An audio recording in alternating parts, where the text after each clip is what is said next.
up. I've heard this multiple times now. You're flexing. Yeah, I am. What class again? Assassin. Rogue? Assassin? Rogue? Same difference. Yeah. Wait, Sea Lion. Oh! Alright, I'm happy now. We're all You happy. guys, Our I'm savior. kind of a big deal too. I'm also kind of a big deal, just in case anyone's wondering. You are. See? Anyway, What's Sea a Lion. really big deal is that Mr. Slave's in here, so that just Mhm. made me happy.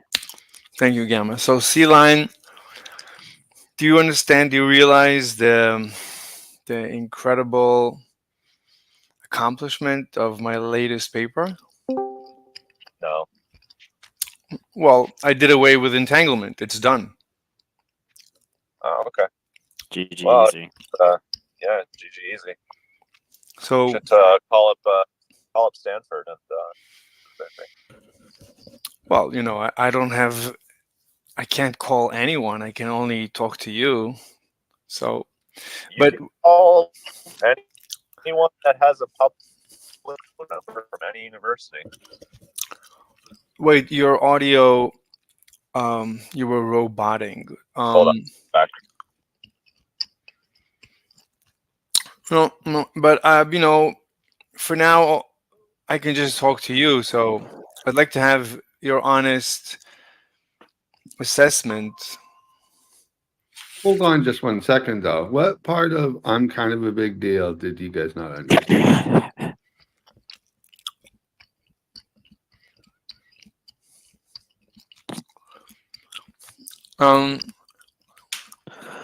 Apropos, big deal. So,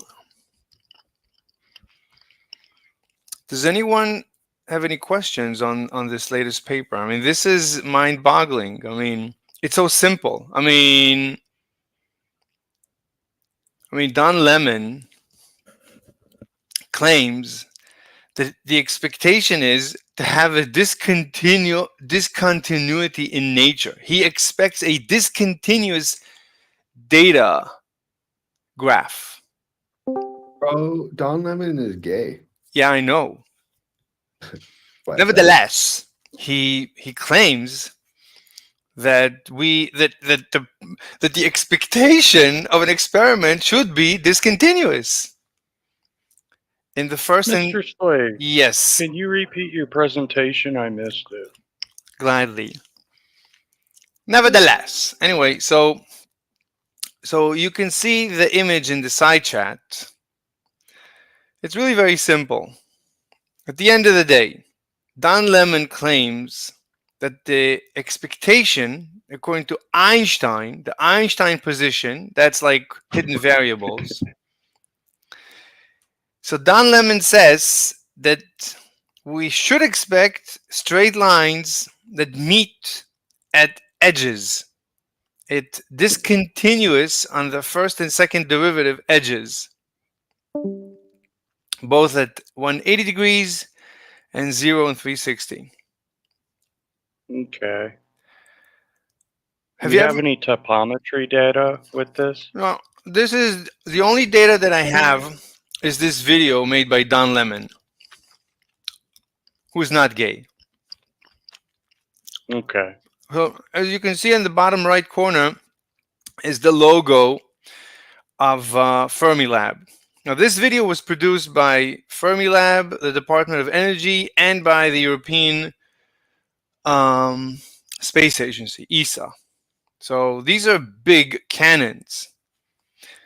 And I am completely annihilating them single-handedly. It's not even a match. That's the power that I'm displaying here. So the quantum mechanics is wrong here, right? Well, the claim is that the red line is the Bohr position. The blue line is the Einstein position. Einstein is quantum mechanics. There's hidden variables. It should be, you know, there's no spooky action at a distance. Now, I don't care. I don't take a position. I'm just saying this graph is wrong. You cannot tell me that your expectation is the blue line in anything that has to do with nature. You wrote, right? Okay. The blue line Right, so I'll just repeat this experiment. So we have two, right? We have a single particle with spin 0.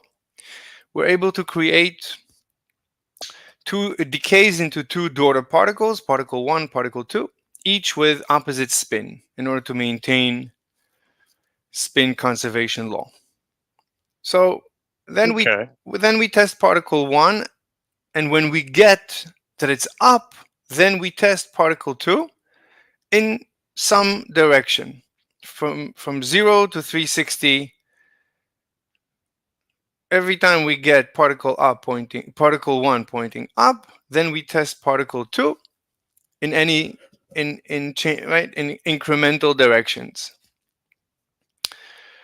So Don Lemon claims that according to the Einstein position, the hidden variables, which should be my position, we should expect the blue line, blue or purple line. And that's wrong. We never got the blue line. We got the red line, which is the Bohr, according to the Bohr interpretation of spooky action at a distance, entanglement faster than the speed of light, and the rest of it. Oh, So I'm saying everything that Don Lemon said is wrong. I don't care what he said. I don't care. I don't even know what the details of the experiment are. I don't care. All I can tell you is the blue line could never happen in this universe or in any universe. Or at least in our universe, we've never seen straight edges, meaning discontinuous first and second derivatives. The red line is what I would call the correction of the blue line, so that first and second derivatives, and probably the rest of them, are continuous. And the red line is the one observed in the lab. It doesn't matter though. The blue line can never happen. So all I have to say to Don Lemon is fix your priors. Everything you said is wrong. yeah. It looks like that from the graph we're seeing. What do you mean? Whose side are you on? Well, from the graph you posted, it looks like you're right. Yeah? That there's no straight edges from the data. No, right. But the point Oh. is, my point is that in nature, you never have discontinuous first and second derivatives, which is what we see here. In nature, Yeah. there's no such thing. How can you tell me that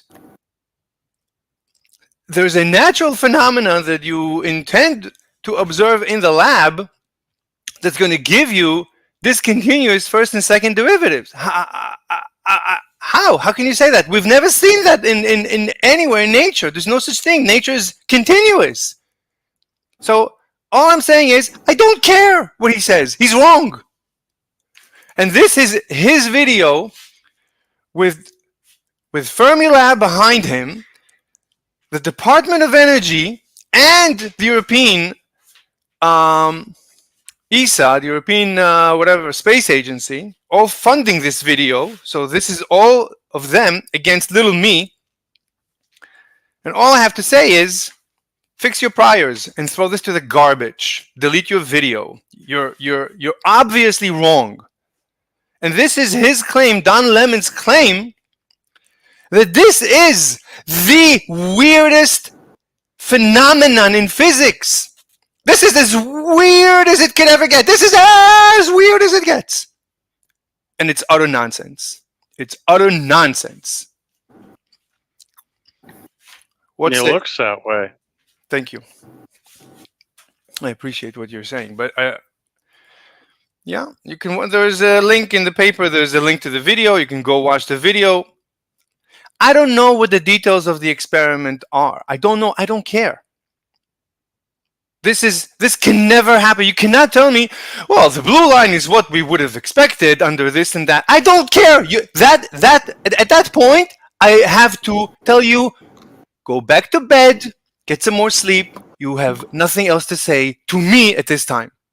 I don't care what you have to say. You're not going to tell me that we expect in nature a discontinuous data plot on the first and second derivatives. That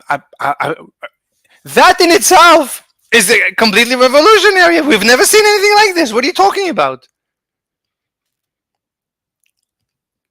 And the red line is just the correction for what we expect, how we expect nature to behave continuously. So to tell me that this is as weird, literally, this is as weird as physics gets. That's what you have to say? That's what all the entanglement is about? That's why you're wasting my time? This is atrocious. You did They come should here, repent. Mr. Slave. You know? What? What? You came here. I came here. Yeah. Yeah. And what? What? Mhm. You came here, and we can do with what your time anything we choose. No, I'm not. No, I'm not blaming you. I appreciate your time. I'm saying Don Lemon, who I appreciate. I appreciate Don Lincoln. I'm kidding. It's not Don Lemon. It's Don Lincoln. I appreciate him. He's probably my favorite physicist of all the physicists. He's the best. I love him. But Well, Don Lennon needs to repent for his sins. I know. Oh, you're talking about someone else? All right, okay. We're talking about Don Lincoln. We're kidding. Don Lincoln is our man.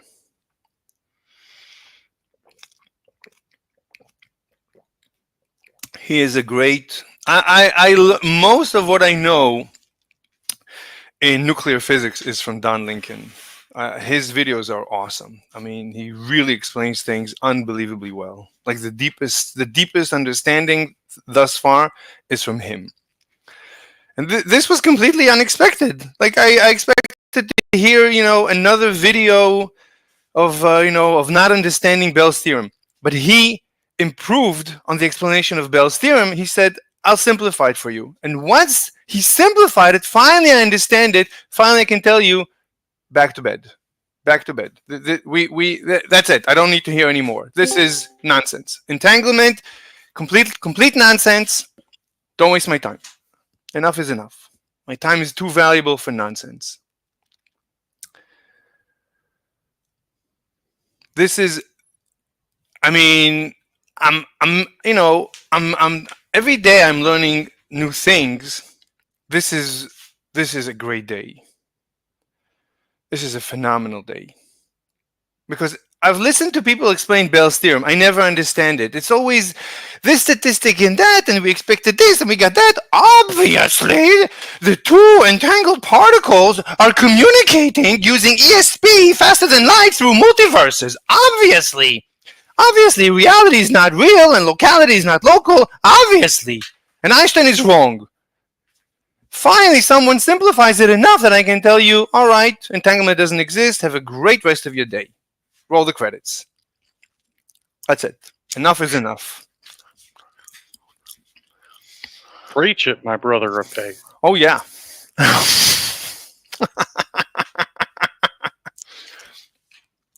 This is one of the greatest, I'm having many joyous days. I love, I used to hate quantum mechanics before a couple of months ago. I used to hate it so much. But with every passing day, I like it more and more. It's becoming simpler and clearer and more trivial. I'm resolving with every passing day, I'm resolving more and more disinformation from the mainstream physics. I wouldn't say it's disinformation. I'm not going to accuse them. It's misinformation. It's just misinformation. They're just the blind leading the blind. They're all lost in their own nonsense. But now they can thank God that I've arrived. I'll fix everything. Everything will be fine again.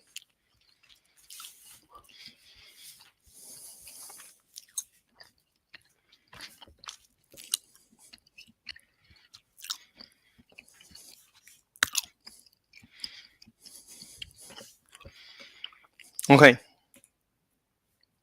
Does Is there anyone here who doesn't understand my proof that entanglement is utter nonsense? But there is no entanglement, there is no issue. It's utter nonsense.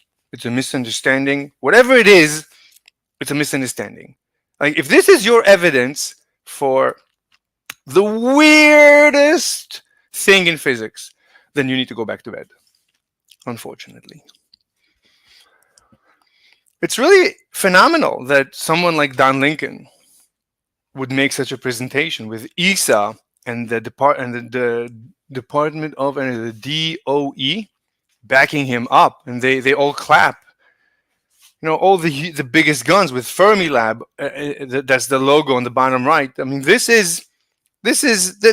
the biggest guns, and it takes someone like me who knows basically nothing in the field to tell them, whatever you're saying, I don't care, it's wrong. I don't know what you're saying, it's wrong. I don't need to know, it's wrong. It can't be right. And this is the evidence for entanglement, for the weirdness. Oh, this is the weirdest of the weirdness of the weirdest of the weirdness of physics. Yeah, what is it? It's wrong. So there's nothing weird in physics. Everything is straightforward. Everything is really simple. There's no evidence that this universe is weird. You look at this universe, it doesn't look weird. Suddenly, when you look deep inside, things become weird. How is it not weird on the macro level? You have to be wrong. It can't be right. You can't tell me that at the quantum level things are weird. At the quantum level, the foundations are weird. The foundations are fuzzy, and this universe is so crisp, is so clear, so crystal clear. The foundations are shaky, and the building is perfect. Excuse me? The foundations of reality are shaky, are fuzzy, but the building, the universe is this magnificent construction? How? How is that possible? That doesn't make any sense. Fix your priors. Go back to bed. Wake up. Drink some coffee. Get back to work. Fix your priors. Whatever drew you to this conclusion, you made a mistake along the way somewhere. Go back to the drawing board. Fix your priors. Look at your calculations. Think it through. Sleep again. Wake up again. Drink some more coffee. Back to the drawing board. Take your time. There's no rush. Retract all your papers. Everything's fine.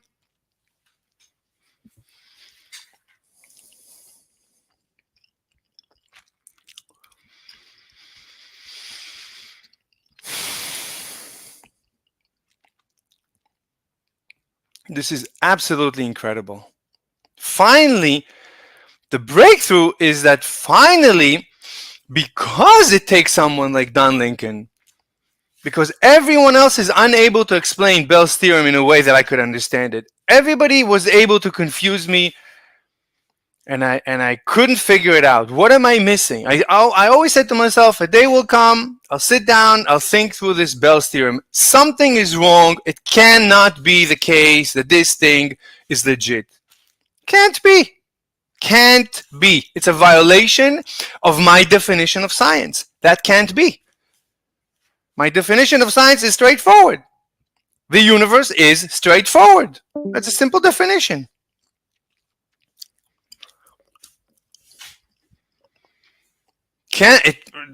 This universe is straightforward. It's a straightforward universe. What you see is what you get. It's a mechanical universe. There's no surprises in this universe. It's a simple universe. So why should it be suddenly? Why should it violate logic? Logic! When it comes to the foundations, it's going to violate logic? That doesn't make any sense. And they say it. They say it doesn't make any sense. And they're proud of it. Instead of sitting down, thinking through again and again and again, don't take your salary. No salary until you figure this out. No salary. You don't need to get paid. Yeah, no salary. For now, there's no salary. As long as you spout nonsense, literal nonsense. You say it's nonsense. Every time you say nonsense, according to you, it makes no sense. Every time you say nonsense, you're not getting paid for that. We're not paying you to literally say nonsense. That you're not getting salary for. Figure it out. Take your time. No rush. No rush. Figure it out.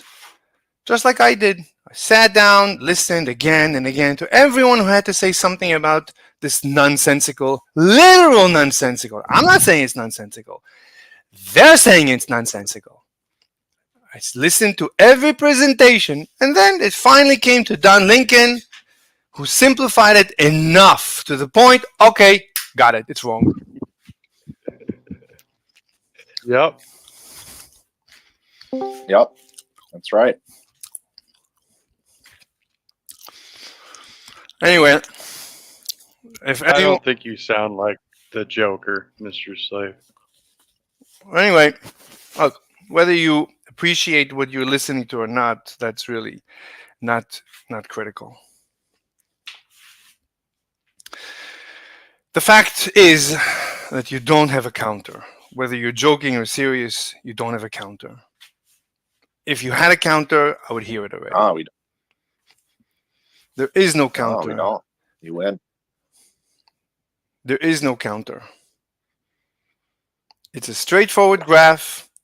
We've never seen in nature straight lines. Straight lines don't meet in nature. Does not happen. This is exactly what you. The red line is exactly the blue line corrected for continuity.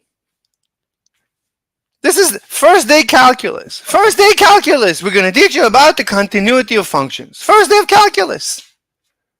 Not second day, first day. The first thing they teach you, continuity. First day. He's right, Eli, and graphs don't occur in nature. Yeah, that's exactly what I said. Let's see. I've never seen a graph on Yeah, a tree. that's exactly what I said. That's exactly what I said. Graphs are not natural. Yeah, that's exactly what I said. You have Let's a see. counter? Week of What? You're broken up. What? no, continuity would be second week actually. Continuity would be second day calculus? Second week, Second week? Fine, whatever. the end of the second Well, yeah, fourth lecture. fine. What, you taught calculus? You taught intro to calc? Well, you remember Yeah, it? I've taught calculus. Wow. Oh, yeah, you're a math major. Awesome. That's awesome. I was on a teaching fellowship in graduate school, so I taught Wow. everything from math to probability and statistics for engineers. Oh my God, that's so beautiful. So I've taught Wait, you're broken up. You're broken up. What? 3,000 level course was my highest. Wow. Jesus, I'm so jealous of you. Oh. When you Go to continue, grad school. oh my God. When are you continuing your PhD? I have to work on it tomorrow. That's good. Or Our deal was I write papers, you get moving with your PhD. That was the deal. yeah, That true. was I got mine from YouTube University. That was the condition of our deal. Anyway, YouTube University. Look, Don Lincoln is a Fermi Lab Lincoln. expert. What? Don Lincoln. I got him. Don Lincoln? Don Lincoln. I- Don Lincoln is a Fermi Lab experimentalist. He's a full-fledged professor, doctor. I don't know. I specialize in topometry. I don't know what that is. But the point is to make fun of YouTube is to make fun of Don Lincoln, of Sabine Hassenfelder, of Matt from PBS, of Sean Carroll, who has a podcast, of Lenny Susskind, who has entire courses online. So Stanford, you want to make fun of YouTube, then you need to, you're making fun of the biggest guns we have on the planet. So, go ahead, make fun of YouTube. I don't care. Spectroscopator. Like, you went to university and your professor was a bigger gun than Lenny Susskind?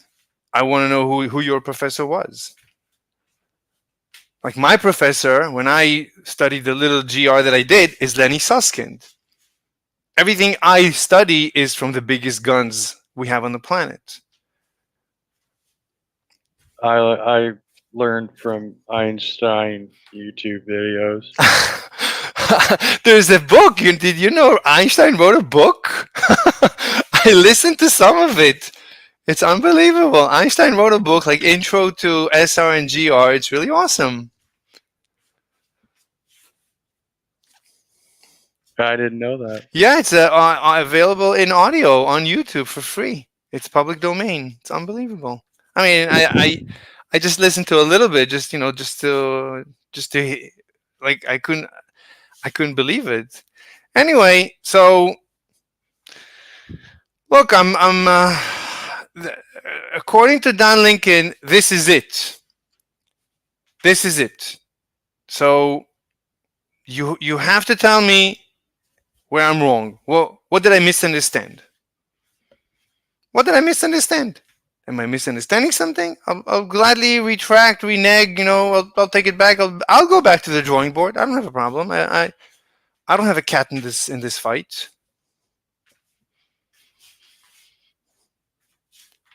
So tell me what I'm getting wrong, and I'll get back to the drawing board. No problem. No issue. But the red line to me is exactly the correction to the blue line. That's how I would expect. Right? If you would tell me that you expect a lab report that looks like the blue line, I would tell you correct it to the red line, because nature doesn't behave this way. There's no discontinuities in nature. It's actually called a Bézier. This is the Bézier correction.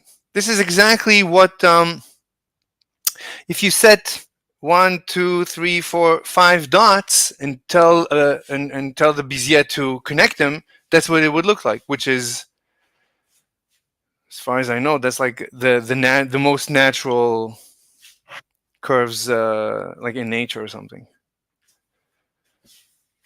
So the red line is just the Bézier correction for the blue line. That's it. That's what nature should look like. If you expect the blue, then make the correction to the red. Fix your priors. Something is wrong. And you get the red. Now go back and tell me why you got the red. It's that simple. And by the way, what's the alternative? If we say, yeah, there is spooky action at a distance, what are we saying?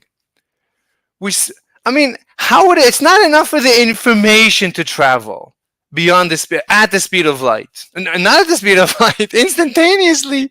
It's not enough that the information.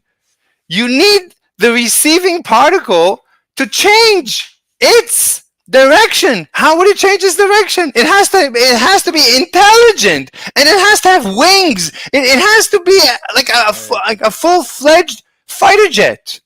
Hey, Scoot, can you stop? I'll stop anytime somebody else wants the mic.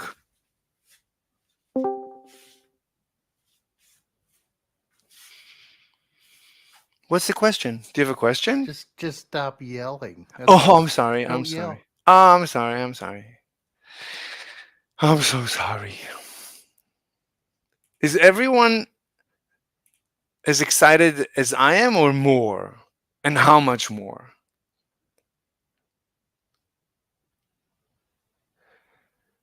This is so excitement.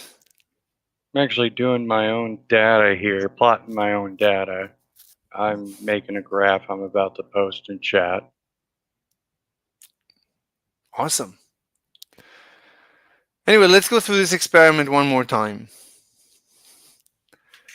As far as I understand. Yeah. So, Don Lincoln said we start with a non-spin particle. A particle with zero spin, whatever that means. And we assume conservation of angular momentum in the universe. This one particle is the parent particle, it decays into two daughter particles with opposite spin. The two daughter particles, we name them particle 1 and particle 2, and we separate them a couple of feet, miles, light years apart. It doesn't matter. They are distant now from each other. We measure particle 1. Is it up?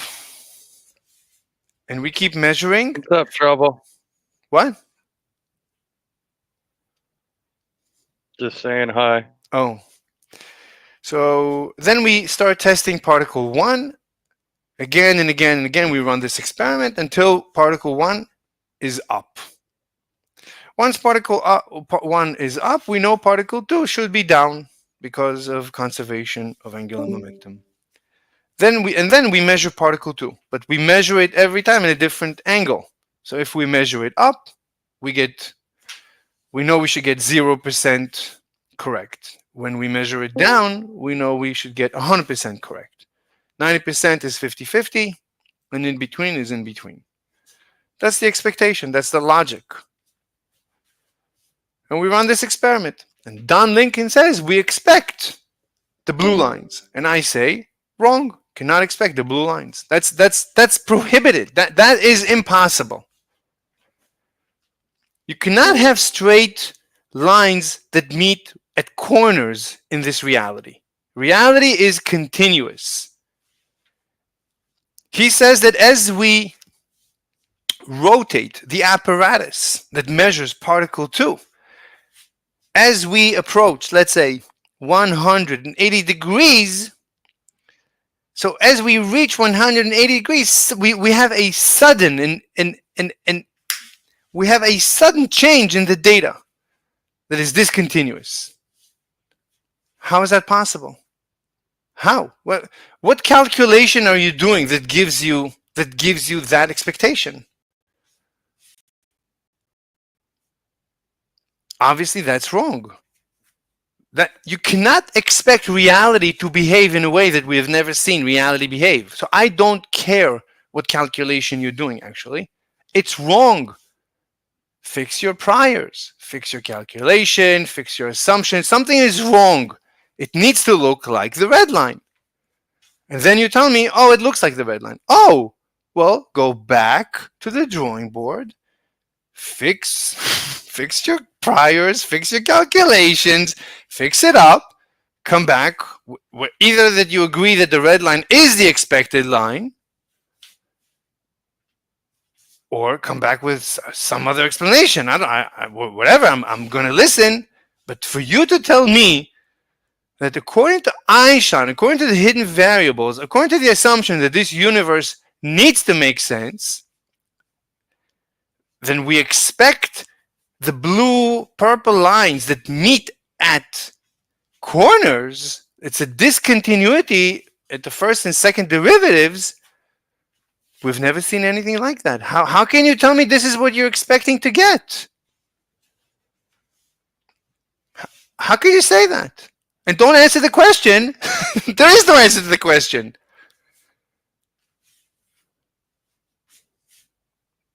Is anyone not understanding this? I mean, it's really slam dunk. And this is, now, Don Lincoln introduces the video and he says, this is the weirdest physics can get. So the weirdest physics can get is incorrect. And that's his best shot. That's his biggest cannon. So his biggest, most powerful cannon is wrong, is zero. So physics is not weird. He has no evidence. Physics is weird. Which is my assumption. My assumption, my definition of science is the universe is not weird. That's my assumption. The universe is under an absolute obligation to make sense to me at all times. That's my assumption. That's my definition. My definition has never been disproven. And Don Lincoln says, here it is. Here is my proof that the universe is under no obligation to make sense to Mr. Slave. Really? Show me. And he shows me this. And I tell him, that's impossible. Go back to sleep. We're done. We're done. There's no evidence the universe is weird. That evidence does not exist, has never been presented. Correct. You agree? I agree. Or are you joking? No, I'm dead serious. Agree. So this settles the biggest debate ever.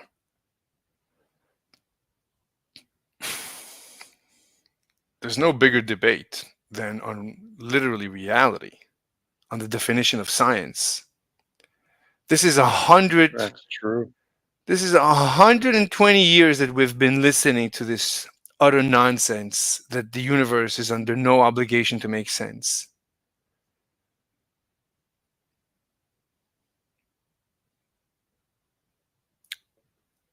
Okay, let's go one by one. Fligu Gigu, what say you? I don't like listening to your voice. That's the best you got. Okay. Sig. Yeah, that's his counter. What's your counter, Fligu Gigu? Oh, I don't like your voice. Oh, okay, all right, okay. So you got nothing.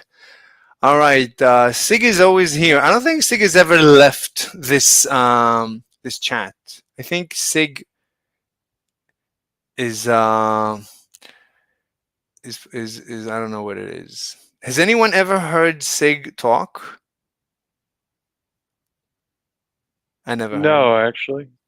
Yeah, I think Sig doesn't exist. Anyway, next, Gary Clampton. What say you? What's your opinion? Could you repeat it? I missed it. Oh, sure. Let's go through it again. So, Don Lincoln makes a video on the behalf of Fermilab, the Department of Energy, and the European Space Agency, ESA. And also it says Hubble. I don't know, /Hubble. I don't know what that is. Never heard of this institution, Hubble. Anyway, so Don Lincoln, he says the following. I give public lectures. That's what he says. I give public lectures. And my favorite part is the question answer. And once I was asked, and my favorite question is, I remember one day this lady, she asked me, what's the weirdest thing you've ever seen in physics? And Don Lincoln says, I don't remember what I answered her at that time, but let me tell you now what I should have answered her. And then he goes on to describe this experiment. And the experiment goes as follows. We take a particle with spin 0, whatever spin is, and it decays into two particles, 1 and 2, that because of conservation of angular momentum must have opposite spins. We pass particle 1 through a test. Is it up? Yes or no? If we get yes, it's up, then and only then do we test particle 2. Each time in a different direction, sometimes up, sometimes down, sometimes right, sometimes left, sometimes 45 degrees, any which way. And according to Don Lincoln, we expect the blue line. Wait, who did I say? Don Lincoln? Don Lemon. According to Don Lincoln, we expect the blue line. At this point, I have to stop Don Lincoln. I don't care about the rest of his analysis. At this point, I stop him and I say, wrong. This is the end of the discussion. Have a great rest of your day. Now, why would I say that? And what is the implication? So the blue line, according to Don Lincoln, is the prediction, according to the Einstein camp, that there is no spooky action at a distance. There is no entanglement. That there is hidden variables. Whatever happens, it's hidden variables. It's whatever. There's nothing weird in the universe.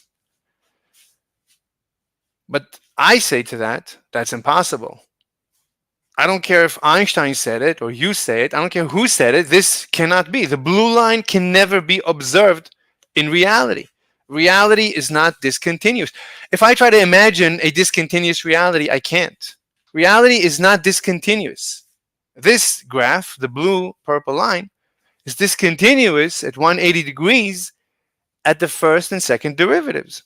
We've never observed any phenomenon like this in the universe. There is no discontinuities in nature. Therefore, it's wrong. Now, the implication is, Don Lincoln says, well, we expected the blue and we got the red, obviously, and the red is as expected by the Bohr camp, the camp of spooky action at a distance. The two particles are communicating. They're communicating instantaneously, and the rest of it. And the universe is weird, and the universe is even weirder than we thought it could be weird, and the rest of the act. So this is so the mainstream physics community has put everything on the line, on this line, on the blue line, and I say take it back, and they say nothing. They have nothing. There's no way they can tell me that they expect the blue line. There's no way to expect the blue line. They have to take it back. So the entire demonstration that physics is weird, the universe is weird, quantum entanglement is spooky action at a distance, instantaneous communication, ESP, multi-universes, cats and dogs living alive and dying together, the whole thing goes out the window. Nothing. It's all nonsense, all garbage. Can you tell me what you smoke? I really want some. That's all you got, right? That's all you got. That's it. That's all you got. That's all you got.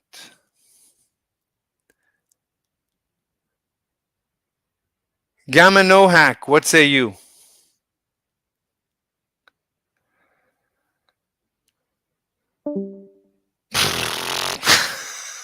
He ran away. Why did he run away? Gary Clampton, what say you? That was pretty good. I totally listened all the way through. And what's your position?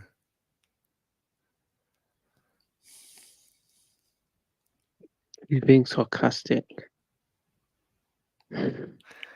Okay, anyone who doesn't refute me, I'll just take it as an I. All right, let's go. Continuing. I just joined, so I don't know even what you're talking about. Let me see your name. Gonna have to repeat your presentation, Mr. Slave. I think you missed it. No problem. Are you racist if you discriminate everyone equally? Yeah, That's interesting. I lost a bet. Don't ask. The question is, what if I hate black men, but I love black women? Am I racist? I don't. I think sexism. Isn't that sexism, not racism? Wait, what? Isn't that sexism, not racism? I can't hear you. Isn't that sexism and not racism? Oh, no.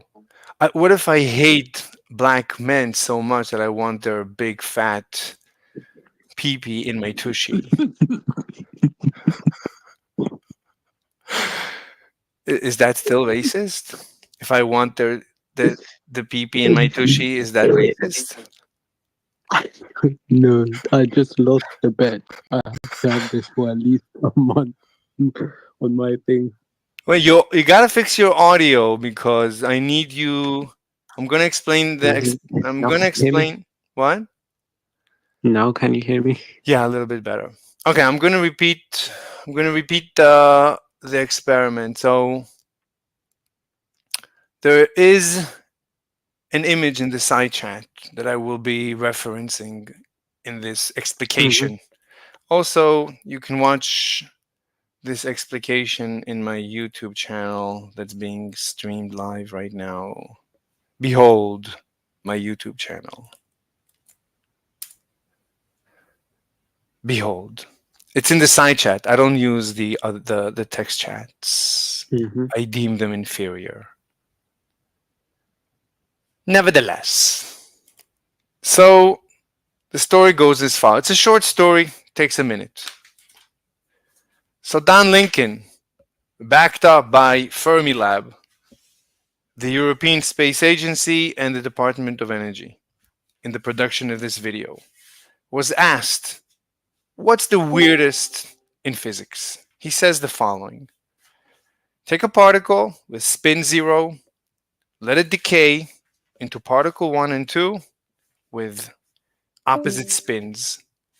Take particle 1, measure, is it up? If yes, then measure particle 2 in any direction. Every time in a different direction. Plot the graph. Don Lincoln says, if you believe in the Einstein camp of entanglement, there is no spooky action at a distance, then expect the blue line, the blue-purple line. If you're on the Bohr camp, expect the red line, spooky action at a distance, two particles communicating instantaneously across light years. Hold on. Is this the one that you put in the chat at whatever hour 57 minutes? Hour 57 minutes in the chat. What is the x-axis? Is it this particle 2 thing? Particle 1, particle 2? Yeah. Yeah. Yeah. And you think that you think that quantum mechanics without spooky action at a distance predicts the blue line? Right. That's the hidden. You are incorrect. Okay. I mean, hidden variables is the Einstein position. No, it's not. Well, it's the well, Einstein was wrong. Well, this is exactly what we're testing it. This is exactly the test. This is exactly Yeah. this is exactly the test. Wait, let me just say exactly. This is basically a Bell test. Yes, I think it's a different version of a Bell test. Yes. This is this is the test that proves Einstein was wrong. This is it. This is the test. Yeah. When you say Einstein was proved wrong, no, this is what proves Einstein wrong. Yeah, that's what I meant. Yes, I don't know. Maybe I was agree. Unclear. Yeah, I agree. Okay, so this proof is wrong. This proof that Einstein was wrong is wrong. This proof How is this wrong? Gladly. Hi, Tapioca. I'm glad. Hello. Oh, Tapioca! Oh my God! What an honor. Tapioca. I mean, at this point, I feel like you should recognize my voice. Oh, I'm sorry, I didn't recognize your voice. I watched you. I watched your video. I'm teasing you. Oh, I watched your show on YouTube, but it was funny. The first couple of minutes that I watched, it was good. I didn't finish the episode. Anyway, so well, what do you think? Next week, Omnivore is on. Okay. All right. Omnivore and I are good enemies. Correct. Anyway, so this is the test that proves Einstein was wrong, and this test is wrong. So the proof Einstein was wrong is wrong. Why is this wrong? Because I don't know what this is. I haven't seen this particular measurement before, so. Right. So I'll repeat it. So Don Lincoln says this is what you do. You take a spin 0 particle, let it decay into particle 1 and 2, each with opposite spin. You measure particle 1, is it up? If you get up, then you measure particle 2 in any direction, each time in a different direction. You plot the graph. Einstein says you expect the blue purple. Bohr says you expect the red. The data says red. The data says Bohr is right, Einstein is wrong. Yes. This is invalid. Why is it invalid? Because the blue can never be observed in this universe. The blue, you tell me, try to think it through. Why is the blue, why I can tell you without knowing anything about this test. This is impossible in this universe. Whatever the test is, I don't even know what this test is. That's a very dude. Once you say something like that, you lose all credibility. Okay, so fine. So this test, fine. This test, you can never tell me you expect the blue line. For this test, if you tell me you're expecting, Einstein is expecting the blue line, I can tell you, impossible. I don't care what your last name is. This will not be observed in this universe. I do not see how that is a statement in favor of your position, honestly. Wait, what? You're Because telling? Yeah, go ahead. There are some, so it can never be observed in this. Well, one, you didn't explain that. You've asserted that. Yes. It's. I would say that like it's true in a sense because we tested which way it goes, and it goes not that way. So we're not going to test it and find out that it does go that way, unless the laws of physics are changing, which would be very exciting. But if what do you mean?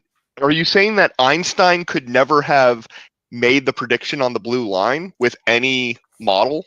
Correct. And correct. No physical model. That seems unlikely. Okay. It's nothing to do with his last name. I wasn't. My concern for Einstein is not appreciable in terms of like where I'm. Yeah, I understand. I'm just saying, I don't care who predicted the blue line. I can tell you it will never be observed. The blue line can never be observed in this universe. Can never be observed in this universe. The blue line is a violation of everything I know about this universe. It can never be. You talk a lot. How? Why? Wait a minute. It's a blue line of collision between two particles? No, no. It's different tests, different angles. It's the angle, the measurement direction of particles. It's saying that the measurements would be correlated with like a linear slope instead of with presumably I'm pretty sure that's just a sine squared. Because I think I've done this math. I mean, I'm not even talking about the red line. I don't care about the red line. I don't care about the black dots. I care about the blue line. Well, you should care about the black dots. The black dots are the data. Yeah, I don't. So fine. I don't. But I don't care. When you tell me that you're going to observe the blue line, I tell you you're not ever. With mathematical certainty, you're not going to observe the blue-purple line. You will not. So whatever calculation you did, you got to do them again. Fix your priors, come back. You cannot tell me you're going to observe the blue-purple in this. Because it's this. Why is it impossible? Because it's discontinuous in the first and second. I would agree. For the record, it's discontinuous in all derivatives. I would agree that when I first looked at that, I was like, hidden variables predicts that. That seems weird. Yeah. But it wouldn't actually you can plot things in a way that reveals a discontinuity that isn't manifest in any physically problematic way. No. Like if you actually, if instead you were to do a heat map over a sphere, this would be completely continuous. Look, at 0 and 360, it has to be continuous. It has to be at 180. It has to be continuous. If a student came to me with the blue, I would tell him, let's fix it to the red manually. I would say, let's fix it to the red. You're never going to see the blue. Whatever calculation you did to get the blue, let's fix it to make it more real. Let's make it the red. The red is the blue fixed to match reality. Whatever calculation you did to get the blue is wrong. Can you explain why you think that? Because it's not continuous. You're doing an experiment in the lab, and you're telling me you're getting a jolt when you're moving from 0 to 360, which is the same. You're getting an edge in reality. Reality doesn't have edges. The reality is continuous. You're doing a test. And these are probability distributions. These aren't like it doesn't matter. physical It movements doesn't of matter. objects. It doesn't matter. It doesn't. Absolutely matters. No, not to me. No, not to me. You're not gonna tell me. Then that's like you. This is your problem. No, it's not my problem. You have very firm sort of philosophical positions that lie in the face of the data. Mr. Slave, let him finish. Okay, I'm sorry. I'm sorry. No, he's just talking about how terrible I am. That's fine. I mean, in a good way. In a good way. Look, I appreciate Weasel more than anything else in the world, so don't worry about it. So I appreciate every word he says about me. I'm absolutely fine with. Go ahead. But what you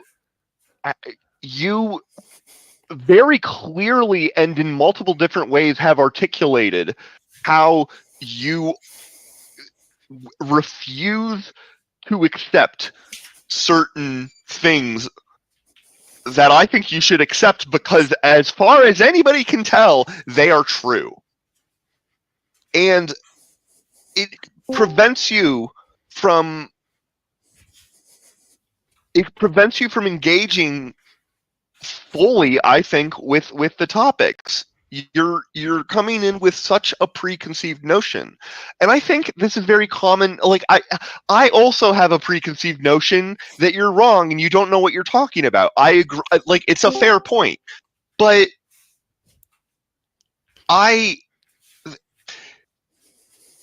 when I first met you, I remember that you told me that you had been studying this stuff for many months, and I was like, "That's my point." Yeah, and why? So the blue line is impossible because as you do a rotation, there's a cusp in a probability distribution when expressed and parameterized with this particular coordinate system. Look, you can express a lot of things in different ways, and I also it's also just not clear to me why the blue line would be the prediction. I will agree with you that the cusp in it does seem odd. That's it. That's all. Look, but you cannot tell me. But you're saying your conclusion is that all of modern physics is completely misled at a fundamental level, and everything is classical. No, I'm not just saying like just from this thing, but also from this. Look, this is just another day for me. This is just another Tuesday that I discover that what I've been promised is a weird universe is not weird. Everything I looked into, the promises of a weird universe fade away once I start thinking about things. It becomes very simple, very straightforward, and at most, I'm not impressed. Look, like I gave you a paper, and you read it, and you watched the talk by Mark Kasovich about the quantum superposition over a macroscopic scale. Yeah, and you were like, this can't be true. Correct. And then you started. And then you started telling me. I asked you, did they take an atom and throw it between these two slits? And you said, well, you can't really do it. All right, that's all I need to know. Look, they didn't do. It's a different experiment. I know. Dude. If your problem with an experiment that isn't the double slit experiment is that it's not the double slit experiment, you're missing the point. I know. Okay. The point of the experiment, you did understand, and you rejected it. I'm not, but I'm rejecting it on proper grounds. I asked you, is this what they did? You said you obviously not. Look, that's not proper grounds. I'm not what they did was they did a Mach-Zehnder interferometer that they instantiated using laser pulses. Okay, atom interferometry and the double slit experiment have a lot of similarities. The math in particular is going to have a lot of similarities. Fine, but it's not the same experiment. Fine. It's a Mach-Zehnder interferometer that they did with laser pulses. Fine. And look. Okay, we can discuss that experiment. I don't want to discuss multiple experiments simultaneously. Right now, let's just. Yeah, I mean, I looked into that. We had the discussion about that. We can go back and continue the discussion. Look, at the end of the day, I am the judge. I am the arbiter. Is this universe weird to me? Yes or no? The answer is absolutely, unequivocally no. The universe is not weird. You need to make the case to me. Lincoln needs to make the case to me. Your professor needs to make the case to me. I need to be convinced. I've yet to be convinced. This universe seems to be straightforward. Whenever I'm presented evidence, like in this case with Lincoln, okay, I reject your evidence. And I'm open-minded. Keep them coming. Keep coming. Bring them forward. I'll be happy to look it over. Maybe I'm wrong. Who knows? Maybe we do live in the Matrix. I don't know.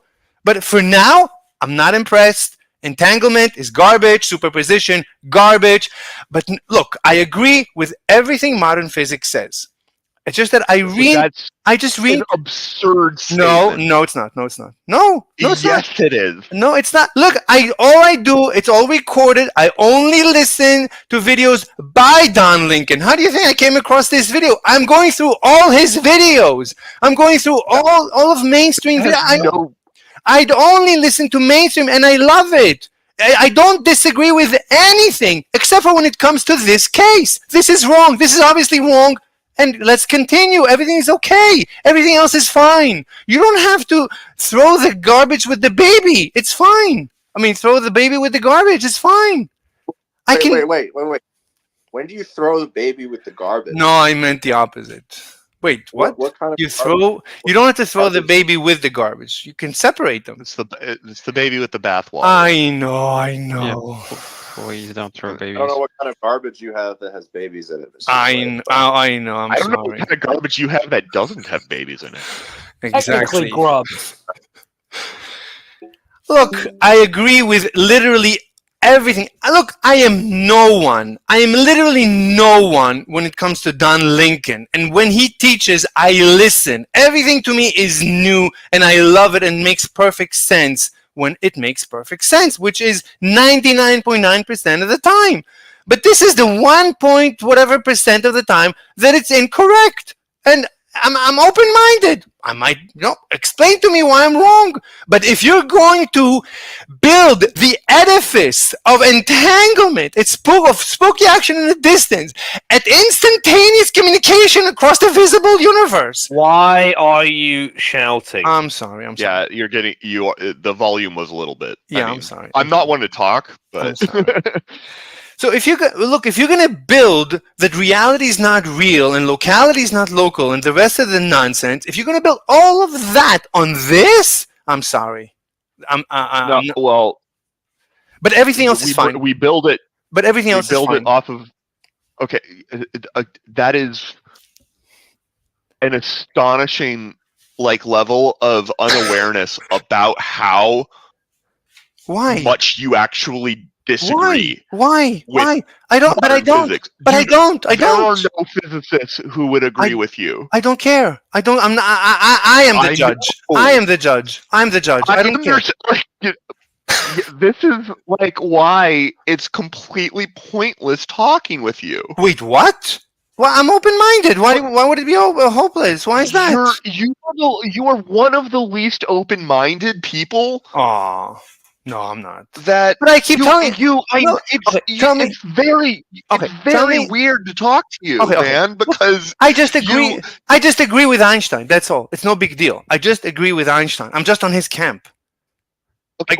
It's no big deal. Look, I agree with everything else. Why do you think I disagree with anything else? I don't disagree with anything. You don't. You didn't agree with the one other thing that I brought receipts for. Yeah, superposition. A specific superposition is no good. I don't accept superposition. Correct. Quantum computing doesn't exist. That you have to give us a model that explains any of this shit. No problem. Man. Well, and yeah, you've now that I say that, I have not read the papers that you've sent me, so that actually.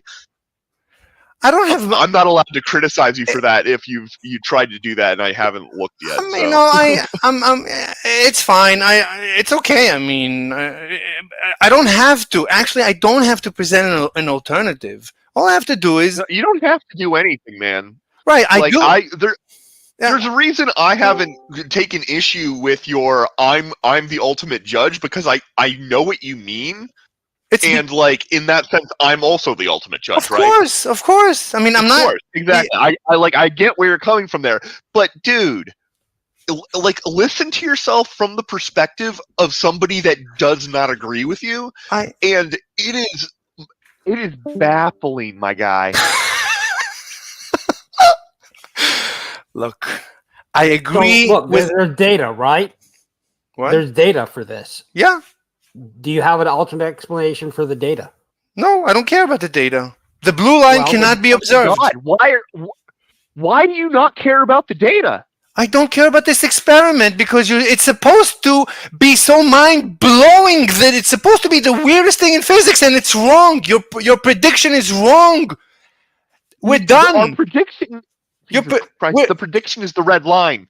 No, you're talking about the blue line as though it's the prediction. It's not the fucking prediction. No. It was Einstein's prediction. Yes. But Einstein was wrong. And also, that was 83 years ago. Look. If you're telling me that according to your this is Don Lincoln speaking.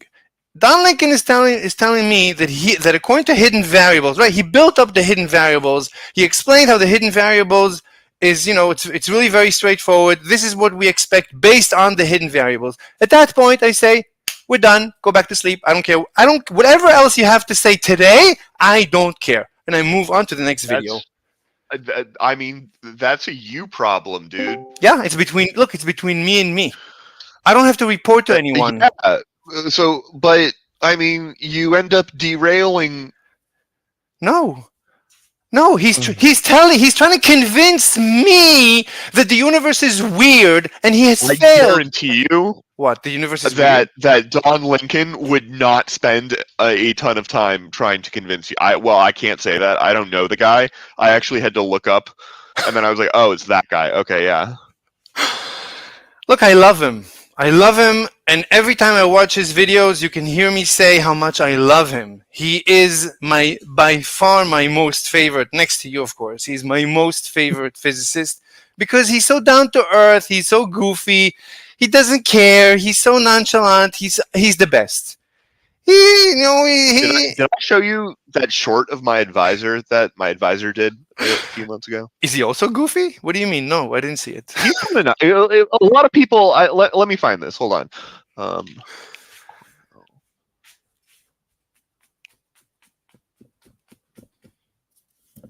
I'm so honored to have this conversation with you. You should just know that. This is such an honor. This is a different dude. That makes me feel a little bit weird when you say that. Or maybe in a good way. What are you doing later? Want me to bring over some drink? No, I'm not gay. I'm not gay either, man. I'm deeply closeted. Very deeply closeted. I'm absolutely not gay. But I have some great lube I'd like to try out. So No, I only do it with. If I do it, it's only going to be with a black guy. I'm sorry. I will say I have seen him with his shirt off. Who, me? No. Me. Does he have chiseled abs? Chiseled abs is the giveaway, is the telltale that you're gay. Hold on. I sent this to. You know what? I'm gonna look there.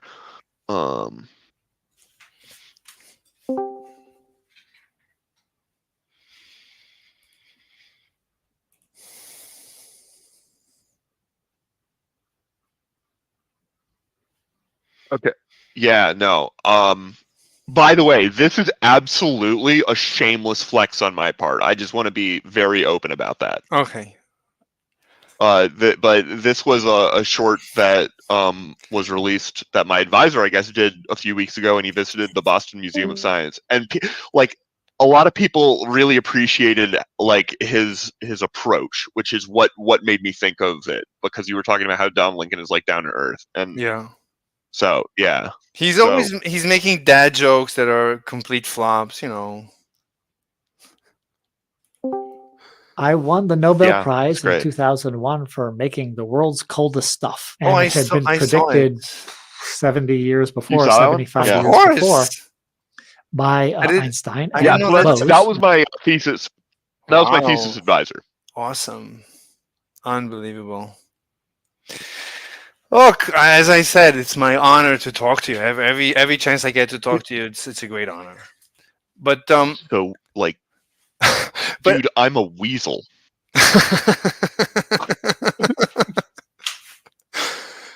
Anyway, Okay, look. well, So my point being that, look, Don Lemon. Look, I'm always like, every time I watch a video about Bell's theorem, Lincoln and entanglement, I'm always open-minded, you know, because I never understood it, and every time they show it, it's always confusing. It's not like a straightforward, the universe is weird, here's the evidence, boom, done. It's not. It's always, statistically we expected this, but statistically we got that, and I'm like, what? I'm not good with statistics. What are you talking about?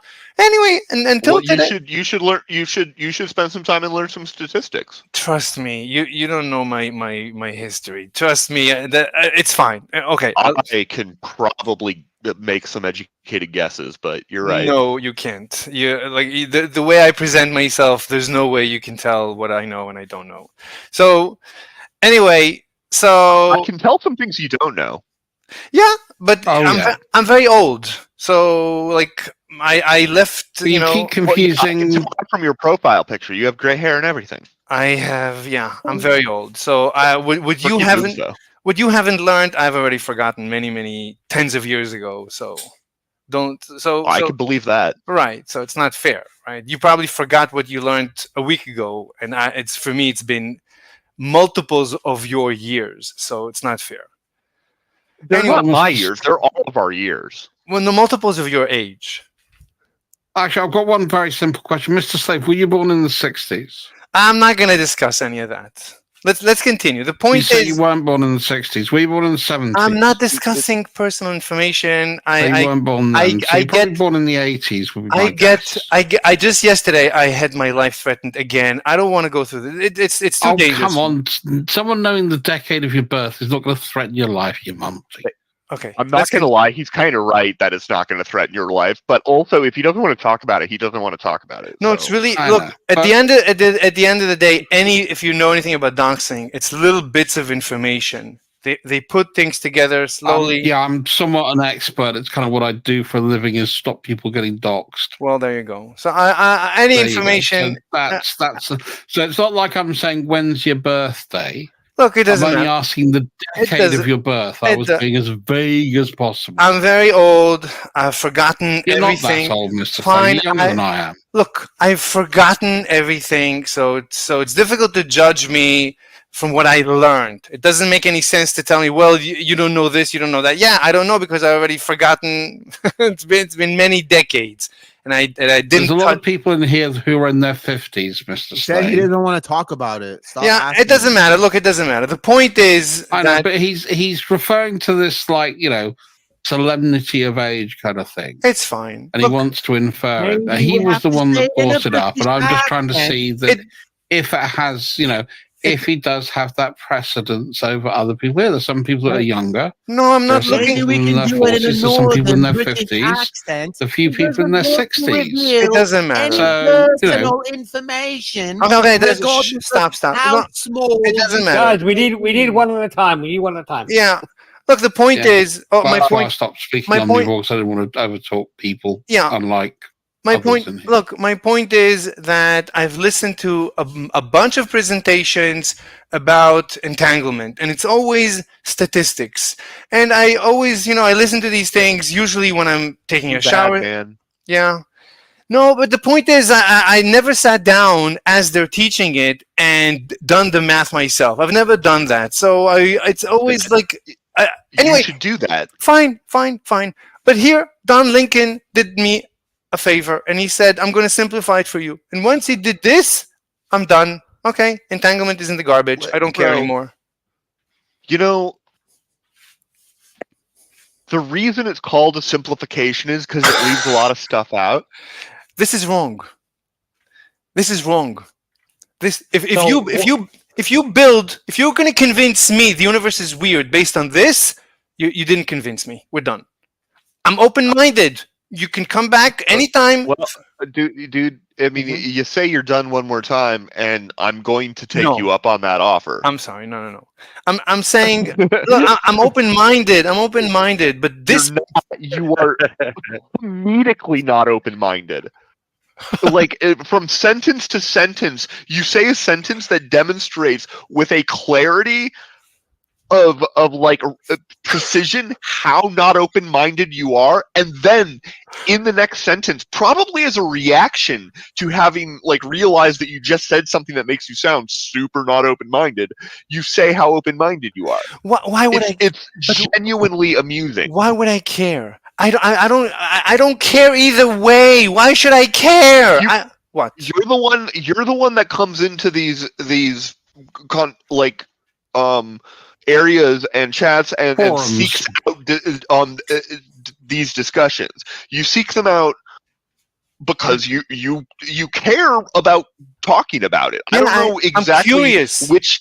I'm curious about the universe. You are so uncurious. What? It's No. You are very uncurious because you're not open-minded, and you aren't willing to actually try and expose yourself to something that is novel, that you just cannot understand, that will cause a paradigm shift for you. You are unwilling to.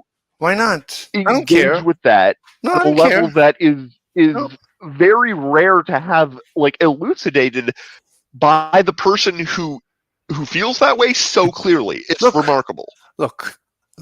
If we're talking about black cock, then you're right. But if we're talking about the blue line, what? If we're talking about the blue line is wrong. Yes, it is wrong. Yes, everybody agrees that the blue line is wrong. The black squares are the black squares are what's right. No, I don't care about the red and the black. The blue can the black blue. square. Yeah, I don't care. I don't care about the black. But dude, there's no point in talking to you if you don't care about talking about what the data and the model that fits that data actually say. No, but you only care about picking a fight with a model that everybody agrees is wrong. No, but why is it wrong? I mean, why is it being presented to me? Why are you presenting something to me and telling me this is what we expect based on hidden variables? Why would you say that? How could that's obviously that's obviously most people I would offer to potentially sit down and go through step by step exactly how the blue line prediction is formed, and we could find out if one of the premises that led to that is problematic. But if we all agree on all of the premises and we all agree on each step individually, okay, let's go through. You just reject. Hold on, and you just reject the outcome. No, I don't reject the outcome. Hold on. I'm not done yet. Just one more minute. The reason I haven't offered to do that with you is because it is so clear that you wouldn't change your mind. What are you Even if it was explained in atomic detail. No. Let's go through the. Let's go. You are uninterested in doing the math that demonstrates these things. Why would it be? You are. Why would no? Go ahead. Completely uninterested and uncurious about exactly the dirty, tough, hard to understand details. No. You can watch this stuff. No, you can watch my videos. That's all I do all day. I go through the details of everything slowly, step by step. No, everything is recorded. That's wrong. No. I don't have any problems, and I'm. Mr. Slave, you were interrupting him. I muted you, so you kind of broke in the middle of a statement there. I'm not sure if you were aware of it, but okay. You know, you might. So can respond to? Can you respond? Hopefully calmly to what Tapioca Weasel just said. Yeah, I mean, there's videos of me going through the details, and if you want to go through the math or you want to send me the math, gladly. But we can go through a thought experiment exactly what transpires at around the 180 degrees.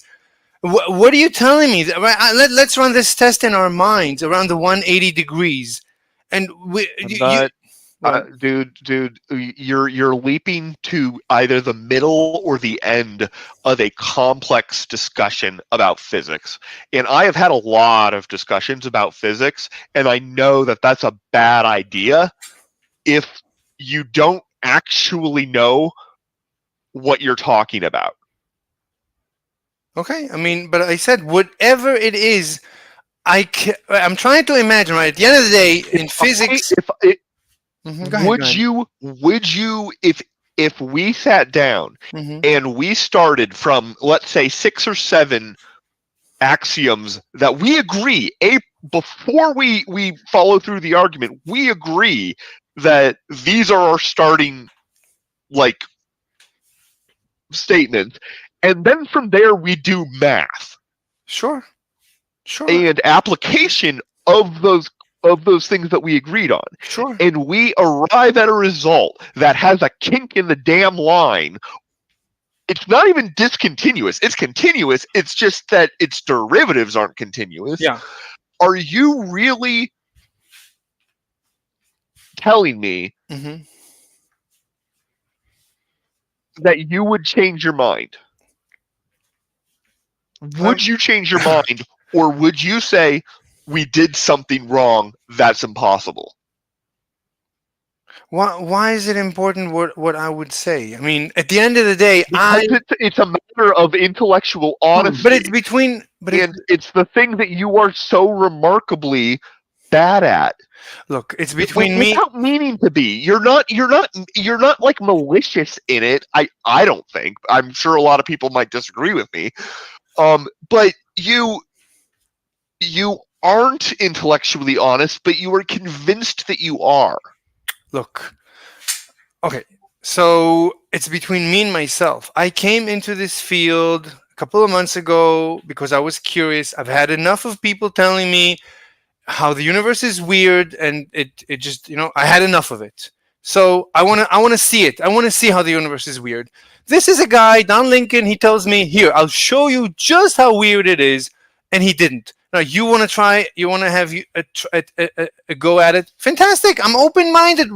I've had some goes at it. Okay. I gave you a thing, and you even said that it wasn't just that the model or the explanation was wrong. It was that the actual measurements, I nailed you down on this when I showed you the superposition atom interferometry thing where they had separation of 54 centimeters, and you were like that can't be right. They basically they had to do it wrong. I'm like Einstein. I'm. If you listen to me, you are so dramatically unlike Einstein. It is. Why? I'm on his camp. I'm just saying it can't be right. That's all. Einstein understood when Einstein made his arguments about hidden variables. Einstein understood the overall field of quantum mechanics better than almost anybody else on the planet, and I'm including all the other physicists. Okay, probably some of them understood. Certainly, they would have understood details of it better. And maybe somebody like Dirac understood it as a whole better than Einstein did. Einstein was a fucking smart guy. I'm not flat I'm not worshiping the guy, okay? I'm pointing this out because I was a little bit dismissive of him earlier, and as somebody with it is in my interest that people associate good things with famous names in physics. Okay, that's in my interest. Okay, and I lost my train of thought. Sorry. No, I'm saying that I'm just taking Einstein's side. I happen to fall on Einstein's side. It's not like I'm all alone in this camp. It's not like I'm against the rest of the universe. I have big guns on my side. I just choose not to use them. I always like arguing from first principles. But when push comes to shove, I have big guns. Schrodinger was also with Einstein on this camp. He came up with the Schrodinger cat. He made fun of people who believed in superposition, and so do I. I'm just on their camp. I have big guns on my side. I just don't use them. Yeah, but you don't explain the data. Fine. I didn't think I need to, because this violates what I know this universe to behave like. No. The thing is, the bigger conversation that we're having when we talk about science is to explain the world that we see. It's not to argue about in what ways previous things were wrong. It is to actually understand the world. Fine. So when everything is framed in terms of cutting down a theory or a model that you disagree with, then you're not interested. Fundamentally, you're exhibiting a complete lack of actual curiosity. Can I ask a What you're quick looking question, for Tapioca? is a fight. Yeah, Sorry? Tapioca, can I ask you a quick question? I mean, as far as I understand it, superposition or spooky action at distance or whatever you want to call it, I thought that was an observation. It is. It's the fucking red point, the black dots on the red line on the plot that he keeps on talking about the blue line. Yeah. It is. I've done it. I am an atomic physicist. I work in the same building as Mark Kasovich, the guy who did this experiment that I've mentioned, but I haven't posted anything about. Yeah. Well, I mean, I'm just thinking. I mean, from the point of view of think, when we're looking at utilizing that as something that could be useful. It's super useful. Yeah. Yeah, I mean, for me, I'm a IT techie, cyber security is all the stuff I do. So, for me, quantum computing is really, really interesting. Oh yeah, I just watched a talk on Tuesday from Misha Lukin, who's at Harvard, and they're one of the cutting edge academic labs doing quantum computing with neutral atom arrays, and how they're able to sort of get, because eventually you need 10 nines of fidelity to actually get these things to work. They need to be reliable, and right now we're only at 4 nines on a good day. Yeah, no, it's fascinating. Sorry, I interrupted you. No. That was absolutely fine. So I just wanted to check that because, again, I don't do deep physics and I'm smart enough to know how little I know on the topic. Hence, it's better to ask a question than make a statement. It's one of these things that, the thing about superposition and the thing about proving hidden variables wrong is when you explain the idea of entanglement and you explain how you have a correlation between measurements at very distant points, if you are very married to the idea that locality has to be true, meaning that information can't propagate faster than the speed of light, and also you're married to the idea that quote unquote realism is true, which is that there is, I mean, the best way of putting it, I think, is that I understand. This can be a contentious topic amongst physicists or philosophers of physics, but realism to me kind of means a hidden variable. It means that there's something already real. There is an aspect of physical reality that if you knew enough information, you could predict with accuracy exactly what the outcome of your measurement will be. Yeah, it's and like those two things Isaac together. Asimov and the Foundation trilogy. If we can predict where all the atoms in the universe are, we can basically predict the truth. Realized that was impossible, so then they went to the next best point, along lines of probability. The broad Yeah. outcome rather than individual. It seems, according to the data, that it is the case that you can't predict them, and that the two things I mentioned, locality and realism, those cannot be simultaneously true. If they are true, then you expect measurements that obey a certain inequality. You Yeah, we expect can either know where it is or where it's going, but not both at the same time. well, this is more. This is deep, like deeper than that. Like it's related, but it's deeper than that. Entanglement is weird. It genuinely is like very weird, even when you really understand it. It takes a while to see why entanglement is so weird, because it is an argument that is, you have to already really be committed to locality and realism. Realism, pretty much everybody is. Like our day-to-day life, definitely. That's how it works. Yeah. And locality also sort of, but like I feel like that's a little bit less obvious because, you know, like we feel the interaction of the moon, and that's far away, right? Like it still obeys locality because that's how fields work. But what entanglement is about is it's saying that no, these things are genuinely undetermined. They are completely undetermined. When you measure one of these particles, it is you have no way of predicting where it will be. You only have a way of predicting what the general statistics would be if you did the measurement many times. Yeah, it's probabilistic outcome rather than deterministic. Exactly. But probabilistic effects like that are, by construction, only going to be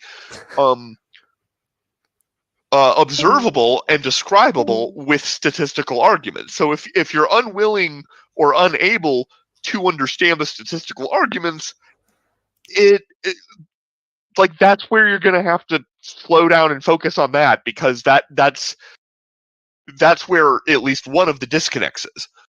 And so when I used to do CAP planning, you know, capacity planning, we used to do stochastical modeling to look at the injection of data into a system and how it acts. And always one of the things that I was taught, learned about, and tested was, you know, where your abstractions are, because you can't model everything, because otherwise you're just making it. So there's always going to be abstractions within the system that you're then creating a probabilistic outcome for. So MM1 queuing theory for switches is an example. I don't know what that is. What is that? Basically, it's a sequential number of packets hitting a buffer of a switch, and how those packets will be processed and spat out. So one of the things when you're creating a, you know, say for instance you're looking to do voice over IP, one of the things you're concerned about is something called jitter, which is the non-sequential delivery of packets, because that gives you bad voice. You know, when you hear people crackling and stuff, that's generally jitter or latency. And that they used to be a system called ATM, or asynchronous transfer mode, mechanism of transporting data across the, you know, IP, you know, transport and IP layers of TCP/IP. And the whole point of that was it was enforced sequential, but it couldn't, you know, it was great for a period of time, but then we wanted to do more and more and more. Bandwidth got bigger and bigger and bigger, and that shit couldn't keep up because it was dealing at a packet level. Kind of fascinating shit. No, but it actually, I mean, it's very relevant because, like, in an indirect way, information theory is like fundamental to that work, right? Yeah, and the information theory, I'm much happier talking about that. That's get back and caboodle. But the thing that is very, like, the sort of last bit that can be hard to swallow about, like, entanglement is the no information is transferred. And like, depending on your exact definition, because information is an intrinsically difficult thing to like describe at unless you're already working within a framework that sort of describes it. Which if you're talking about messages going back and forth, yeah, then it becomes systemic rather than trying to have an open abstract. Yeah, but like here the are my concept of rules, and here's how it'll operate. Yeah, but the concept of like, does the like electron communicate to the other electron like any information? It becomes hard to, in my opinion, this might be a hot take that I regret later. It becomes hard to describe information physically in a way that is entirely satisfying. But fundamentally, I think that information you can describe it. And I think this is basically related to the definition of like Shannon information. It's like the number of yes or no questions that you need to completely answer a given or describe a system.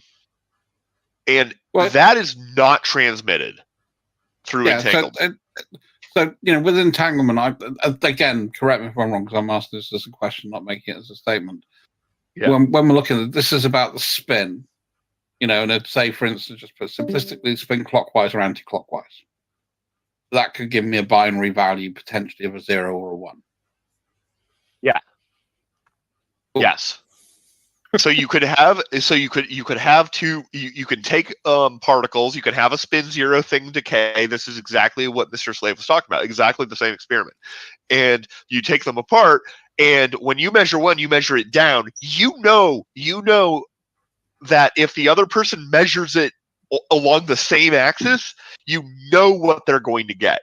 If they measure it off axis, then you get the data that Mr. Slave showed. It's the red curve and the black dots. That's the prediction of quantum mechanics. And Einstein's argument, for the record, was that the EPR paper was where he published this, and the title of the EPR paper is "Can Quantum Mechanics Be Considered a Complete Theory of Physical Reality, or Something Very Close to That?" And as is generally the case with paper titles that are a question, generally speaking, the answer that is argued in the paper is no, and this is no exception. He didn't think it was a complete theory of physical reality. Yeah, I think it he made a very good argument, because he went step by step through very intuitive things and the consequences therein, and he said, if there is something that is like non-local, the quote is actually kind of amazing. Like, no reasonable definition of physical reality can be described to explain this way. It was basically like, this is absurd and we should not give it any credence if this is like what you're trying to explain. And like all the other options ended up being ruled out by the data. Well, in my opinion. From a philosophical level, and again, just sort of where I started at this point, we have reality, which is, what we perceive and can touch, taste, feel, how we want to frame it. But everything that we do to then represent that in a third form or a second form is going to, by necessity, be an abstraction. Because if it wasn't an abstraction, it would just be reality. Yeah. I think that's probably true. Which for me is one of the challenges when you come to disciplines that try and describe reality. I did a degree in archaeology, a horribly soft science.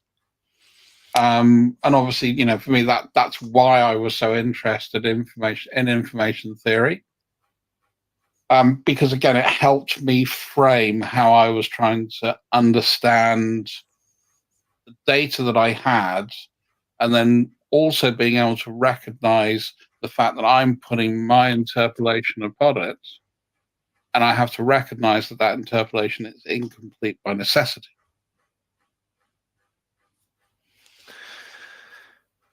Tapioca Weasel. By the way, you did very well staying quiet when I said all those things about you, Mr. Slave. I just sorry. No, sorry, I didn't mean to take the conversation away. No, I appreciate it. Frankly, I needed a little bit of a break. No offense, Mr. Slade. No, everything is fine. Can I ask one more question? Just one more question, and then I'm going to shut up. So I read a really, and I'm trying to remember who it was, but I think it might be Paul Dirac. But someone postulated a hypothesis that there may only be one electron in the universe. Yeah, that was Dirac. Yeah. No, he was wrong. That is not a thing that people actually believe. It has some useful heuristic value, but that value is limited, and there are.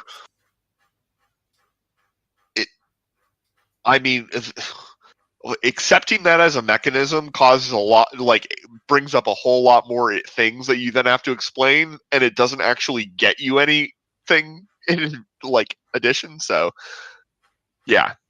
Anyway. Yeah, no. Again, that was something I was just interested in, because I'm going back sort of maybe 15, 20 years, and I remember finding it really fascinating as a concept, but I couldn't see how it would work as a fact. Yeah. You're right. Basically. Yeah. Okay. Anyway, Mr. Slave, back to you, sir. It's fine. I mean, we've been through everything multiple times. Look, all I'm saying is, right, when we imagine the 180 degrees, for example, let's take the 180 degrees. I mean, you're telling me that you're expecting a discontinuity. I know it's statistic in the collection of the data, but we've never seen. Okay. Let me ask. Go ahead. Sorry. No, I cut you off there. No, sorry. I'm just saying, we've never seen. Show me any evidence that you've ever collected data that was discontinuous on the first and second derivative. Show me. I mean, I'm open-minded. Okay. I can. Let me. So, let us suppose that what you are plotting is your angle from the North Pole, for example. Okay.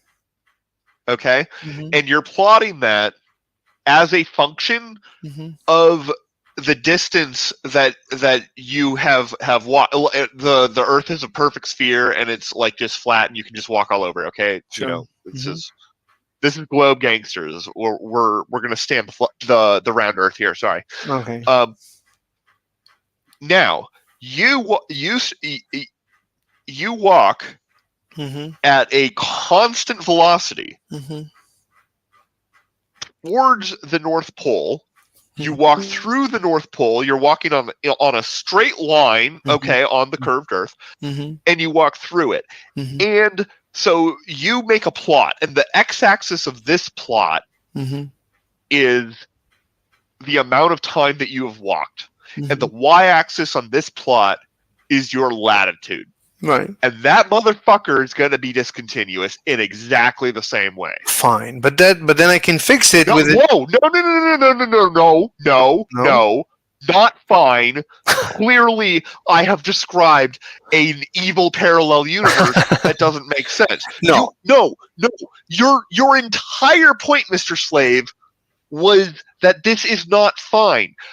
It's okay if you change your mind, but you're not changing your mind. What you're doing is you are immediately going to a justification and a rationalization. You're not even stopping for a moment to think, wait, did he just make a good point? No, this you happens. Didn't even stop for a moment. I've seen this discussion at the event horizon of a black hole with Veritasium. I'm not talking about the event horizon of a black hole. I'm talking about a guy walking on a fucking thing and making a plot of how long he walked versus his latitude. Those are very terrestrial things. Literally. Yeah.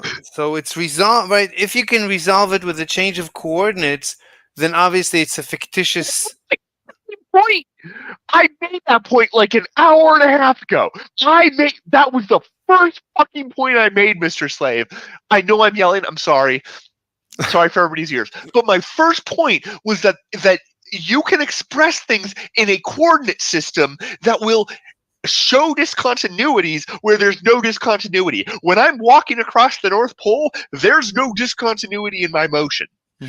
But when you plot it with the x-axis and y-axis that I just chose, and I was able to pull, I mean, it took me a little bit, but I was able to pull that example. I didn't Google that and look that up. No, Okay, no. I didn't.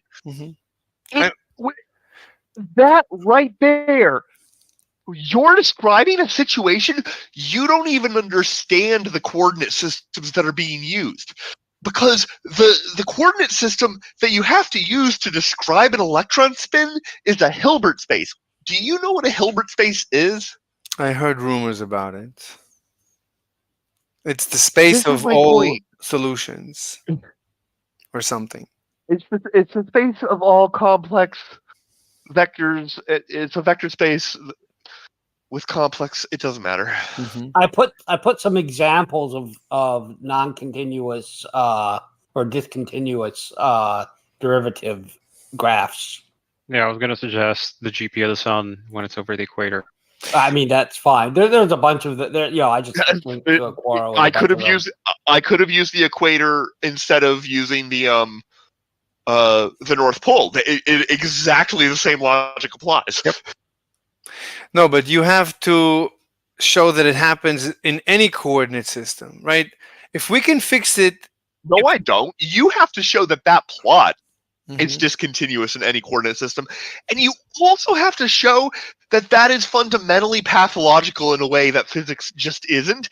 And the thing is, physics does have discontinuities. Phase transitions are probably the most obvious example. I mean, other than just like straight up elastic physics, but right. But even billiard balls aren't actually elastic. They're right. But phase transitions, when you go into, when it's okay on the macro level, it looks like it's instantaneous. But when you replay it in super slow motion, you see that really it's taking its time. And if you do it really slow enough, it's basically very continuous. Everything is fine.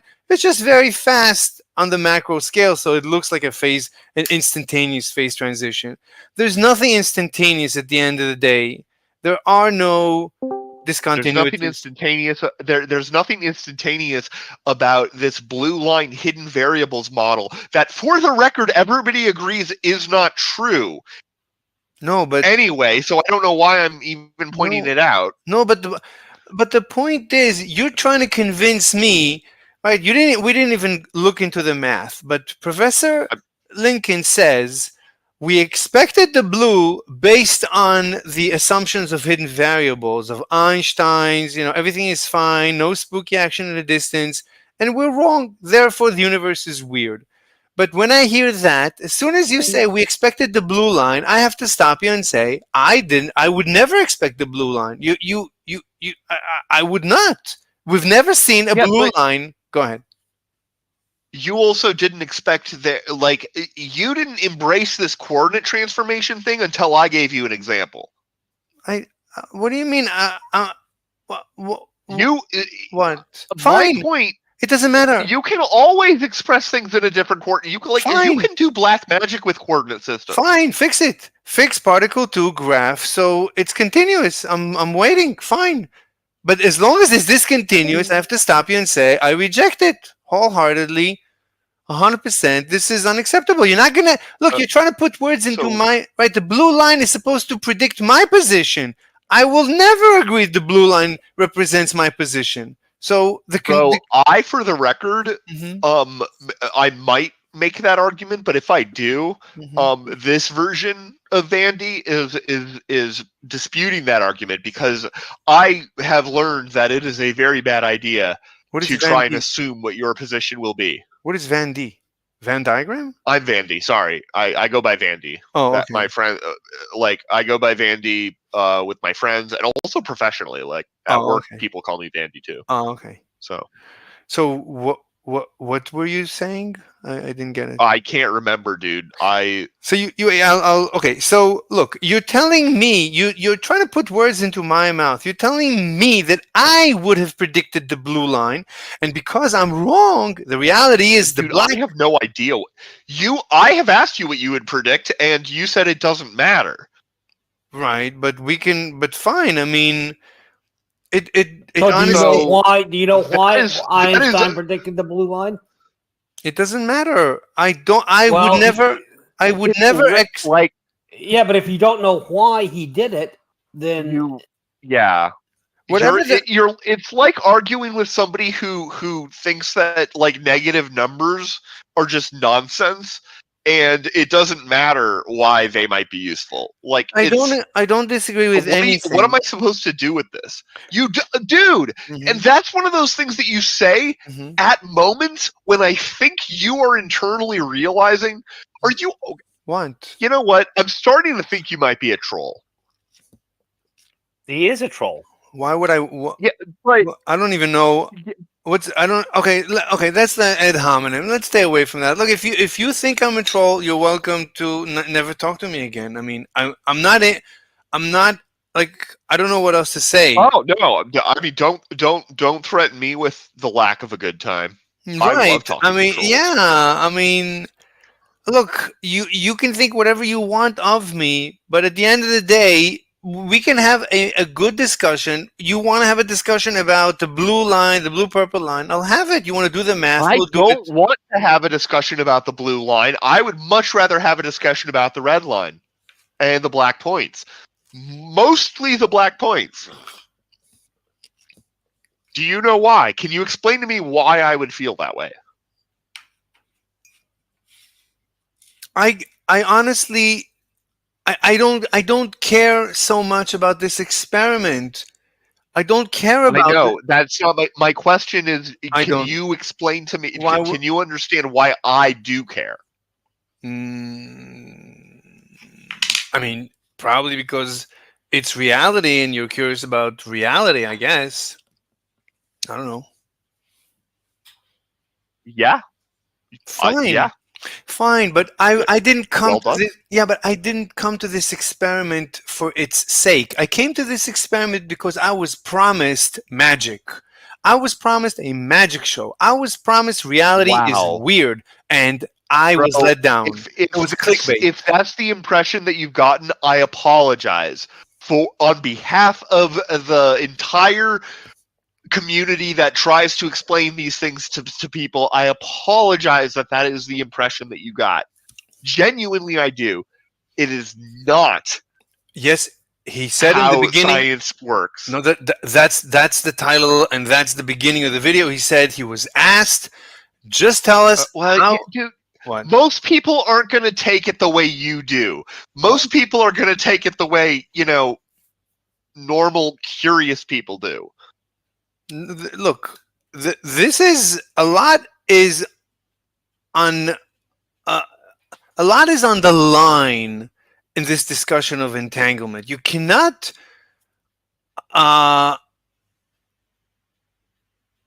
undo the amount, like the size of the bet that is Dude, riding. We know the whole shtick is that you want this to not be true, right? Yeah. And so you're trying to figure out, and no matter what anyone says to you today, that's ad it hominem. will make no difference. That's ad You've hominem. said it before. That's You ad said that the hominem. whole reason you investigate this is because you don't want it to be true. It's ad hominem. You've said this to us. Mr. Slave, that is actually not an ad hominem. Just we can this go particular example is not. Okay. He's right. You're not interested. That's ad hominem. For tonight, listen. I'm sorry. I'm sorry you feel that way. We're discussing me. Tonight, I'm not for interested. Tonight, I think we're I'm done. not interested. What? I'm done. At least. I'm for tonight. I no longer have the bandwidth to keep on going around. No, it's fine. It's fine. Look, we've been the through this. merry-go-round with you. It's fine. It's fine. Look, Yeah. Obviously, this is not. I do not own this room. Yeah, but I think that's it. So first off, for the record, obviously, we would like to have you back. And Yeah, I think that that's an entirely fair point as well. I suspect that you're not the only person who feels that way. So that is yeah. So I have muted Mr. Slave. Mr. Slave, I'm gonna unmute you. But we're moving on. Yeah, I was gonna move on. The dude literally just wants like I don't know, like he's like a flat earther in the sense that he has this idea of reality that he says like a lot's riding on it. The stakes are high. He said I got into this whole thing, like this Hold on. entire shtick, just because he was For the record, if we are going to move on, we can't move on by then talking about Mr. Slave and everything. I can. can. Trust me, I can. Well, okay, but then you're gonna get probably modded because that is unfair to Mr. Slave to suddenly start talking about him like that while especially while he's right here. I mean, if he leaves, obviously, the thing about reality is people do talk about you behind your back. But while he's here, that's unfair to ask him to just. I don't care what's fair to Mr. Slave. He's annoying. It's good. Okay. It's good content. It's being recorded. Well, then let him content. respond. If you guys are going to talk about him, let him respond. Yeah, exactly. Yeah, I agree with that. If so, I would prefer that we not. Dude, do that. you agree with it because you're happy, right, to have a conversation with Mr. Slave tomorrow about the exact same fucking thing. No. I'd much rather have the conversation with Tapioca Weasel. Like you guys have been talking to him for like 2 months. Like I don't get why. Anyway, do you have a particular thing that you're curious about, Omni? I do, but I think I know. So the question that I had was about entanglement, and I understand that entanglement only applies when you're going from a state of superposition or a state of unknown spin. Like if I can't change the spin of a particle that's entangled and have it change the other one, that would be transmitting information. That would allow the transmission of information faster than light. Entanglement occurs. Spin does not have to be involved for entanglement to occur. Okay. Entanglement is a much more subtle concept, and because when you measure, if you have a photon going through a double slit, then if you measure the photon going through one of the slits, it's not going through the other. But entanglement isn't really happening there. I mean, maybe in some technical sense it's happening, but not in any sort of, particularly surprising or compelling way. Other than what's weird about it is the non-determinism of it, and the superposition aspect in the first place. But entanglement is not particularly elucidated by that example. Entanglement is more like if you have a quarter and you somehow divide the quarter into two parts, and then on each side of the universe, somebody flipped the quarter and they watched it land, and it landed heads up. And now somebody else is flipping the quarter and they see that it will land the same way or the other way or whatever. Right. It's one of these things that the actual weirdness of it becomes apparent only when you. The spin example is the most clear because it's the sort of simplest example to describe, but the weirdness of it is intrinsically best explained with some math. And the fact that you can, when you're describing a multi-particle wave function, you can look at combinations of the single particle outcomes, the single particle state vectors. And there are some outcomes that are precluded. They are not present. They are not physically predicted or allowed, and indeed observation bears this out, but are mathematically valid, but they don't exist because you do the math and the math does not include that solution this time. So that you mean when I examine particle A that's entangled with particle B, I exclude some states from particle B. You Well, you include them actually. Normally, particle A and particle B are independent. Normally, Okay. Right. most of the time, if I do a thing, and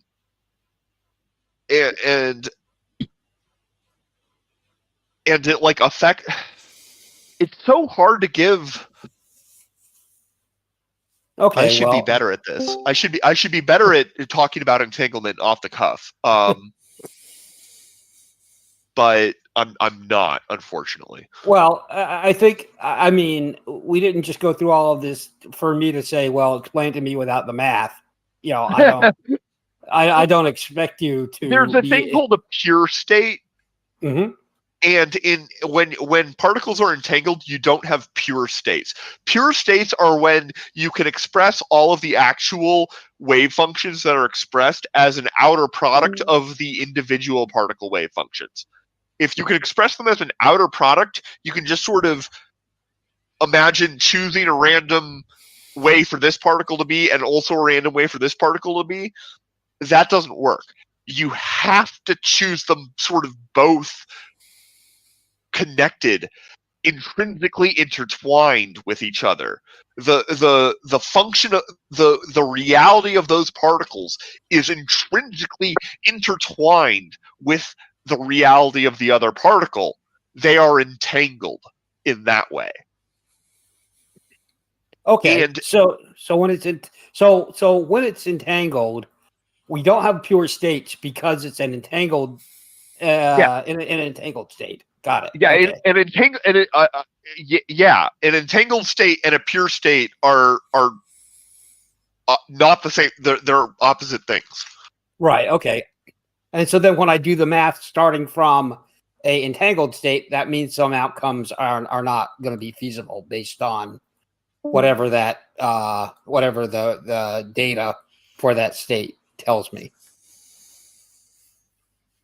Or is there, or does entanglement preclude, let's say there's 10 states, does entanglement always preclude 6, 7, and 8? Or does it? No, you can engineer entangled states with just as much complexity and whatnot as you can other states. And like I would argue that the reason that we observe things like, you know, this like the so-called wave function collapse is because there isn't actually a collapse.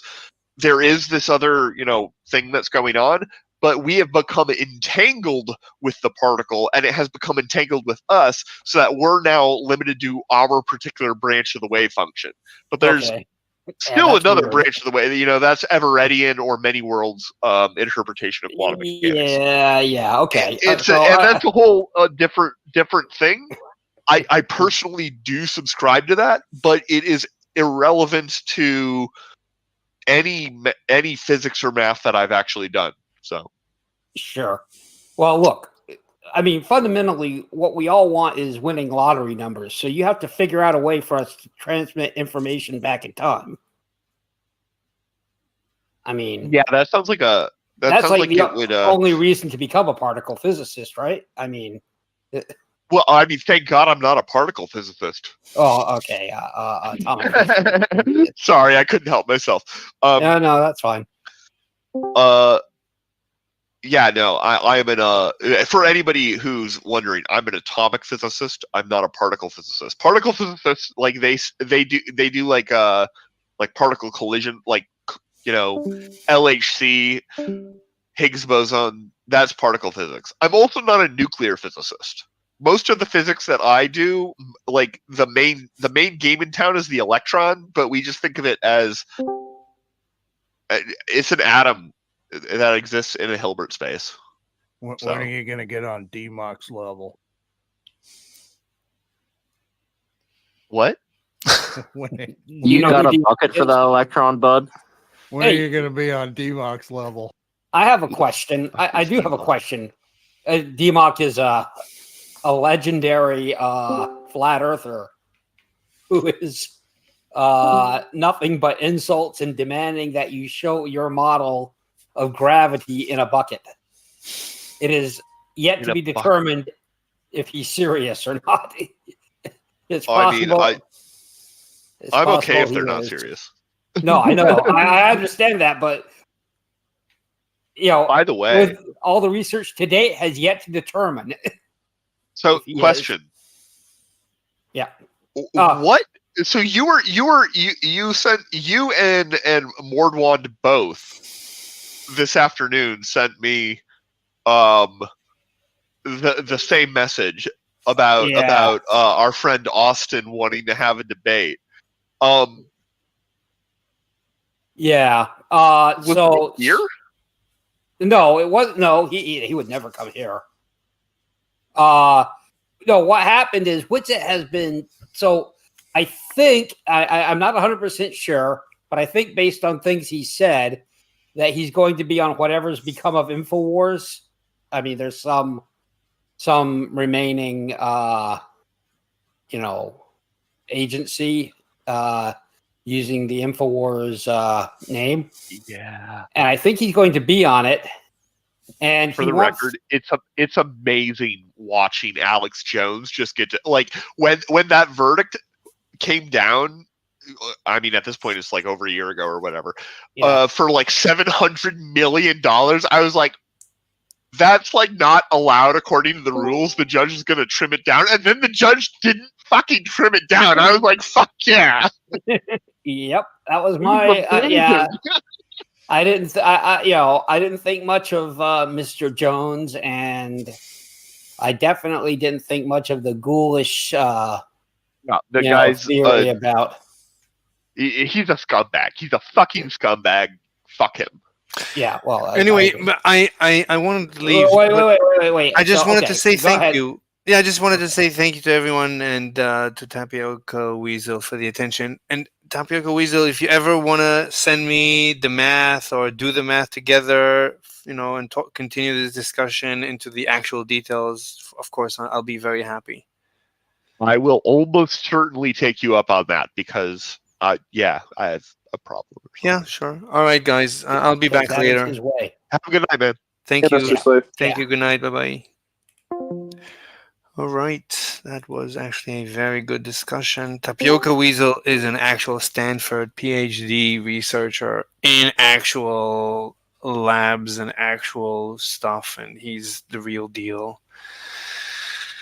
So any time spending with him is obviously extremely valued. It's basically like having a discussion with any other of the big guns. It's just beyond belief.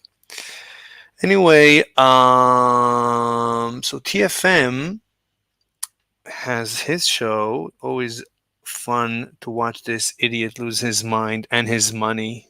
With the furry fetishes. And help.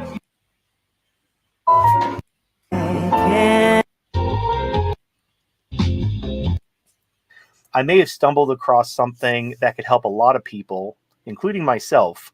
So let me just get the sponsors out of the way first, and then we'll circle back. All right, our top sponsor, our ride or die sponsor, the one, the only, the doll, your LARC agency of the future. I will bet you any amount of this and women and cucks and simps, and then everything's. I'm not even talking about this from a technological standpoint. Test tubes, and because that's how it works. Like the Blade Runner replicants work in a slave class, past their skin to see their emotional response. Same reason we gave instead of waiting for this future that is now maybe a waifu, maybe $2,000 is too expensive physically, but you don't want a full doll, feel real in the hand.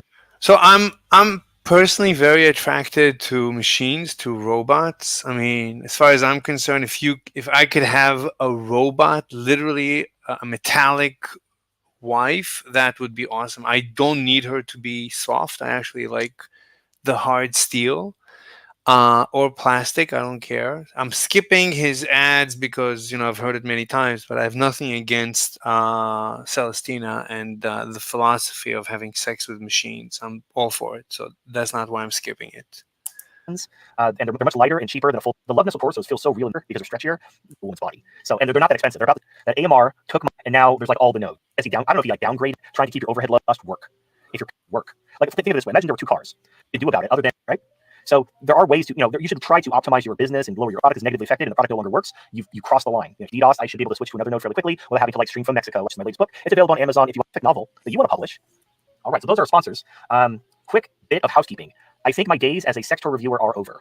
YouTube they finally pulled the trigger on their most draconian terms of service update yet. So before, sex toy reviews were fine. As long as you didn't fuck, nothing, you couldn't have porn, but reviewing a sex toy in a professional, educational way was perfectly within the terms of service. Then they changed this. No, but sex dolls, which look like a real person, with tits and a vagina, you can't show that. So okay, fair enough. So all my old doll torso videos were getting taken down. So I started putting panties and clothes on the dolls when I reviewed them, and I couldn't show anything, and that seemed to please YouTube for a while. And now they just came out with a new terms of service update. Not only are the doll toys no longer allowed, even if they're clothed, I can't review any sex toys. They gave me a strike on a penis pump. It doesn't look anything like anything. It's a fucking penis pump, and I got a strike for it because according to the new terms of service, you can't review any sex toys, not even implied sex toys. So if I just had, I don't know, there's one review where I blurred it because the sponsor really wanted me to upload to YouTube. So I just blurred the review and told them to go to another platform if they wanted to see the uncensored version. And they seem to be pleased with that. I can't even do that anymore because it's implied. Even if it's censored, it's implied, it's bad. I can't review sex toys anymore on YouTube. So that's kind of it. Now I'm letting the sponsors know, hey, I can't review sex toys on YouTube anymore. Do we want to move forward? Because the problem is YouTube was the platform that they wanted the most because obviously it's where most people are. But YouTube, in their infinite wisdom, has decided that people are not allowed to make informed purchases when it comes to sex toys. You just got to fly blind because you can't review them. I get it. I understand. I say things that people don't like, and there's obviously people who really don't like me and they want to get rid of me. But this is insane. You're saying you can't even talk about sex toys or. I don't like TFM. I used to love him. I hate him, but I don't want to censor him at all. He should be on full blast with all his idiotic anti-Semitism. Give an honest review or even imply the use of the toy that violates their sex and nudity. I'm giving advice how to lose all your money. Provision. How to be poor. You should create a new channel, How to Be Poor. In no way it does. So unfortunately, now they haven't started getting my old videos strikes. They only gave my latest video strike, which I guess was published after the terms of service update. And I'm sad that he cannot make a living from YouTube. I wish he could because he is the gift that keeps on giving. He's like the ultimate leftist, the ultimate Looney Tune. It's so much fun watching him lose his mind. They'll probably just delete my channel because that's all that's on my channel. Are sex reviews these days. I think with age, he's going to lose more and more of his mind. I don't know what's going on with him. He used to be like a normal person. He used to be so funny. I used to die from laughter listening to him.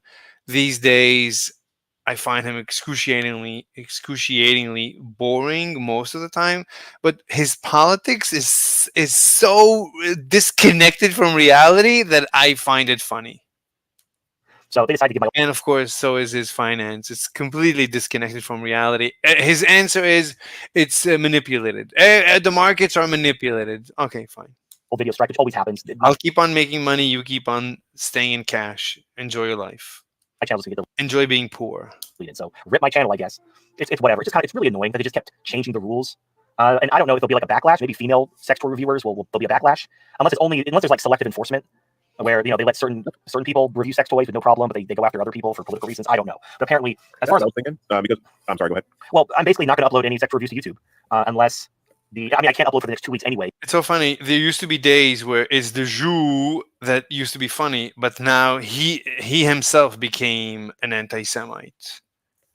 Like he used to make fun of them. He used to not. This is identical to how Hitler himself in Mein Kampf explains his rise into anti-Semitism. He says himself, in the beginning, he used to make fun of anti-Semites, but then in time, he became an anti-Semite. So I don't know.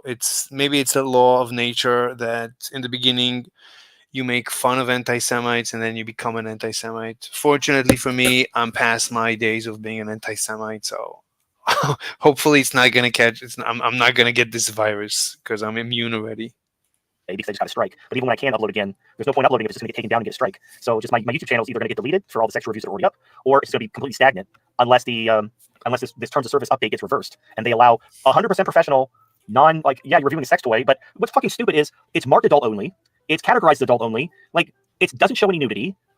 You're basically like, no, you can't have. We want this on this website at all. Like there's like people doing like naked yoga on YouTube. Oh, I don't know about naked yoga. I'm sure there is, but there is the naked cleaning. Oh my God, naked yoga is amazing. Naked stretching, naked cleaning. Oh my God, I love naked cleaning. That's like the best on YouTube. No, that's the purpose of YouTube. That and quantum physics, quantum mechanics.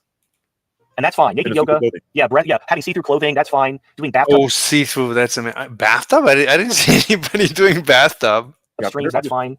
Yeah, they're obviously just trying to advertise their OnlyFools accounts. It's right, but I mean, it was a penis pump. It wasn't like a pocket pussy. It wasn't a sex. The OnlyFools. Oh my God. I mean, the internet today is such a joy.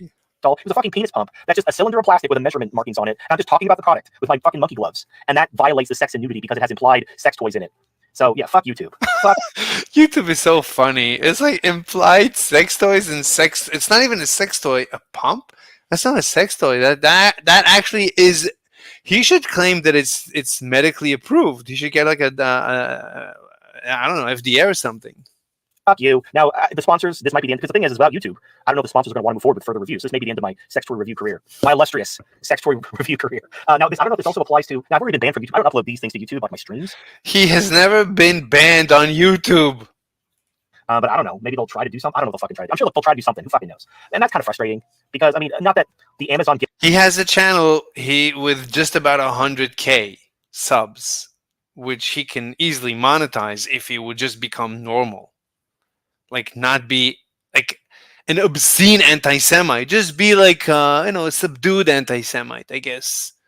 Don't go crazy with your anti-Semitism. You're going overboard. Just trim it down and you'll make a lot of money. Gift codes I was getting paid in made a difference in my life, but it was nice to have the extra money. Like I've been using my Amazon gift card money from these sex toy reviews to buy. I've almost completed the entire collection of the God tier expansions, which is a miniature war game. If you watch my miniature war painting videos, I painted one of the expansions, which was like a Ragnosh, which is the Demon of the Red Waste with the red bandits. I was buying those for Hero Quest and D&D because they're really good miniature. Yeah, that's boring. I don't care. And then I figured, well, I'm racking up for these sex toy reviews, $20 for you. So yeah, that's what there's actually a couple things. I've been doing a lot of research because I may have stumbled across something that's potentially huge. But I know you guys mean well when you guys like tell me do the carnivore diet, drink distilled water, do this, do that. And the science of the carnivore diet and like where you're, the one guy who does the distilled water diet, it's all the same at the end of the day. The reason why the carnivore diet works and the reason why it eliminates a lot of conditions is because we're made of red meat. So nobody is allergic to red meat because they'd be allergic to themselves. So if you go carnivore, you're basically cutting out everything out of your diet that you could possibly have a negative reaction to. So and there are a lot of conditions. They're effectively the result of some kind of poor nutrient intake or a sensitivity or an allergy to various foods or whatever. So by eliminating all of that, you basically solve the problem. But it's a very extreme move. But there's two ways to go about this. You can go carnivore, cut everything out of your diet that isn't red meat and fat. And then that will knock out anything potentially in your life that's causing a sensitivity or an allergy. But you don't really know what it is. Like, you don't know what was causing the problem, but it will solve it. But because you cut everything out, you really don't have an opportunity to figure out what was the issue unless you slowly reintroduce things back in. And some people just stay carnivore forever, and they stay on it for months, years, and lose all kinds of weight, and they just eat sticks of butter like the candy bars. If that's what you enjoy doing, then it's your life. You live your life, buddy.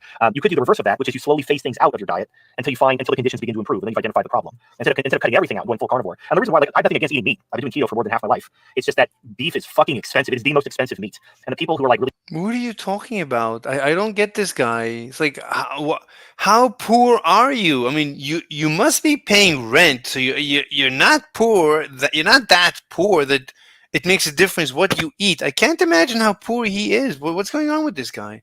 He has nothing? Really big proponents of carnivore. Then stop being an anti-Semite. Start monetizing your YouTube channel, and everything will be fine. He's such a great content creator. People love him. I used to love him, and I'm very selective about who I follow. They either have access to a butcher, they have a buddy who hunts and can give them venison or elk or something like that. Like if you're just buying steak from like even somewhere like Costco or Sam's Club, you're talking like $6-7 a pound. That is going to add up so goddamn quick. So it's just one of those things where you could eat a lot of eggs to supplement the diet. But I've decided, okay, instead of going full carnivore and cutting everything out, which would solve the problem conceivably, I'm just going to do a phase out of the more likely, basically phasing out gluten, phasing out dairy, phase out certain things that there's common sensitivities or allergies to. And when your conditions start improving, you've identified the thing you're sensitive to. So you may not have to go carnivore if you have a sensitivity to gluten or dairy. Just stop eating those, and you can just have a normal diet other than avoiding that thing that causes the thing. So that's a different approach. Now, if nothing gets better unless you cut everything out and you have to go full carnivore, well then there you go. And apparently you're just that sensitive and you just got to cut everything out. But probably not.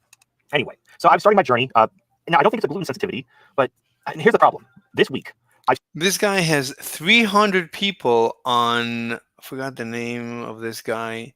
300 people on the other platform and 310 right now on YouTube. So it's 600. He probably he has about 1,000 people watching live. The last couple of weeks, I've started a lot of things at once. So I'm not sure what to credit with my improvement. And this is not even his channel. This is Halsey's channel. So a couple things. So he's not even monetizing the real-time YouTube. This guy's so bizarre, so weird. So I'm going to talk about something that no one's talked to me. He invests so much time in this channel. It doesn't monetize it. What's wrong with him? About this is something I just found in my own research, but it's potentially. And he doesn't sell merch. He doesn't promote any products. Not really. Not like he doesn't. Potentially huge. So I don't think it's a gluten sensitivity. It might be due to the keto bread, which is it's art. So if you don't know, they introduced keto-friendly bread, which is kind of mind-blowing because I haven't had bread in years. And they're like, oh, this is keto bread. It's keto-friendly. It's got one Why don't you have bread? one net carb. It's full of fiber. But if you look at like how they make it, it's basically like test tube bread. They got to strip out all the wheat and then they put it in like cellulose fiber to make it keto-friendly. And that could be part of it. So I'm not eating keto bread anymore. But again, there's a couple things happening. I started the second week of my my whatever it's called, the immunosuppressant. But I'm in what's called the loading phase, and I shouldn't actually feel a difference until like the next month. You're supposed to be on this shit for like a month before you feel anything. So I don't think it's that. And I've been taking the progesterone, which is like the steroid they give you. But I've been taking that for a while, and nothing's improved. I know what progesterone. I mean, it helps with the inflammation, but this is what's crazy. So I've been on Aleve and Tylenol and various NSAIDs for months, and they basically make the pain and inflammation tolerable. But you're in constant pain, barely sleeping, your lifestyle is severely affected. But at least you're not praying for death. That's basically what the Aleve and the Tylenol did. You're not on the verge of committing suicide. Then the what's it called? Prednisone, not progesterone. That's fucking birth control. What am I saying? Progesterone is birth control. Prednisone is the steroid. When it comes to medicine names, I get extremely tongue-tied. I don't have a medical background. It's the steroid. Progesterone is fucking, and it's made a little bit of a difference in like inflammation, but nothing dramatic. I pronounce this correctly. Proteolytic enzymes. $100 a bottle supplements, which is no different than half the shit you buy at the store. Like, I don't think they sell these in stores. I've been taking them for 2 days, and I feel dramatically better. Like shockingly better. Like my hands are like I can make a fist again. My knees. Usually when I wake up, I have trigger finger where my finger won't uncurl. I have to wear like a little splint on my finger to keep my finger from curling because I can't uncurl it. I have to like run it under hot water and like it's very painful. And then my knees are similar. Like if I sleep on my side and my knees are curled, it hurts to uncurl them, like straighten my legs. And if I sleep with my legs straight, it hurts to bend them. Like I just have like my joints lock up when I'm either sitting too long or sleeping, and that's gone. My joints aren't locking up anymore. I can get out of bed and my joints aren't locking up. And that's never happened since this shit started in like late June, early July. And I just started to get the pain in my joints and the trigger. So every time he comes up with a new magic medicine that he thought was working, and then he discovers, no, it doesn't work. Finger. That all started around the same time. And that's when I went to the doctor. But if it works, fantastic. Let us know. And, that's good. Good news, I guess. And found out I have rheumatoid arthritis. I've been taking these proteolytic enzymes for 2 days. And now my joints feel almost entirely, like I'm cured in 2 days. So the thing is, I've been watching videos and trying to be like, what the fuck are these and how do they work? They're enzymes that break up protein they help with digestion. They help actually break up protein. But this is the magic. This is the fucking mind-blowing shit. This can actually help a lot of people. If you take proteolytic enzymes while you're fasting, your body uses the enzymes to break up protein in your blood, which is apparently the cause of a lot of inflammation. Like, I can't remember if there's a word for it. There's like all kinds of shit. And this got my wheels turning about something else. All right, remember it might be a couple streams ago. Someone was telling me to look into hydroxychloroquine as opposed to the immune suppressant they prescribed to me, which was, hold on, I got it right here, methotrexate. So methotrexate is the immunosuppressor they gave me at the rheumatologist. But he was like, oh, you gotta look into hydroxychloroquine, which was on the list. It's a legit treatment for RA. And I have an appointment this coming week. I'm going to talk to my rheumatologist about getting hydroxychloroquine. Here's the thing. The gummy worms in your blood that cause heart attacks and stroke and myocarditis are made of protein. The proteolytic enzymes, if you take them while you're fasting, they will break up the protein in your blood. And that's in 2 days, my hands don't hurt, my knees don't hurt. It's like my RA has been cured in 2 days from taking basically the shit derived from pineapples and papayas and kiwis because it's breaking up. So apparently I have protein in my blood. So this could be COVID related. I never got I swear to God, I never got the clot shot. I'm not fucking retarded. I did my homework. I don't know if I have had COVID. I know I've had COVID because I had all the symptoms. I never took a test because who gives a shit? Like, it's not there's a cure. But this could be COVID related, or it could be some type of vaccine shedding. I mean, God knows I'm surrounded by vaxtards. So maybe one of them rubbed up against all my symptoms could possibly be my blood is causing the inflammation response, but it's not doing the actual thing that my body thinks like clearing up. So no, I've never heard of this shit until I started like researching, just doing random research. I just stumbled down this rabbit hole. So I would actually here's the thing. If you look up YouTube videos from various doctors and nutritionists, whatever, there's a lot of people who are shilling overpriced versions of this shit. So here, I'll show you what I got. This is what I got. I got this from Amazon. It's less than $10. So it's called Piping Rock Proteolytic Enzyme Supplements, $8.99. You don't need to pay fucking $20, $30, $100 for this shit. It's just a supplement derived from pineapples, papayas, and kiwis. It's not like some fancy pants shit, which is why there's been very little research done on this, because you can't really turn this into a high-priced pharmaceutical that you're going to make a shit ton of money on, because it's just a nutrient derived from pineapple. Pineapple, if you put it on meat, it dissolves the meat. Pineapple has some enzymes that just destroy meat. So this is interesting. So enzymes that destroy meat help him. That's weird. Apples, pies, and kiwis. So I guess there were some studies. Here's what's crazy. So glucosamine and chondroitin, which are very popular supplements for joint pain and joint health, they don't do shit. They don't do a goddamn thing. And they proved this with a study where it performed as good as placebo, which means it doesn't fucking work. The proteolytic enzymes perform better than aspirin. Like they did it in mice. They injected them with proteolytic enzymes, and they injected other mice with NSAIDs, and the proteolytic enzymes work better than the NSAIDs. So, but this was only a couple of years ago. Like they're just starting to research proteolytic enzymes. So there hasn't been that much research done. There's only been like preliminary research. Let me take a screenshot. Derived from pineapples, papaya. Let me take a screenshot. This might be good news. Let me see. Let me take the whole screen. Let me take everything. The timestamp. Timestamp not included? That's weird. Why isn't the timestamp included?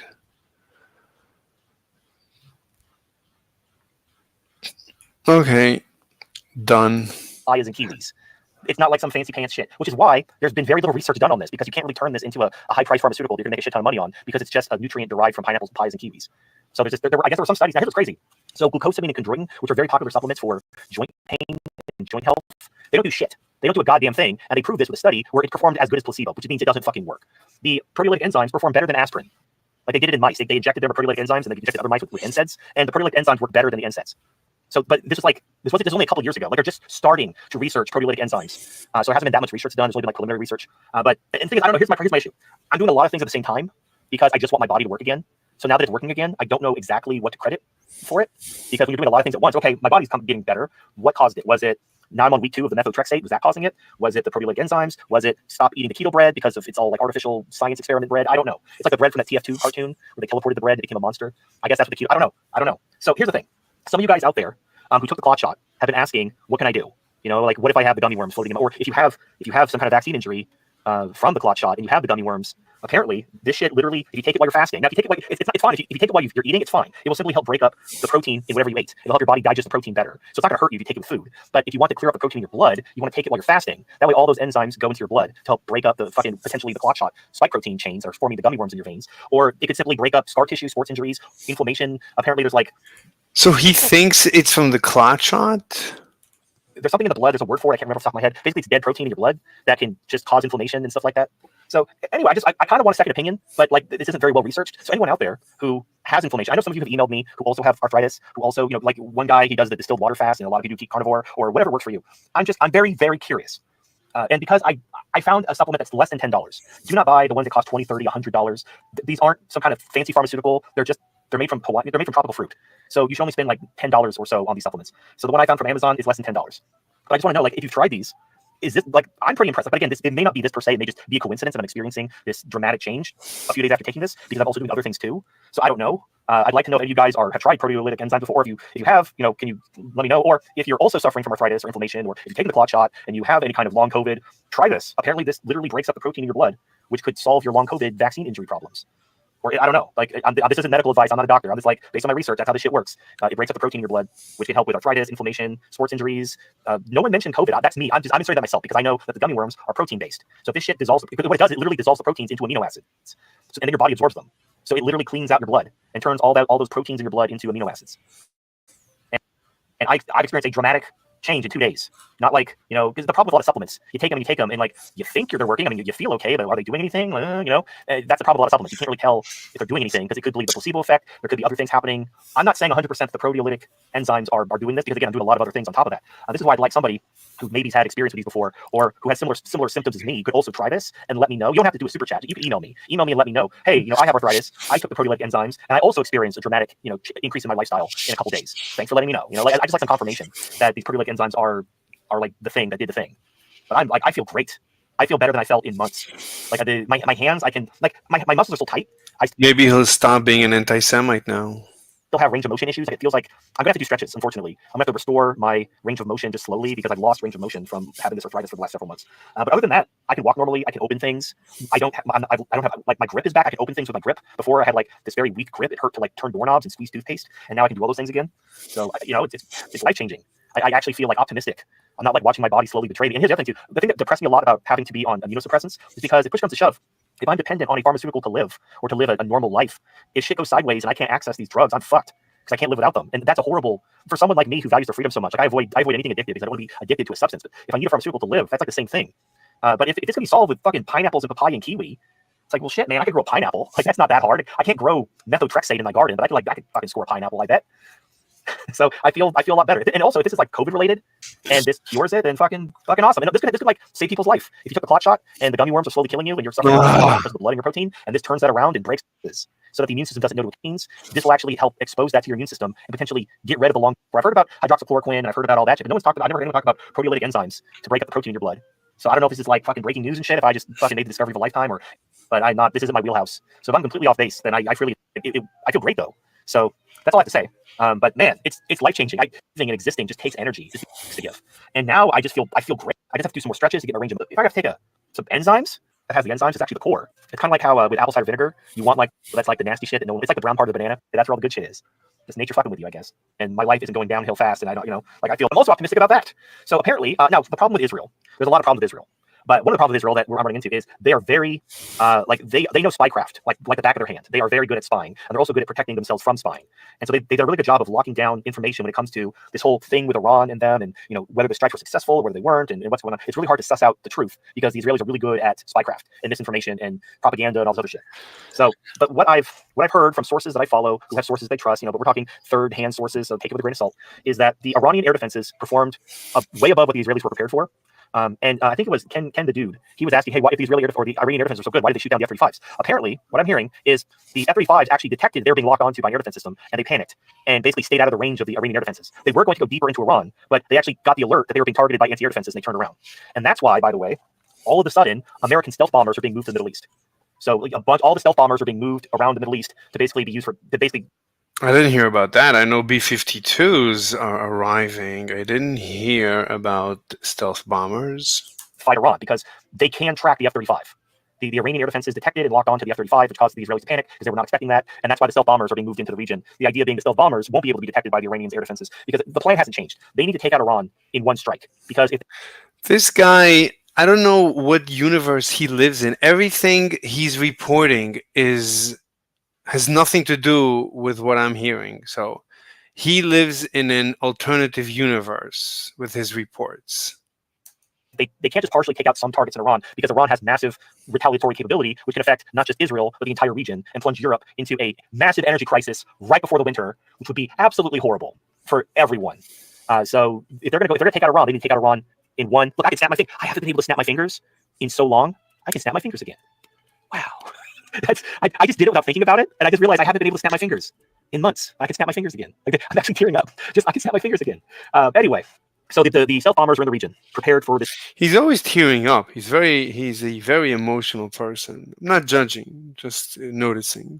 Strike on Iran. And Iran they're preparing. They're going to strike Israel. Now you bet. Oh, Iran says that. I get emotional too. I mean, it's fine.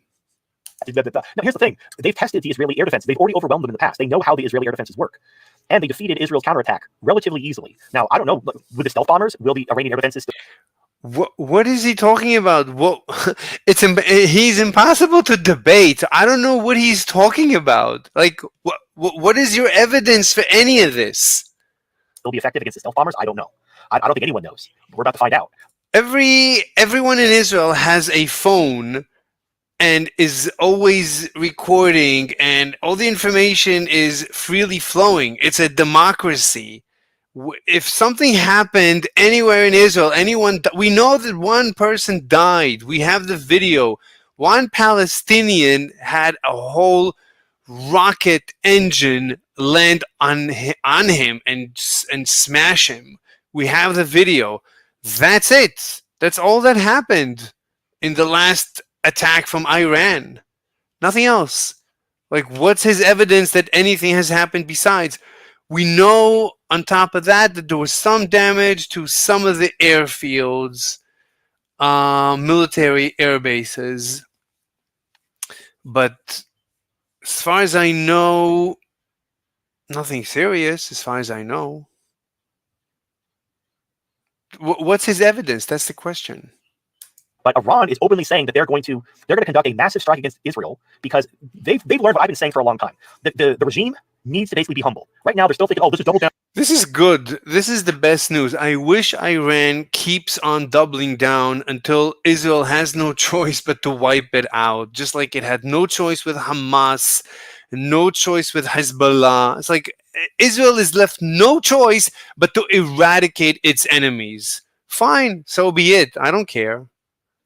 I mean, as long as the enemies of civilization are eradicated, I don't care what the reason is. Either Israel, what do you call it?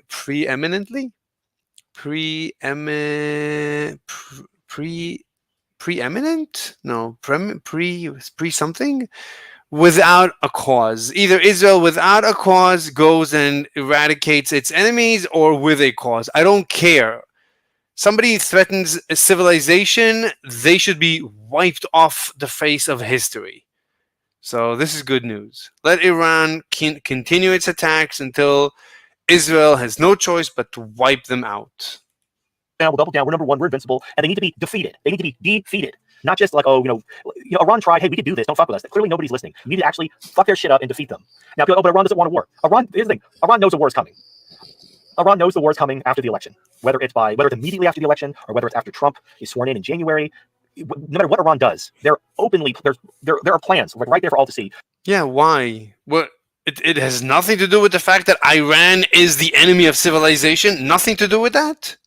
Of America going to go to war with Iran. It's like the war with China. There's already people planning for, talking about America's going to be at war with China in the next. Why? Because the West is bored and likes wars? 5 years. Now, what can China do? What can China realistically do to prevent a war with the United States? Nothing. There's nothing they can do other than surrender. They can they can let America come in, break them up, build military bases, overthrow their government. Yeah, like South Korea, like Israel, like Europe. America came into all these countries and raped them. Yeah, of course, that's what happened. Of course, Britain, Belgium, France, Spain. The whole civilized world has been conquered by the United States. Of course. If they want to keep their sovereignty, because the problem with China's being targeted not because they did anything wrong, but because they're a rival. And America won't be satisfied until they've been eliminated as a rival. Who is this America? Who is this America? Is it Biden? Who is this America? Tell me who that person is. To necessitate the breakup of China into smaller, more controllable countries. And if China doesn't want that to happen, unfortunately, they have to defend themselves from the United States, who is encroaching on their territory by building. Who wants this? Who has this in their bingo cards? What are you talking about? Military bases all over their coast and weaponizing all of their neighbors against them. And what can China do other than basically, they can either take up the ass or they can fight back. Now, right now, China doesn't have to fight back directly because they have Russia and Iran and other proxies they can support who will do the fighting for them. So it's very unlikely that China will have to do any direct fighting. But it could be that China and Russia and Iran, they are all like TFM. They all live in this delusional state and they're afraid of the West. And that's why they're attacking first, and the West now has no choice but to eradicate them, I guess. But the West is responding. I'm the West. I don't want to attack Iran, but if I have no choice, I'll eradicate Iran. And if you don't leave me a choice, which is the case. Anyway, the point is Iran knows war is coming. War is coming for Iran. And so war is not coming. Iran is funding Hamas. It's funding Hezbollah. It's funding the Houthis. It's funding all the enemies of civilization. Israel is just civilization. Israel is just the West. So Iran is destabilizing the region. The war is not coming to Iran. Iran is bringing the war to the West. It's leaving no choice to the West. The West doesn't have a choice. So they have no reason not to fuck Israel up. In fact, better to fuck them up now, preferably before the election, but at least before Donald Trump is inaugurated. Because you fuck Israel up hard enough and fast enough before, because usually you fuck them up next week. Well, you got all of November, all of December. Trump is inaugurated in January. Israel may not even exist by then. If you fuck Israel up hard enough, you may not have to worry about a war with the United States next year. Or who knows? But Iran, they basically proved to Israel that this isn't going to be a repeat of the 60s and 70s, where the Israelis have just a massive military dominance over their neighbors, and their armies are disorganized and underfunded and shitty, and they're easily swept away, and the Israelis can basically do whatever the fuck they want. There was the period after World War II, through the Cold War, basically up until literally the Biden administration. Now, I know before Biden, America's military was probably already in decline, but it wasn't obvious. We weren't losing wars. We won in Iraq. Someone here made a comment. Everything TFM said about Israel is irrelevant. This guy is completely delusional. You can tell he's delusional because he's so poor. This guy is a financial advisor and he doesn't have money for food. What else can you say? He's delusional. How can you be so poor? We won in Afghanistan. We weren't losing any wars. So even if there was corruption under the surface, it didn't become apparent until after the. He's going to end up homeless at this rate. He's going to be a homeless, bitter, old, homeless veteran. That's all he's going to be. Who is very not proud of being. He's not proud of being a veteran. People come to him and tell him, "Oh, we're so proud of you." He says, "Don't say that. I'm not proud of serving my country." He's not a proud American. This guy. Absolute embarrassing fleeing from Afghanistan under Biden, and then the Houthis in Yemen, Ukraine, and now Iran and Israel. And it's all happened just in the last 4 years. Before that, America was still perceived as invincible. In fact, when the Ukraine war first broke out, everybody was on America's side. You had Switzerland abandoning neutrality. You had countries in Scandinavia openly joining NATO. Everyone just assumed America would win because America was invincible. And now the corruption and the weakness that was probably part of the American military for a long time is just becoming apparent. And so Israel, they're fucked. They're totally fucked. Because they can't survive without America. They are an appendage of the American empire. And it'd be one thing if they were just living their life peacefully, not doing anything, and America was in decline. Then there could be like some type of negotiated settlement to end the Palestine. Yeah, October 7th. That was Israel. That was Israel woke up on October 7th and murdered its own citizens. Of course. Question, but Israel could conceivably be part of the Middle East in a new paradigm. But they decided, no, now's the time to like kill the Palestinians and take all their land and all sort of shit. And then, like again, it's like you provoke a war against Russia, which America. They took their land? I wish Israel conquered land and settled it and kicked everybody else. Anyone who doesn't want to be a good model citizen of civilization, either off with your head or get out of the country. That's what Israel should do, but unfortunately doesn't do it. America did, and then you lose said war. You just really fucked up then. Like Russia didn't want a war; they were perfectly fine just selling you their natural gas. But you provoked a war with them, and then you lost said war that you provoked. And now Israel provoking this big kind of ethnic cleansing campaign. They won. Okay, I mean, this is boring. So it's fine. The stealth bombers are only. This is it. If the stealth bombers go into Iran and they get targeted by anti-air defenses somehow, I'm not 100% whether I do know Russia and China, they have their own stealth bombers, or like Russia is about to start producing their own equivalent of the stealth bomber, like soon. I saw an article from like last month. Like just like a week ago, saying that like their new stealth bomber is going to be entering production soon. So I promise you, China and Russia know how the stealth bomber works if they're making one. So I'm sure that they've got the all the biometrics or whatever programmed into their air defenses. But the biometrics. What is this guy talking about? What biometrics? The fingerprints to start the engines? What is he talking about? This is going to be where the rubber meets the road. When these stealth bombers are deployed, in the Middle East against Iran, will the Russian air defenses be able to take them out? And if they do, that's it. America doesn't have, again, the American doctrine is all based on aircraft. We don't have an army of drones and glide bombs. We just assume that air superiority would always win the day because it always has. But if their air defense systems can take out our stealthiest bombers, that's it. Like we can't do shit. And the thing is if you go into and you start losing air defense systems, I mean, those platforms are irreplaceable. The pilots are irreplaceable. You can replace a missile launcher that's launching, fucking drones easily. But these aircraft, you're fucked. And then if you take out the air bases, I guess what the plan is to use adjacent countries. You can replace a launcher?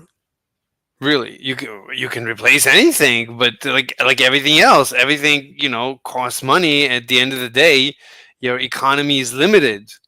So, it's a bombing pilot is it costs money to train the next one, but just like it costs money to create a drone launcher.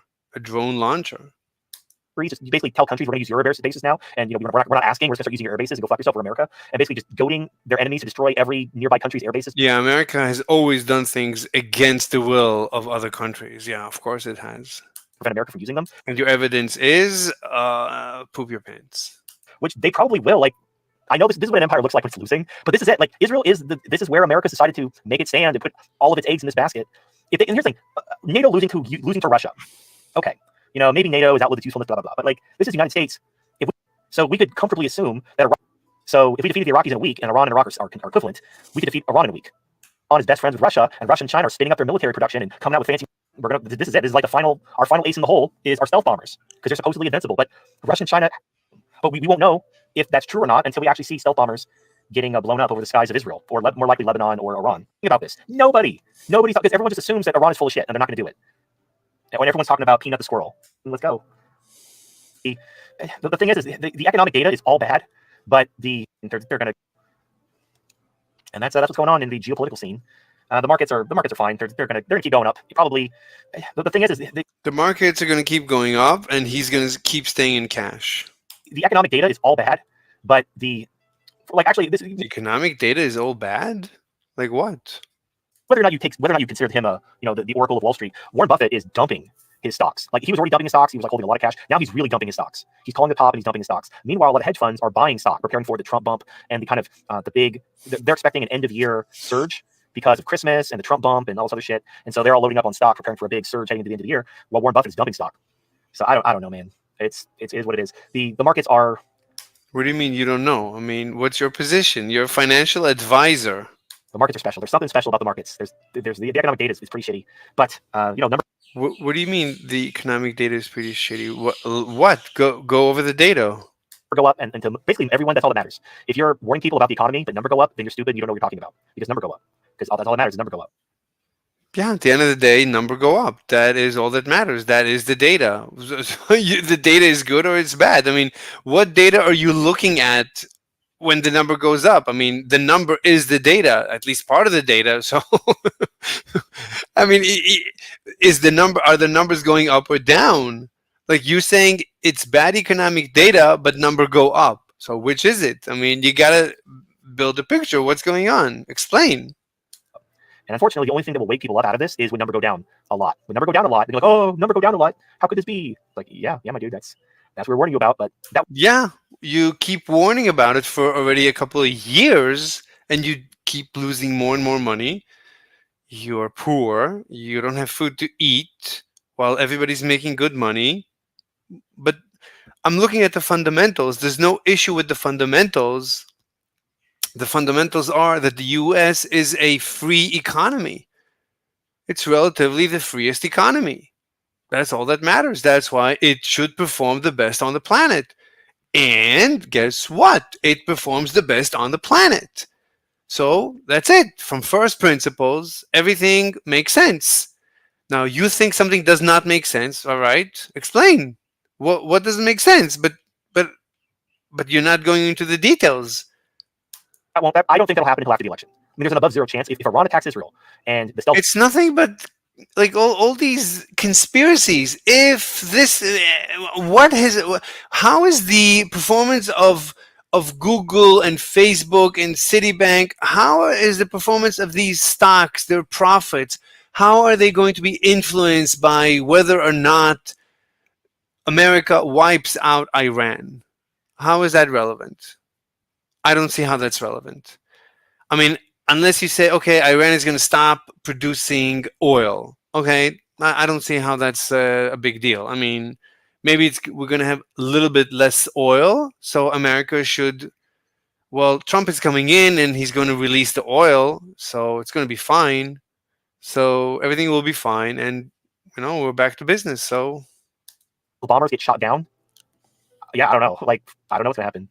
It's gonna be great. It's gonna be biblical. I mean, if bombers get shot down, I would be very surprised. That would be very surprising. Actually, if the stealth bombers get shot down and Israel knows they're fucked, they'll probably launch nukes. The stealth bombers are going to get shot down with what weapons? I mean, Israel, as far as I know, wiped out the SAM 300 that Iran has. If need be, you send in more and more bombers. I mean, fighter bombers, like small fighter bombers that go under the radar. They wipe out all the air defenses, and then the bombers can come in and bomb it easily with no fear of anti-aircraft. So, I mean, if everything is done properly, in proper sequence, slowly, step by step, I don't see the issue. That'll be their last. I mean, the reason why you need the bombers is because you need the 30,000-pound bunker buster to destroy the Iranian nuclear sites. That's the only reason I think you need the bombers. Act is to launch their nukes at Iran, which means Iran's going to have to actually take out. If they're going to strike Israel, like they say they're going to, they absolutely need to take out Dimona. Like, as many fucking bunker busters as it takes, you need to take that facility. It's not going to help you to take the Israeli nuclear site because they already created the bombs. They don't need to create more bombs. It's not something you need to create more of. Yeah, we shall see. We shall see. But the market's most likely. Oh, we shall see. Yeah, we shall see. Yeah, that's all he has to say. We shall see. We'll stay positive into the year from the Trump bump and whatever. I'm not sure what Warren Buffett is saying. So, you agree that there's going to be a Trump bump, but what? That's also manipulated. Like he keeps saying, the markets are manipulated to support Biden. Okay, but what about Trump? Are the markets also manipulated to support Trump? So now he's going to switcheroo to the Trump bump, and he's still going to stay in cash. I mean, yeah, the data isn't good, but that doesn't mean anything. The data hasn't meant anything for several quarters now. So we'll see as far as the markets are concerned. I've been in cash all year, so I'm just waiting for the crash. Why should the Google performance care about whatever data you're talking about? Why should, right? I'm buying Google stocks. Why should I care? Why should Google income depend on any parameter that you're talking about? But yeah, that's what's going on. How are you, HD? Shogun, I noticed you guys popping in. I'm doing. I got these proteolytic enzymes on and papaya. Wait, did you take them on possibly? And it's, again, the people who have a similar story to me, and it's vaccine related. This Chinese guy lost his hand. I don't know how. How do you lose your hand? You know, like they got the vax, they got protein in their blood. I didn't get the vax, so either it was like which one's the several treatment? Here's the thing: I'm leaning strong recovery. The only thing it could possibly be, you have to take a loading dose for like a month before you should see any kind of change. And I felt that. How do you lose your hand in the 21st century? What do you do to lose your hand? This is so weird. He just one day comes in, he says, "Yeah, I lost my hand." He lost his like right arm or something. I don't know how. Changed in 2 days when they started taking the. Oh yeah, Or maybe he was joking. I don't know, but he told us the whole story how he just lost his hand. It really can't be that realistically. It could be issues, and now that I'm kind of out of my job coming week, so I'm going to be meeting with And he has 2 jobs or 3 jobs. I don't know. rheumatologist this coming week, and I'm going to talk about getting a hydroxychloroquine. And then he was talking about, he was making so much money because he moved into energy. Yeah, TFM moved into energy and lost his pants. Prescription. And if this is COVID related, if it's because of protein in your blood, and they had such a dramatic effect in a very short amount of time, means that it could be, unless some fucking nurse, while I was getting some other work done, I don't know, like gave me the vaccine. I mean, no vaccine, it's from COVID in my bloodstream, or maybe it's how shedding works. I know. I was very surprised to hear Tapioca Weasel come after me on a personal note, like a personal basis, like an ad hominem, like talking about me again and again. I was just taking Einstein's position, regardless of Einstein. But if I need to pull the Einstein card, I'll pull the Einstein card. I'm just taking Einstein's position. Well, why are you attacking me personally?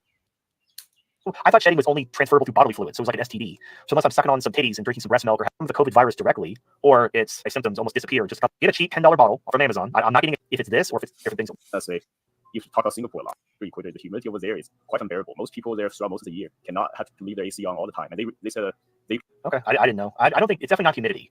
Probably not anymore. Because one of the things is I get into the shower, I turn it all the way to the hot, like as hot as it can go, like basically burning myself in the shower. And I basically do my stretches in the shower with the hot water because the hot water, it like relaxes when I do my stretches. It's too painful. But if I'm in the shower with the hot water, when I wake up in the morning, I'm super stiff. My legs bent and fine, my fingers bent to cope with the lack of mobility and the pain. I can be functional. I actually feel like my body's like weird to walk or open things for the first time. And fuck Israel up, and America's basically playing their final card, which is the stealth bombers.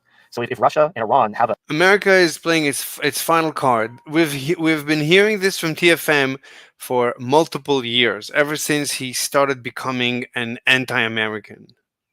Answer to the stealth bombers, then that's it. And he admits that he is anti-American. I mean, he's admittedly anti-American. He's pro-Putin, and he says exactly why. He says that we need to balance the U.S. It's not good for the U.S. to be a monopoly in the world stage. That's why he's anti-American. But he admits he is anti-American. America doesn't have, other than nukes. Nukes are the only other thing that America or Israel can play if the stealth bombers don't work.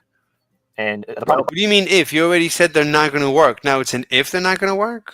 By all means, I hope U.S. and Israel's Cubans keep carrying them all the way through the end of the conflict, because that's the best way to turn out for us in terms of a better future. This Chinese guy, I don't understand how he should be smarter than this, that he still follows TFM. Unbelievable.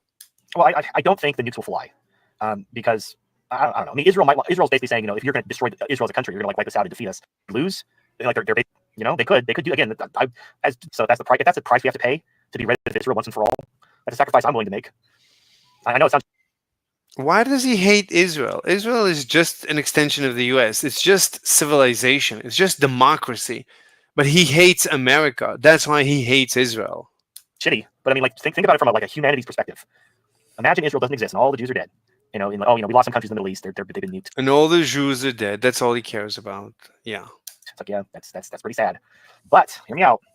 Now like the world is basically on board. Like, yeah, fuck these people, right? Like, look what they did. Like, they fucking launched a ethnic cleansing campaign, and then when they started to lose, they decided. And by the way, this is the same guy that says he doesn't care about ethnic cleansing. To nuke the whole region. Ethnic cleansing just means you rid an ethnicity from the region. You don't kill anyone. That is ethnic cleansing. So no one dies in ethnic cleansing. To punish them for not surrendering to them. Not that I'm taking sides. I'm against all violence. I mean, I think there's a solution to this entire thing. The solution is to free the economies. Economic freedom is the solution to all to all the problems. But since apparently we're just going to have less and less economic freedom, then okay, then we need to be violent. Letting them kill their children. Have we learned our lesson yet? Are we not going to? I think now, obviously, this isn't going to be like the complete genocide of every Jew on earth. It's just going to be Israel mostly. But hopefully, that's going to be the wake-up call where we decide to nuke the whole region to punish them for not surrendering to them, letting them kill their children. Have we learned our lesson yet? Are we not going to? I think now, obviously, this isn't going to be like the complete genocide of every Jew on earth. It's just going to be Israel mostly. But hopefully, that's going to be the wake-up call where, like, because without Israel, Zionism falls apart. This whole God-chosen people and all that shit goes to fucking nothing. There is no God. He's abandoned you. There's only consequences for your fucking hubris now. And then we have a reverse Nuremberg trial. We put all the Zionists on trial and hang them. You can crush their balls, get them to, again, like war crimes only matter when you lose. But if you lose, oh boy, you're going to be answerable to all the shit you did in that war that you lost. All that fucked up shit. You're all going to have to answer for it and dangle for it. So that'll be fun. And then the world can heal. We can all move forward as a species, one step at a time. As like we, and you know what? Maybe we'll build memorials for all the dead Muslims who were nuked by Israel on their way out. We can have we can tear down the Holocaust museums and put up Israeli genocide remembrance memorial. We have pictures of all the Arabs they killed, and we have a picture of Hadrian and Hitler pointing at you on your way out, just so you can kind of have that memento and hold it next to your heart, so you never forget. These anti-Semites, it's like every generation we have new versions of these anti-Semites. They just keep sprouting like mushrooms after the rain. It's like it's the nature of mankind to sprout these anti-Semites. Wouldn't that be battlefield? Will be remember. What a complete loser! All that fondly as much. And their country's going to be destroyed. Maybe not, because the thing is, it cannot exist except Palestinians are citizens of Israel. They'll simply outvote the Jews, basically, just like what happened in South Africa. Like the apartheid government got outvoted by the blacks, and then the country just fell into their hands and went to shit, which is basically what happened to Israel. So anything other than Israel cannot exist except as a Western kind of fortress apartheid state. And if they lose the war, whether or not they're destroyed or whether or not they negotiate, they will cease to exist either way, because they cannot exist if they integrate the Palestinians into their country, because they'll be outnumbered. So they can only exist by maintaining the current status quo, which requires ethnic cleansing. But if you've lost the conflict and you're negotiating peace, you can't keep ethnic cleansing the Palestinians, which means the country of Israel will not be able to exist. Which is why, they'll whether or not they launch the nukes, who knows? The problem is, this is why religion is dangerous. If you weren't dealing with, but they're just like the Crusades. And it wasn't like the end of white. But when you're doing, it's a land that's supposedly the Holy Land. Yeah. Anyway, his channel has become nothing but Israel hate, Jew hate, stupidity. That is unfortunately real. They don't cause the Jews to either accept Jesus or go to hell. So they don't. So that's why they're Zionists. They're only Zionists as a means to an end. But they don't even like the interpretation of the Book of Revelation.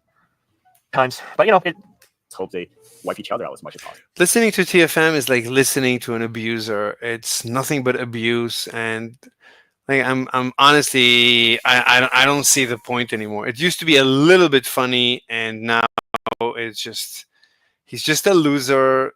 Losing his money, becoming poorer by the day, getting all his predictions wrong, hating his life. His life is going down the drain. That's the show. The main reason, the Jews at the time, they believed in the Messiah. They thought that the Messiah was going to free them from Roman. And spouting absolute disinformation, misinformation, nonsense. And rule, and Kupa or something like that. And he led a bunch of radical Jews, 12 legions. Basically, the Jews picked the absolute worst time to do this, because there wasn't anything that could have aided that other power and pushed. But they just decided that this time where Rome wasn't at war with anyone. Wait, how large is the legion again? I remember. They killed everybody, and that's actually why that whole area is called Syria, Palestine. Yeah, they killed everybody. That's why there's still Jews in the world. Very, very successfully, they killed everybody. He's talking about the Romans that killed everybody in Israel. Everybody. That's why there's no more Jews, as you can see. And that's what the Romans renamed it after they destroyed Judea. They renamed the land Syria, Palestine. But yeah, the thing is So you agree that Palestine is just a renaming of Judea? Congratulations. Then you agree that Judea is Israel and the Palestinians is just a renaming by the Romans. That's where the word zealot comes from. Was there the group of Jews who thought that this was going to be God was going to deliver Rome into their hands? They were so convinced that God was on their side that they destroyed their food in order to get all the Jews realize that it's now or never. And then when they were surrounded and about to be taken captive and crucified, they all committed suicide. But that was what's funny is most people nowadays remember the word zealot most closely associated with Muslim extremism, but that's not actually where the word originated. Well, the word assassin comes from Muslims. There was the Hashashins from Alamut, they were Muslim basically killers. That's where the word assassin comes from. But the word zealot comes from these radical Jews who rose up against Rome and got their shit pushed in. And so here we go, round 3. They're doing. It's like that fucking scene from Twin Peaks. It is happening again. So we're gonna see where this death cult shit goes this time. It looks God's gonna give them victory. So whatever, fuck them. That's about it, though. Anything you guys want to talk about? going on. Yeah, the thing is that with Chinese news sites, I see like this. I don't really trust anything they report on themselves. There's a whole lot of propaganda and bragging and just covering up anything to the rest of the world. But Look at this. Halsey needs to go back to Israel. So on one hand, they send the Jews to go back to Israel. On the other hand, they want to eradicate the Jews in Israel. So, okay. Consequences are racist and sexist and anti-Semitic. Laughing my ass off. Yeah. Exactly. China's pretty good at It's like these people are such anti-Semites, and then they cry when the Jews end up killing them. Oh, the Jews end up killing us. Oh, but they don't stop wanting to murder the Jews. I mean, on one hand, he wants to murder all the Jews. On the other hand, he cries when the Jews kill him and his side. So like, but what do you want the Jews to do? You want to kill the Jews, so the Jews kill you. Congratulations. Why don't you like have a change of heart and stop wanting to kill the Jews so the Jews don't need to kill you? Ta-da! Roll the credits. pretty consistent at calling out BS of other countries, which sometimes you can get a bit of extra news or that the West try to bury or don't really want to put a center of attention. But obviously, China is famous. Of course, because that's their number. Where you have government spying on you, and if you're offending, This show has become nothing but Jew hatred for like 7 hours straight. Some Western government. On red pill content And I don't know what to say about Halsey. I don't know. I mean, he pretends to be friends with TFM. TFM pretends to be friends with Halsey. I don't get it. Just individual, if anything, that's not really covered by the West, or they actually try to hide it. When Halsey comes in, he mops the floor with TFM's face. He keeps showing TFM how TFM is literally wrong about everything. But when Halsey's not here, TFM just ignores the fact that he was disproved about everything by Halsey and just goes on about his day, continuing to spout his disinformation. Really strange. And Halsey doesn't show up like in weekends and like basically, I mean, Halsey has like this is his platform and he could easily monetize it. It's the same story. Why doesn't Halsey show up and monetize this? I mean, these two guys make no sense. Then they may be onto something. Yeah, there's no perfect solution. You basically, you have to ask yourself, which government is a threat to you? If Western governments are a bigger threat to you, it's like a VPN to get away from the Chinese servers to get to a West. You're worried about like the government's. Before that, they keep warning about the danger. That the entire supply chain had to be sourced from China. Like there could be devices after the pager explosion thing that they had to do like 24/7 shifts to make all these phones and pagers for all these customers in the Middle East. So essentially, you made Huawei's like quarterly performance. Like they sold everything. Like, 'cause you gotta understand, like if you're selling telecommunications devices in the Middle East, you basically had to dump your stock. You don't know if these are possibly been about and pagers directly on projection. About all the yeah, like Trump just forgot to do all the Hitler things his first term, but the second term, that's when the Hitler comes out. But what's stupid? Yeah, so Snowden detailed how the government spies on you through all these devices. Now, does China spy on you with Huawei? Probably. Let's say China is listening to everything you say or do, fucking shit about what you say or do on your Huawei. Wrong think. The Western governments are a much bigger threat to your life and freedom. Think about it. Whereas the U.S. government or the shit. So ironically, like if you're a Chinese national and you want freedom, you want to use a Western device. And if you're and someone was asking me where's that from? It's from the book, The Machiavellians Defender. Really good book though. So yeah, that's core track-ons or far right. And we're not trying to say that as they become more global because of the international community, which they do which somewhat. They already do domestically, but for the sake of wanting to kind of like the new empire, people are going to want to live there because people are attracted to power. People are going to want to center of the world economically. People from all over the world are going to want to live in China because that's where the money is, that's where the power is. And if you try to be racist to them, like, oh no, you got to be Chinese. People from other countries are going to be threatened by that if they don't have a seat at the table. Now, there's they can influence that superpower to near Russia's border, correct? I remember in Hong Kong, or turn some companies and having like a little economically with Hong Kong and Chile and the fomenting of whatever they do.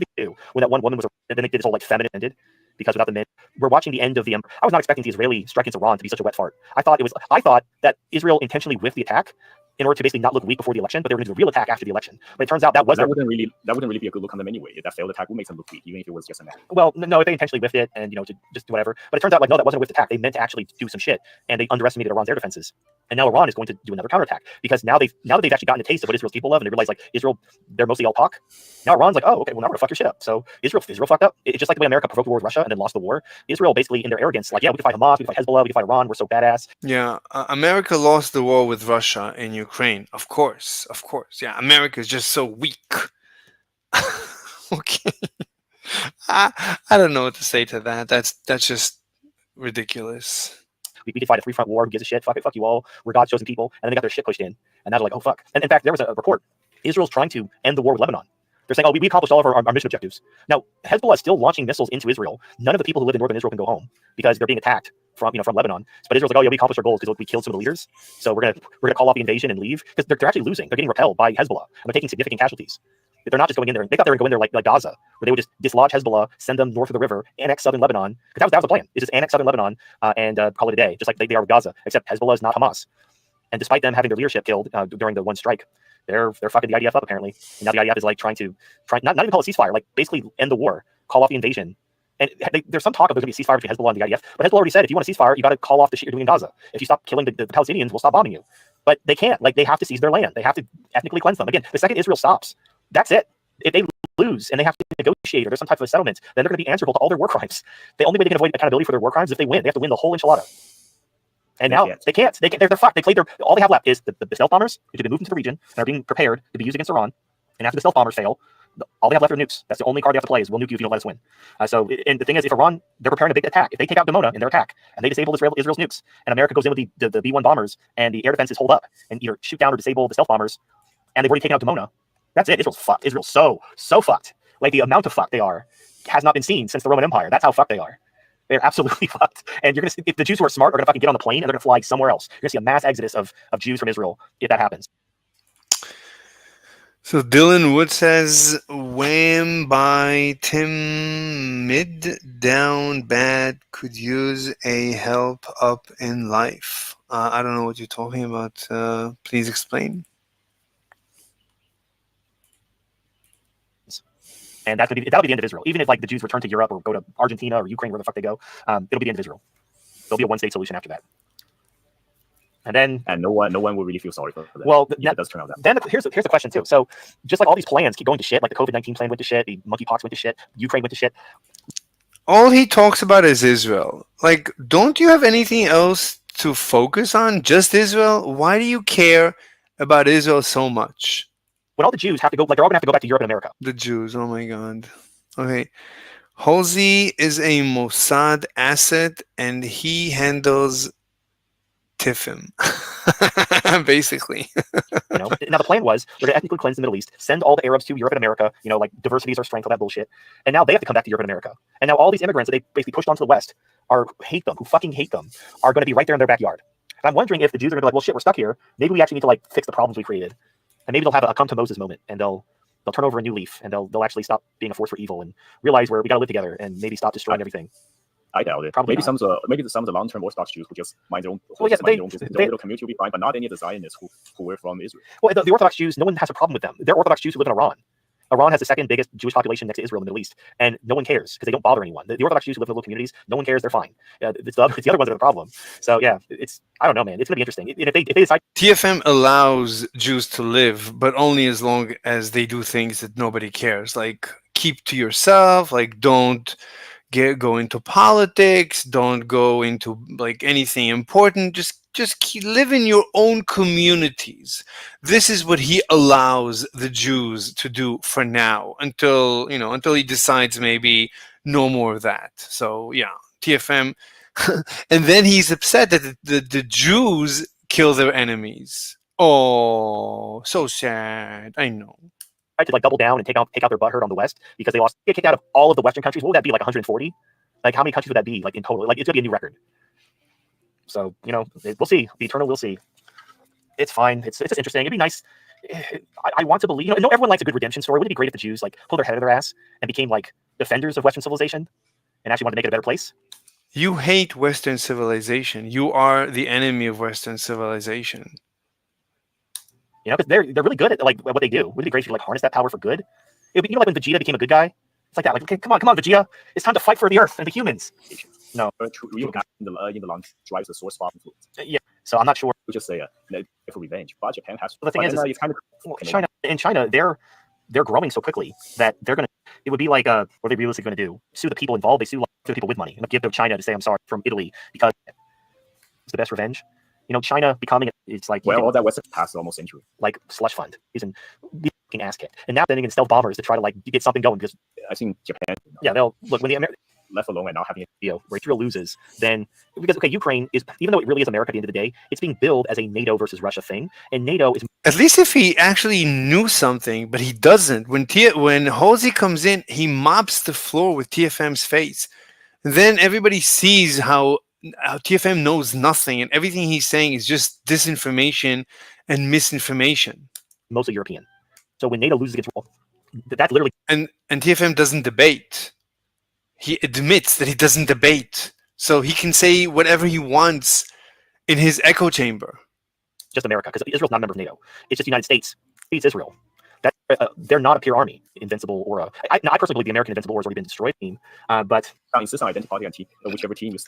Russia's whatever Russia does in Ukraine doesn't reflect on America. People who still believe in American invincibility, now but Israel counts. Israel, we have an army, but we have our fleet there. We were fighting. You myself. There's a time of Michael. It wasn't that big of a holy shit, you're like the greatest basketball player ever. So we're known for naval and air war, which is basically that's a win for Iran. And that's the end. This period of time, America won, and then you had demonic world order. That's done. So before Donald Trump is inaugurated, but he attacked before the election. Ukraine. The reason why Russia's taking some Russia. Utilize the writings on the wall and surrender. Whereas Israel, that's all she wrote. Just a couple. It seems Harrison's a little Iran to lie low, but they're possible QAnon cult bullshit, and it's the Jews. So you got to give them that. But then again, we're talking about Iran here, so maybe they'll wait another month. Who knows? But and rationales. You're going to want the war. You're going to do the war's already over. If you disable Demona, usually he's Israel. I just don't think going all in. Well, the idea is, okay, if you're Iran, they actually expect Putin expects Trump to give him a call and end the war. And so the war before January, well, then the war's over. If he betrayed most of his voters, and then they betray their voters as soon as they get into office. If Israel gets their shit pushed in, they're fucked. Well, then World War III is canceled. There's going to be accountability for that's the best they're going to be able to do. Like what'll probably happen is actually dangle from a rope, but that'll be that. But Israel. All right, this is boring. He's boring. He's boring me. We're done. It used to be so funny. Let's see what's going on here.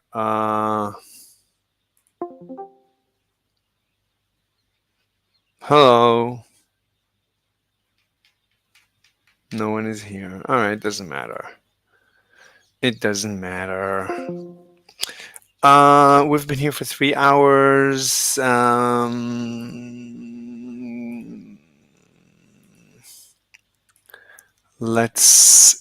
actually wanted to watch this. I don't know. This is like a big investment. It looks very intimidating, but I think it's really very straightforward at the end of the day. We'll need to come back to this. This is important. Wave particle duality. Yeah, Physics Explained is one of the best channels, I think, out there. Let me see what he says. This is a channel that explores advanced topics in physics without skimping the mathematical detail. There is a growing community of independent learners who are keen to explore modern ideas in physics with the aid of mathematical reasoning. This channel aims to tackle advanced topics head on, whilst at the same time providing a historical narrative to help provide context to the ideas. A bit about my educational background. I have a PhD in theoretical physics, specializing in string theory. I now dedicate most of my time to physics education. You can help support this channel via the Physics Explained Patreon account. Very nice. Very nice. Yeah, whatever. I don't care. There's a community, but I never understand this community tab. This is the most useless tab. And the playlist, all right, so there's cosmology, 4 videos, relativity. Hawking most famous equation is in relativity. General physics, 2 videos. Pen and paper, what's this? The principle of least action. That's actually important. The ultraviolet. I want to actually. That is something I. Hello. Today's lesson looks at the principle of least action, which lies at the heart of an alternative formulation of mechanics, which was developed by Euler, Lagrange, and Hamilton about 150 years after the work of Newton. So I'll tell you what I think. I think there is no. Right? It's a principle of least action. It's not a law, and it's not a theory. It's a principle. We don't know if it's true or not. So we assume it's true. And all of physics is based on this assumption, on this principle. And even if it's true, we don't know really what it means. where it comes from, why it's true. Anyway. Consider a particle moving freely under the influence of a gravitational force. If the particle begins at some location x1 at time t1 and ends at some different location x2 at time t2, is it possible to determine the exact path that the particle takes between these 2 points? Well, it turns out that there is a way of doing this. If we consider a variety of such paths, for example, we might consider this path. We could consider an alternative path which looks like this. We could consider a path that even looks like this. In fact, we could consider all possible paths. And then for each path, if we calculate the difference between the kinetic energy and the potential energy at each point along the path, and then add up all of these contributions to get a final number, we find that the path for which this final number is least is the path that the particle actually takes. We can formalize this by defining something called the action, S. And the action is defined as the time integral from t1 to t2 of the difference. We just noticed it, but we don't know why it's true. Between the kinetic energy and the potential energy. And it is this action principle which lies at the heart of this alternative formulation of mechanics. We are interested in finding the path. There's no proof. We just noticed it.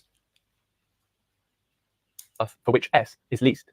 So how do we do this? Do we have to calculate S for every possible path?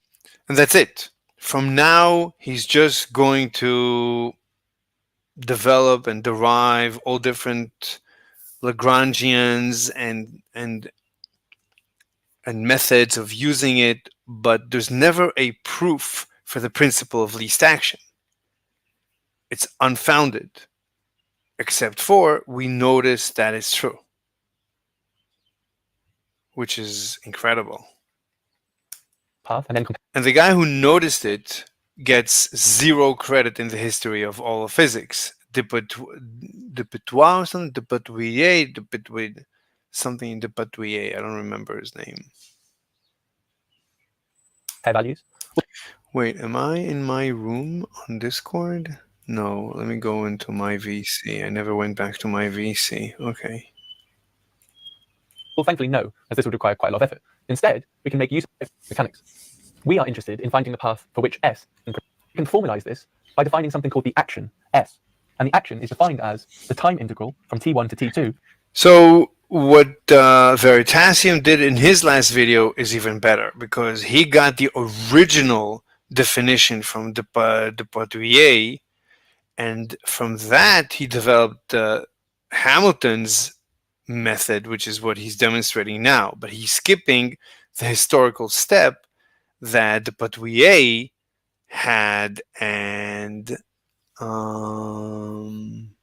that's actually much deeper and much simpler. And I would be more interested in discussing that. I mean, what he's discussing now is a derivation under certain conditions. It's not the original thought. The original thought is mass times velocity times distance, which is bizarre. That is the action. And that is what nature doesn't actually minimize, but stationize. Nature looks for the stationary point. It looks for some what do you call it? Stationary. It looks for a stationary point, either a minimum or a maximum or a deflection. Deflection, inversion, inflection. So, but he's not going through all the details of the difference between the kinetic energy and the potential energy. And it is Veritasium did a very good job, but still didn't stress enough how this is completely out of thin air. This is not, there's no theory behind this principle. This principle is out of thin air. There's this action principle which lies at the heart of this alternative formulation of mechanics.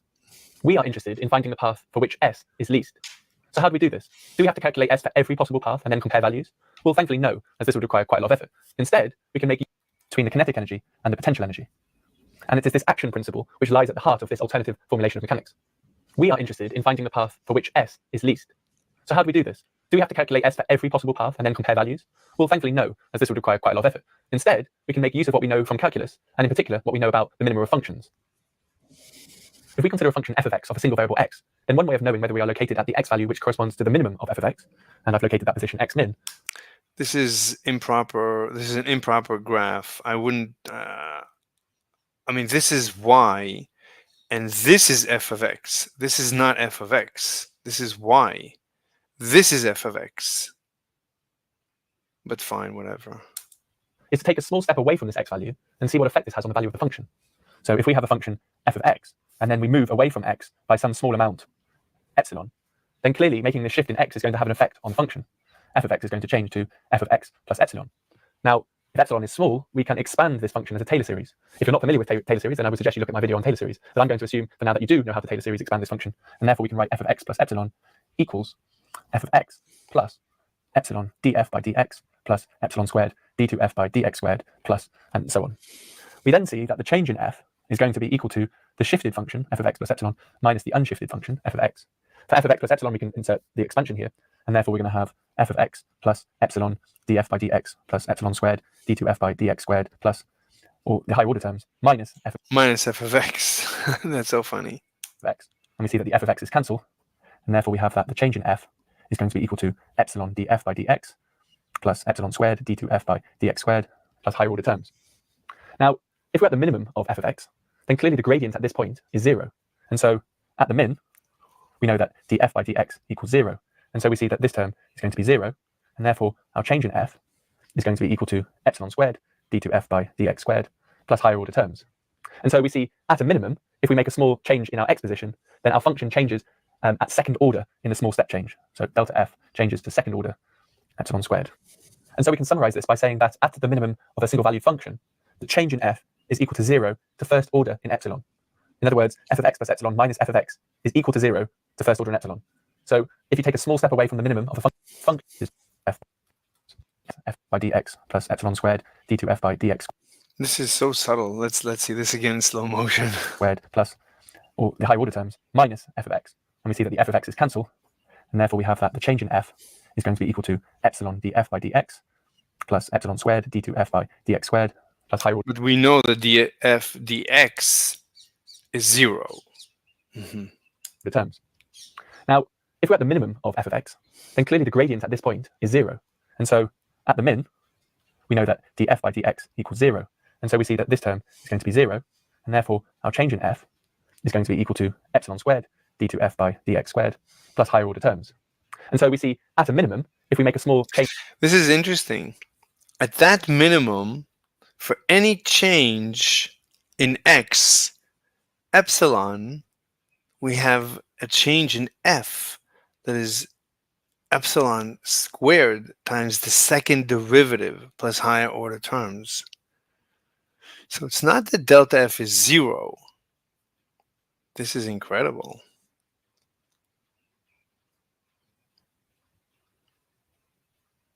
Even though we're saying that the change in f relative to any change in x is 0. So how is this delta f different than this df? What's the difference?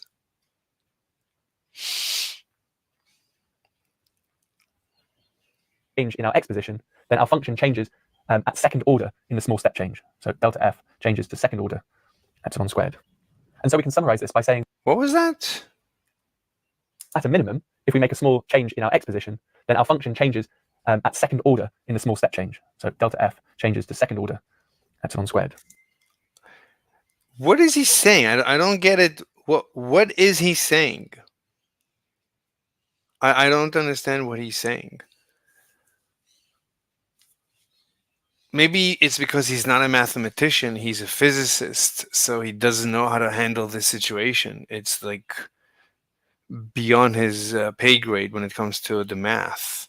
I don't know. Like he's saying something and immediately switches to the next screen without explaining. Like, what are you trying to say?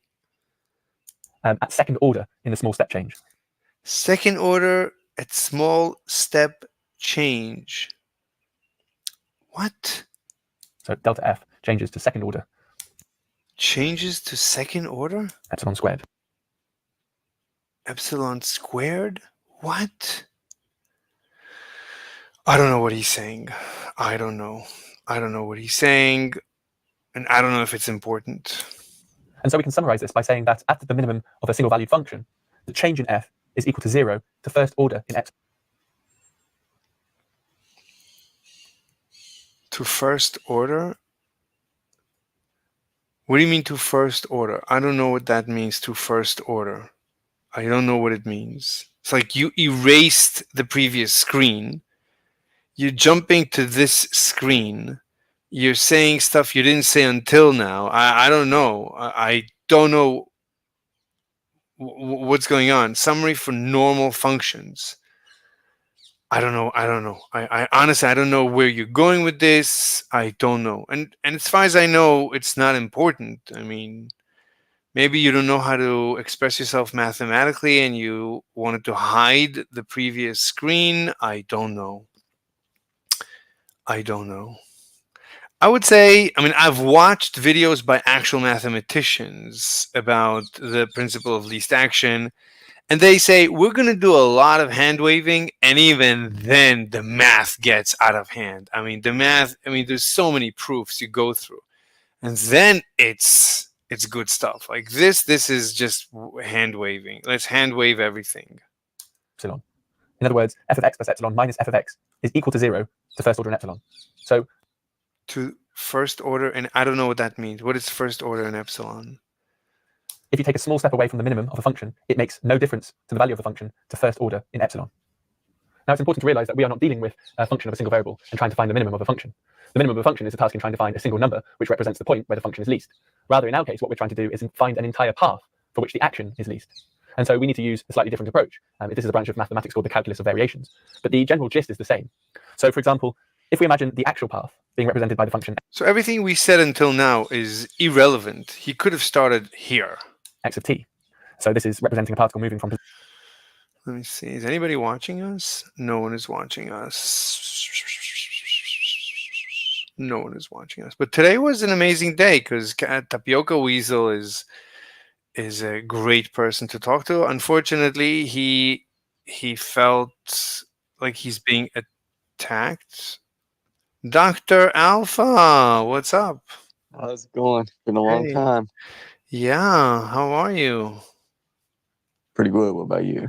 Terrific. I had an amazing debate with an actual Stanford quantum physicist, like a PhD. Oh, like nice. an actual researcher, like an actual, like a real life atomic physicist. And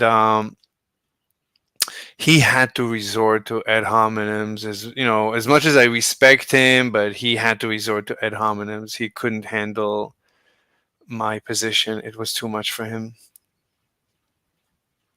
So that's basically the entire physics community. Whenever you talk about someone they dislike, they resort to ad hominems. I guess. Yeah, I mean, I showed him, if you look at the side chat, it's the how to resolve quantum entanglement and Bell's inequality. I mean, this is no small feat.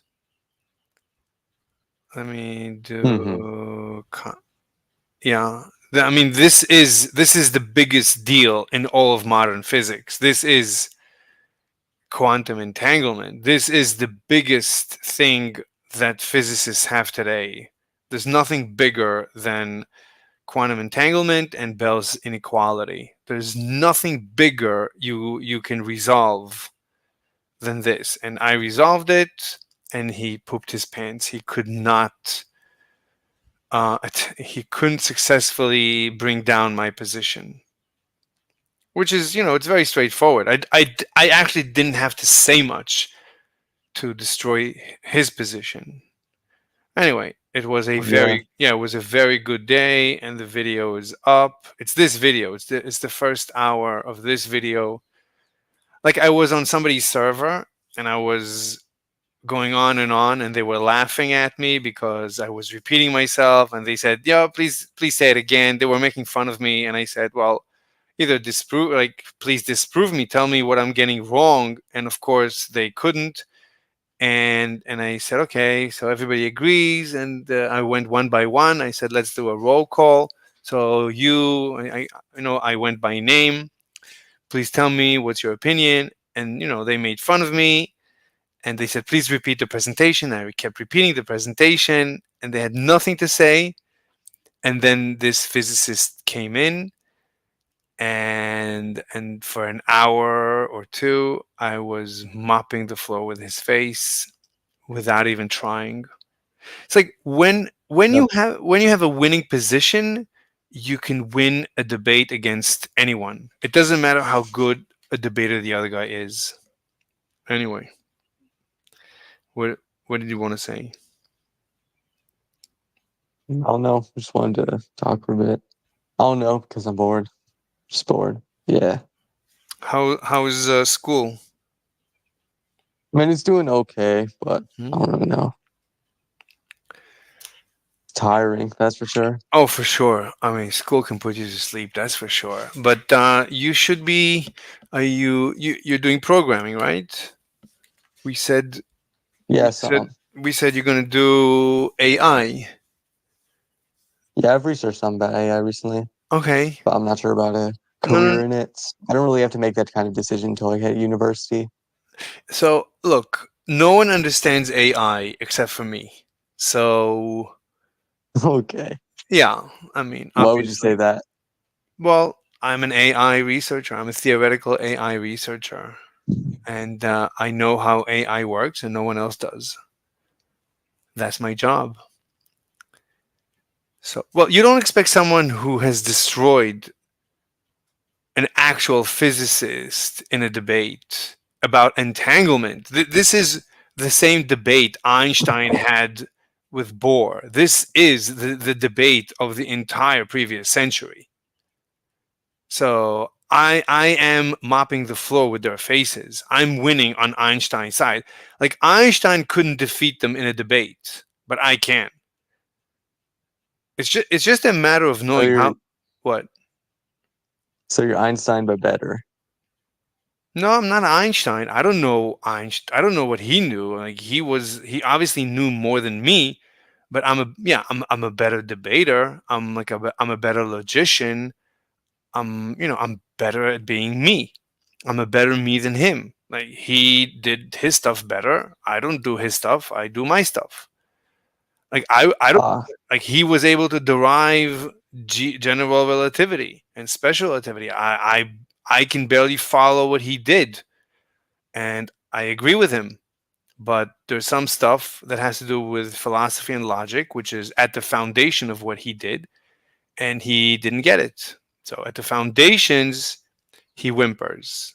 My strength is foundations. I'm not so strong with details. I don't care so much for the details. I care more for the foundations. So Foundations of what specifically? Physics, AI, math, logic, economics, finance. So first, I'm the strongest I know that ever lived when it comes to first principles. No one comes close to me, as far as I know, when it comes to first principles. Like I don't give up on first principles. That's my strength. That's my superpower. And so that means I spend like all my energy goes into first principles. So I don't have any energy left when it comes to details. When it comes to the second principles, I'm out of breath. But first principles, I mop the floor with everyone's faces. So Okay, so that makes sense, I guess. So look, Einstein couldn't win the debate because he didn't have strong first principles approach. He was limping on the first principles. Still, he was very strong, but he wasn't strong enough. He knew he's right, but he lost the debate. And everybody else is only dumber than him. Look, he's smarter than everyone, but he wasn't able to win the debate. Yep. And I'm not as smart as anyone. I don't care about being smart, but I'm slower. I'm slower as a strategy. I think through everything much slower. So I don't make progress, and that's fine. But instead of progress, I dig better foundations. So my foundations for logic, for philosophy, for debating, for anything finance, economics, intelligence, neuroscience, my physics, quantum physics, cosmological, all my foundations are better than anyone I know. So I can go against the number one physicist in history and mop the floor with his face, because his foundations are in the air and I come in under him. So my foundations are lower level than anyone's. It just happens to be the case. It's like there's nothing, I'm not proud of it, and I'm not proud of it. It's just that's who I am. I am just that guy that I am that guy. I am that guy that cares more about foundations than anyone else. Apparently, it's like I just happen to be that guy. What do you want? So I didn't choose to be that guy. I didn't wake up in the morning and make a conscious decision to be that guy that cares more about foundations than Einstein or anyone else. I didn't make a decision. I happen to be that guy. That's all I know about that. Look, the debate is recorded. You can watch it. I mean, you can see. All you need to see is that he comes after me personally. Is that he calls me a troll? A physicist from Stanford calls me a troll. He says you're a troll. He calls That's me. funny. Yeah. He calls me a troll, and he says I don't care about actually understanding, and stuff like that. And all I say in response is, I just have Einstein's position. It's not like I have somebody, like, it's not like I'm all alone. I told him, look, if I have big guns behind me, like I'm taking the position of Einstein and Schrodinger. It's not like you never heard of those guys. So I have big guns on my side. I usually don't pull out the Einstein card on my side, but if I have to, I will, because I like arguing from first principles, and I want to let you like destroy yourself against me. But if I have to, if you leave me no choice, if you're calling me names, then you're calling Einstein names. If you're fine with that, I don't care. Anyway, so I pulled the Einstein card and the Schrodinger card, and it doesn't matter. It was a good day. It was a very good day, because I wrote the paper, I published the paper, and then I had him face the paper. He thought he's gonna like take me to the cleaners, that I'm such a dummy dum-dum, because everybody knows entanglement. No one, even Einstein, couldn't get rid of entanglement, and suddenly he's having a hard time getting rid of me, and I got rid of entanglement, and he can't bring it back, and now he's in trouble because he's a famous, Stanford researcher. he's in trouble. Anyway, so look, I think you should continue on the path to, unless you want to do finance. Do you want to do finance? Do you like I'm honestly finance? not sure yet. What? Finance sounds a little difficult, though. Look, finance sounds difficult. That's why most people stay away from it. Most people who are in it don't use first principles, so it's very messy for them. If you live by your own rules of always sticking to understanding everything from first principles, you'll do it better than everyone else. And you don't have to be smarter. You just have to be slower. So everybody's going to laugh at you, but you're going to take them to the cleaners when it comes to making money. So you can do finance. True. Finance, you just need to learn the financial tools. Every day there's new financial tools. You have to just learn them. They're pretty simple. They're straightforward. But when it comes to analyzing where to put the money, that's where you have to think. That's where you're on your own. But most of the learning, I would say, is just learning the tools, learning how banking works, and how investment banking works, and I don't know what whatever else. But I think you can do very well. I'll help you as much as I can. Yeah, that's cool. What? I don't have university until next year, so I don't really have to worry that much. Okay. What are you doing until then? Getting my gen eds done. What is that? What is Gen Ed? General education. Oh, Things high you have to school? do before. Oh, not high school technically. Oh, okay. So you're Credit. you're doing completion? Like, I never heard of general education. What is that?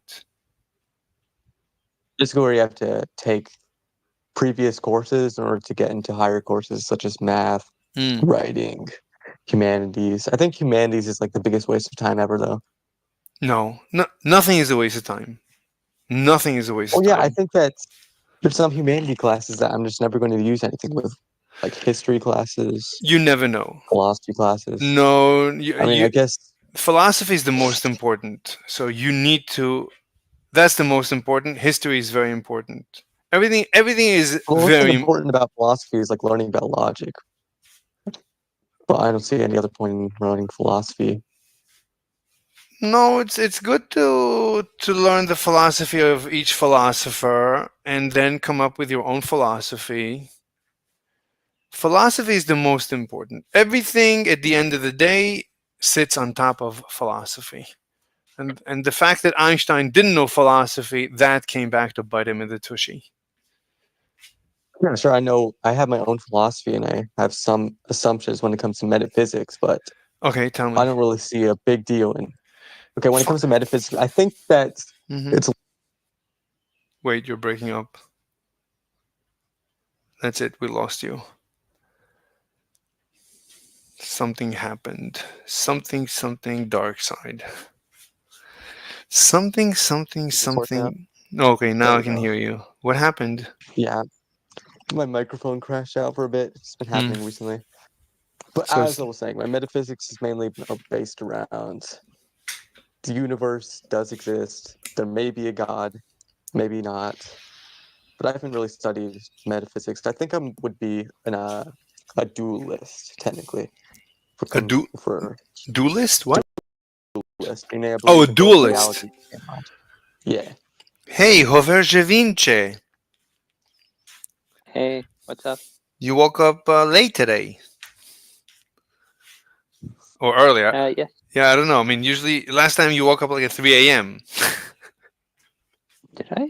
I mean, pretty much. I mean, don't remember that. you said you had sleep issues. You woke up like 5 Yeah. a.m. Like, okay.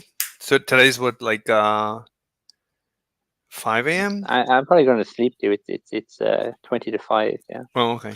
Can't sleep. You can't sleep? Yeah, I just said I would pop in to see what you guys were talking about. Oh, I'm checking on Dr. Alpha's understanding of philosophy. I want to see what his philosophy is. So he says that there might be a God, there is a universe.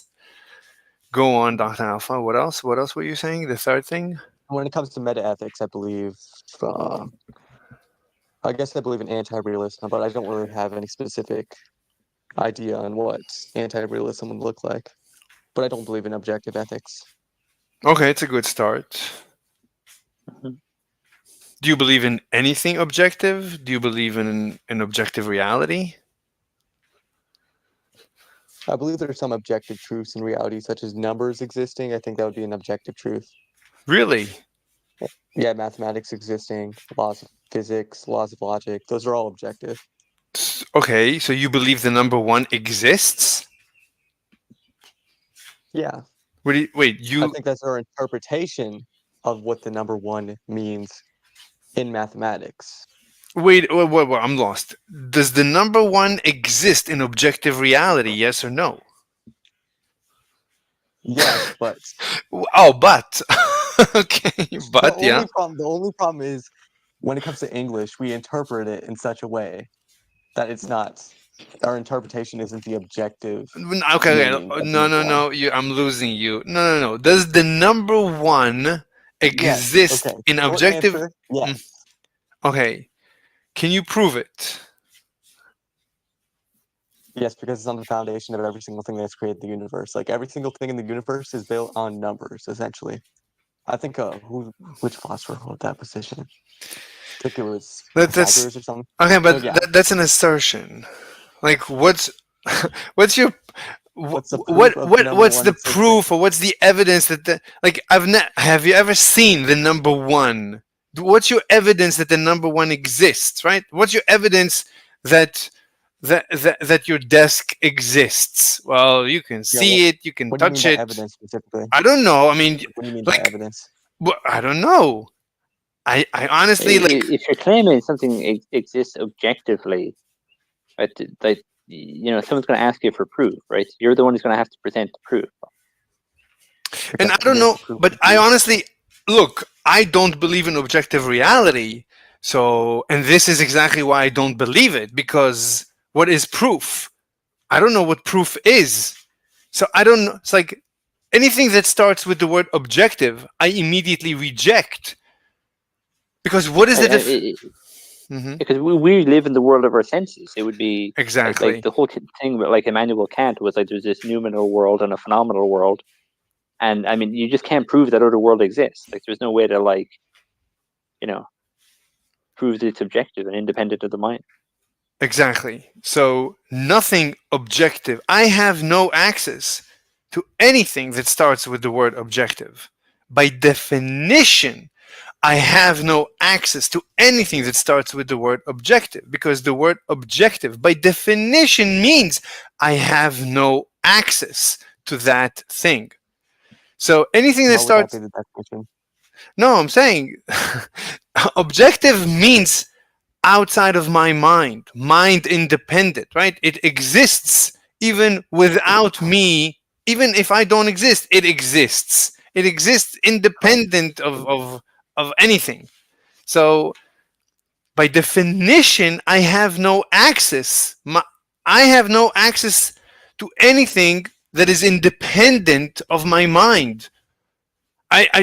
So in other words, everything I'm aware of is I'm aware of. It's subjective.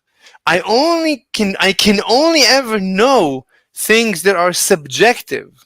So everything I know is my opinion that it exists. The number one, if I think it exists or not, it's my opinion, and I can never escape my opinion that it exists. I cannot tell you if it really exists outside of my opinion. I can't. Definitionally, I can't escape this jail. Therefore, objective reality, whether it exists or not, I have no access to it. By definition, I don't even have to prove it. It's a definition. Okay, but the problem is, like, what about things that you can't actually see or observe, such as like neutrons, protons, electrons? Like back then in the ancient times, nobody would have access to that. Does that mean they objectively exist, or do they just not exist at all because they're not observed? Well, what is your opinion? Does the neutron exist? What is your opinion? Yes, the neutron does exist. Okay. How do you Regardless know? if people would notice it or not. Because at some point, people didn't notice it at the time, but that doesn't mean it came into existence later on. No. What's your evidence that the neutron exists? Like you, right? You right? Whatever evidence it is that you have, at the end of the day, it's your opinion. It's your personal opinion.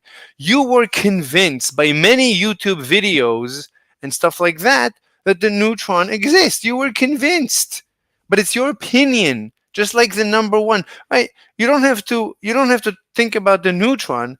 The number one is much simpler than the neutron. And the number one, all that you know is that only in your opinion it exists. You cannot know if the number one exists outside of your opinion. You can't know definitionally. And the same goes for anything else. I know, but that doesn't mean it doesn't exist. I'm not taking a position whether it does or doesn't. I'm just saying definitionally, I have no access to objective knowledge of any sort. In my opinion, the neutron exists. But that's because, it's my opinion. I was convinced by evidence. But the evidence is it's at the end of the day, it's limited to me, to my opinion. Does the neutron actually exist? Definitionally, I have no access to that knowledge, to the objective. I don't know. We have no knowledge of actual facts, and we never will. Definitionally, it's not a technological. That doesn't mean if it's that doesn't mean it's true or not. I mean, that's the definition. I mean, everything I'm saying is true. I'm not lying. But it's the I same. mean, I just have to ask, like, if that's not true, then I mean, what theory of truth are you using? Like, I mean, like, truth is going to be one of the forms of truth that we use, right? It's going to be subjective. Like, I mean, truth, as far as I'm concerned, is my opinion. As long as I'm being honest, I'm being truthful. That is truth. Yep. Truth is just truth is exactly my opinion. Like 1 + 1 = 2 is true in my opinion, just like ice cream is delicious in my opinion. These two statements are just as true. Math is no more true than ice cream is delicious is true. Yeah. Really? Really? Yeah. Yeah, it's Well, there's incredible. different evidences for the logic existing. Logic rather than logic is true just as much as ice cream is delicious is true. Logic is not some gift from the gods. Logic is just how you feel when you eat ice cream. You enjoy ice cream, you feel it's good, and that is true that you feel good with ice cream, and you feel good with the notion that 1 + 1 is 2. You feel good with both of these things. They're just the same in that respect. You loving ice cream and you thinking that 1 + 1 is 2 are just as true. Logic is not a gift from the gods. And even if it were a gift from the gods, it's no different than you liking ice cream. And that's thinking from first principles. That's the power. So we just diminished math and logic into no more than enjoying ice cream. There's no more truth to math and logic than just the fact that you either like or don't like ice cream. It's just your opinion. Math is true if that's your opinion. There's I math. think KNB has a video, on this. I can't remember what it is, but it's about how a lot of things like that we don't take, that we kind of take for granted as being objective are normative. They're your preferences, Yes, I agree. People don't realize that. Like Of what, course like not. people Yeah. find other civilizations and what they consider to be the truth. Like it's just so completely different. Yeah. And even things that we think, like if you look at economics, right? Like I mean, like you think that's just math. You think that's but there's completely different schools of economics that think completely differently about things. Well, economics is my specialty. So yeah, but I can argue economics again from first principles. So we can, and economics is a mathematical field that is argued from first principles. Economics is incredibly powerful, in my opinion. It's the most, I would say it's one of the most beautiful sciences. But at the end of the day, it's the opinion. It's my opinion that economics is true. Just like it's my opinion that math is true and logic is true. It's just when we talk about objective things, we're asking about proof for something that's outside of our senses without us sensing it almost. It's like, prove it to me that it exists outside of my senses. And it's like, well, you have to use your senses in all conventional forms of proof that we provide normally involves your senses. So it's like at the end at the end of the day, you have to be the arbiter of whether math is true and logic is true and economics is true. You have to be convinced. It's up to you. What is your opinion? Is quantum physics correct or not? It's up to you. You are the arbiter. You are the god of this universe. It doesn't matter what anybody else. People don't realize that like those fields are made up of like competing ideas.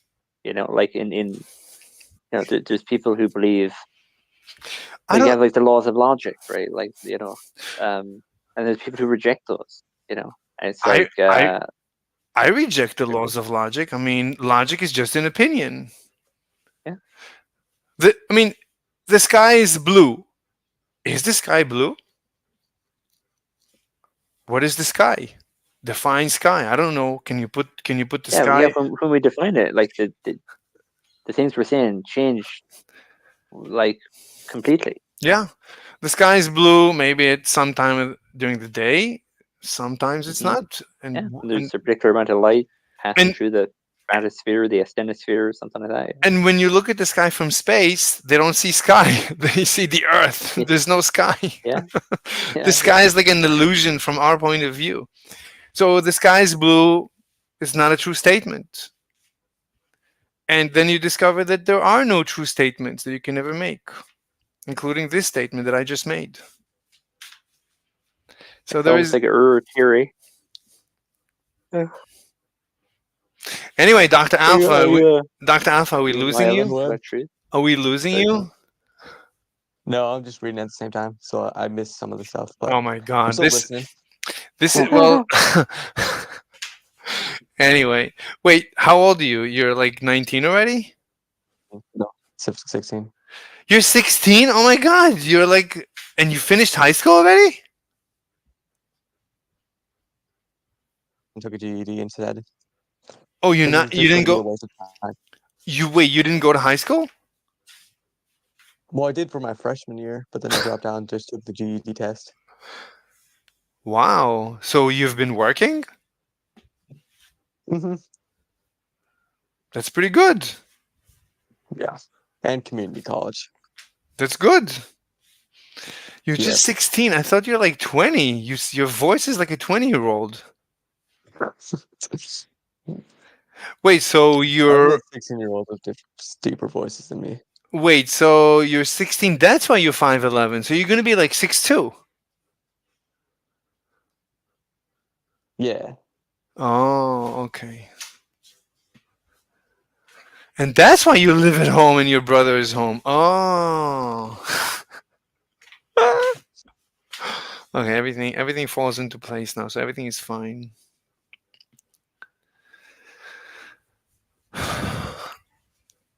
Anyway, I don't know what's her name? The doctor. Obscure. Obscure, yeah. I keep calling her obscene.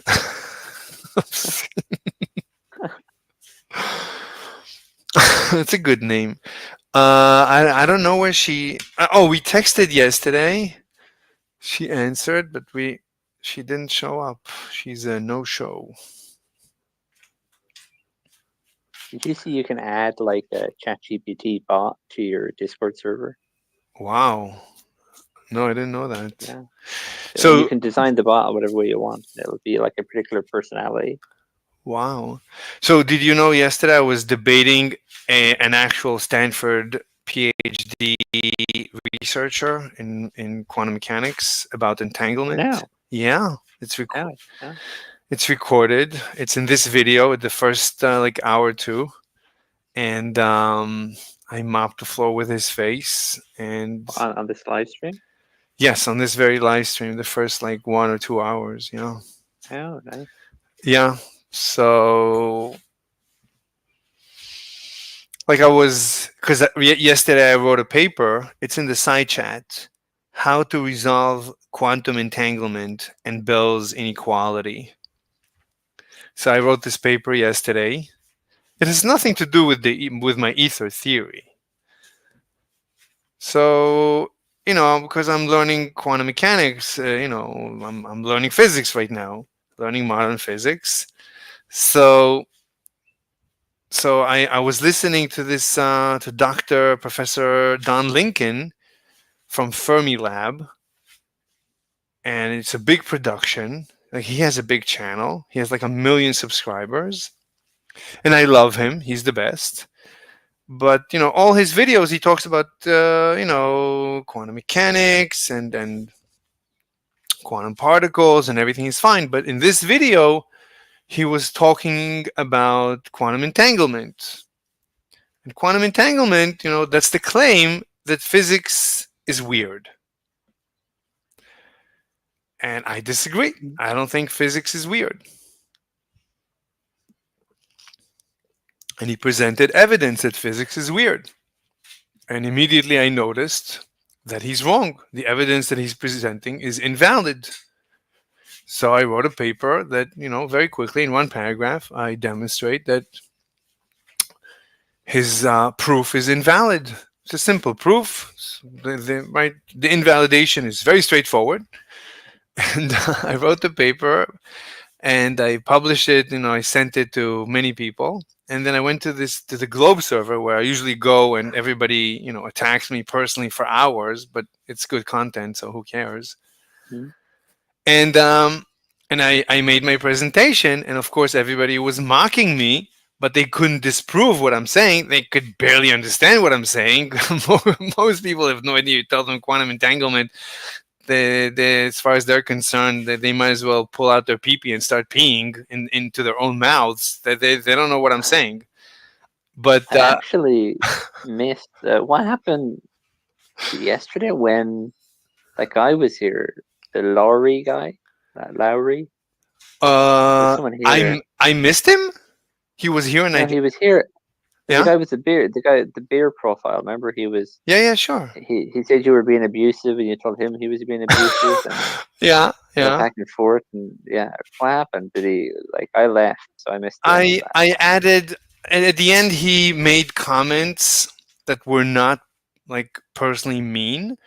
So I took his comments and I added it to the paper, to the end of the paper, as discussion, and I answered it over there, and I sent him a link, and I told him he can read my answer inside the paper, and he read it, and he said that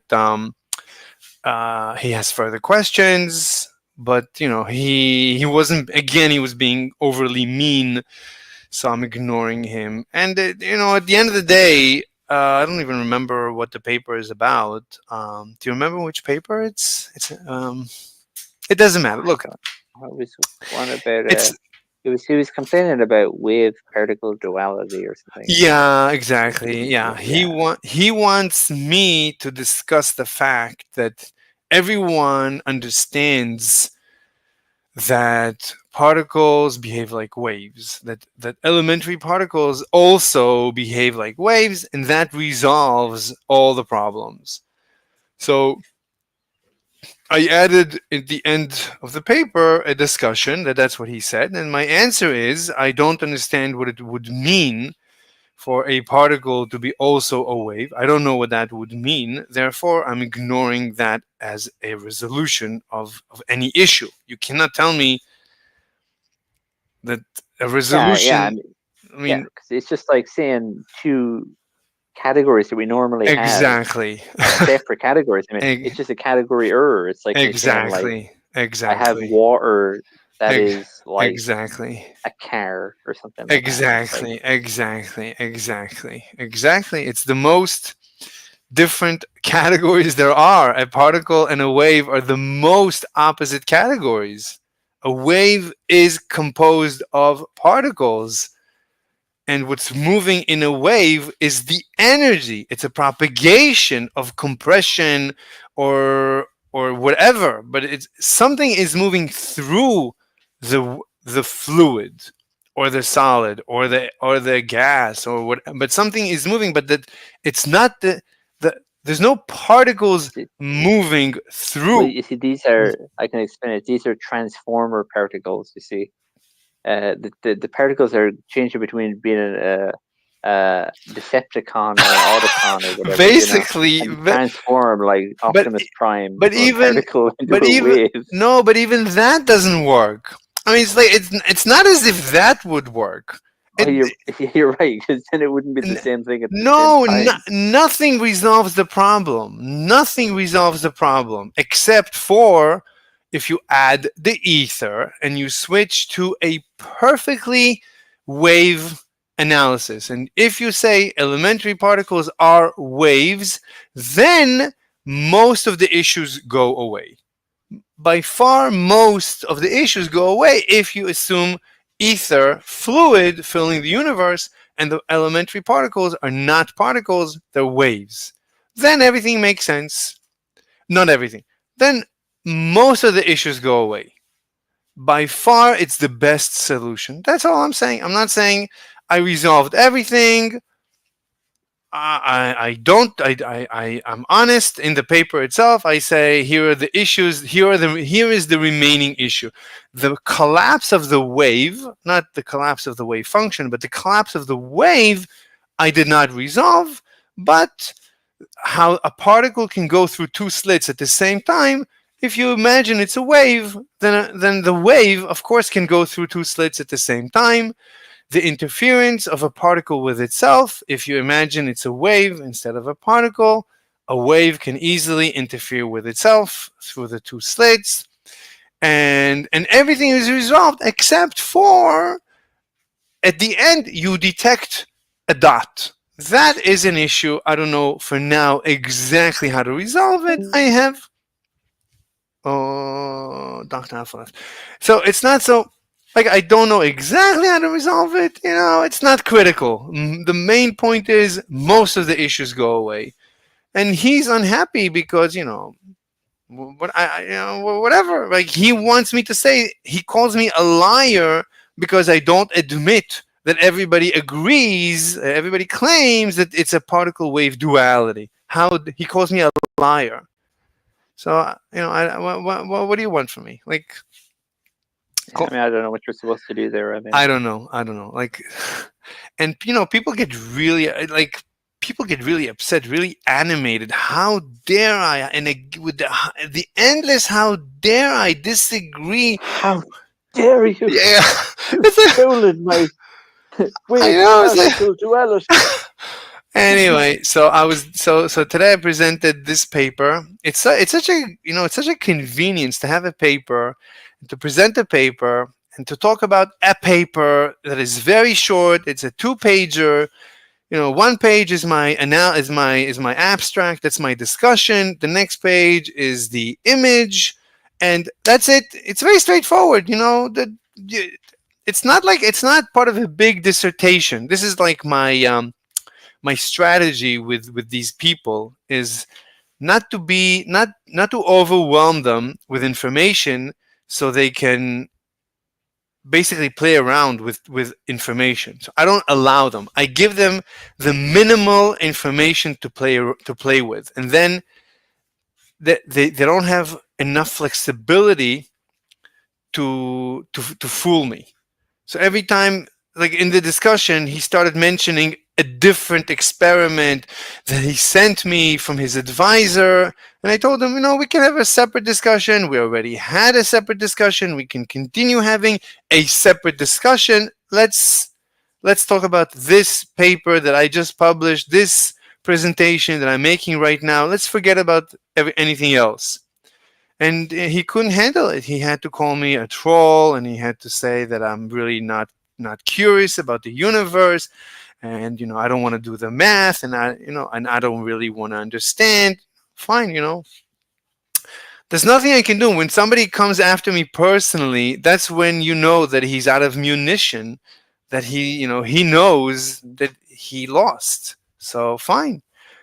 So look, Einstein couldn't beat them in this debate, but I can. Einstein was not a debater, and I am. So I can mop the floor with their faces. Einstein couldn't. He wasn't, he didn't have Discord. He didn't have enough practice in debating. He spent all his time doing physics, not debates, not philosophy. And to me, they're not a match to my powers. So my superpowers are exactly what was missing in Einstein. So, by the way, I'm taking the Einstein position. So it's not like I always take Einstein's position. In this case, I happen to fall into Einstein's camp. When it comes to other things, I don't agree completely with Einstein on other things. But in this case, I agree with Einstein.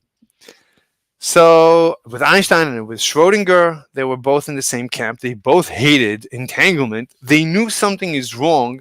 Schrodinger came up with Schrodinger's cat to make fun of them, but then they absorbed it, and they think that he was on their camp because he came up with the cat being dead and alive at the same time. But no, he wasn't. He made fun of them. He said, your cat is alive and dead at the same time. And they said, yes, it is. He's like, but you realize that you don't really believe it. You realize that you're you're lying. Anyway, so I'm taking the Einstein Schrodinger position, but I'm a better debater, so I can mop the floor with their faces. It's not a match. Like I overwhelm them. Like I outgun them because I am by far a better debater than basically anyone. But I'm also understanding my second superpower is that I think only from first principles. I never waste my time with anything but first principles. So I'm a force to be reckoned with. Like most of the time it's me and you and Amber, and like we're a bunch of nobodies.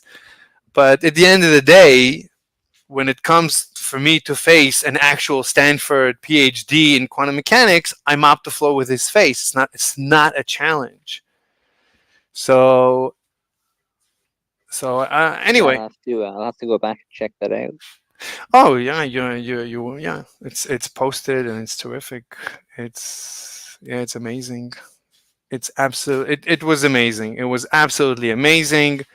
It wasn't a challenge. I didn't have to almost say anything. Like I don't have to say much.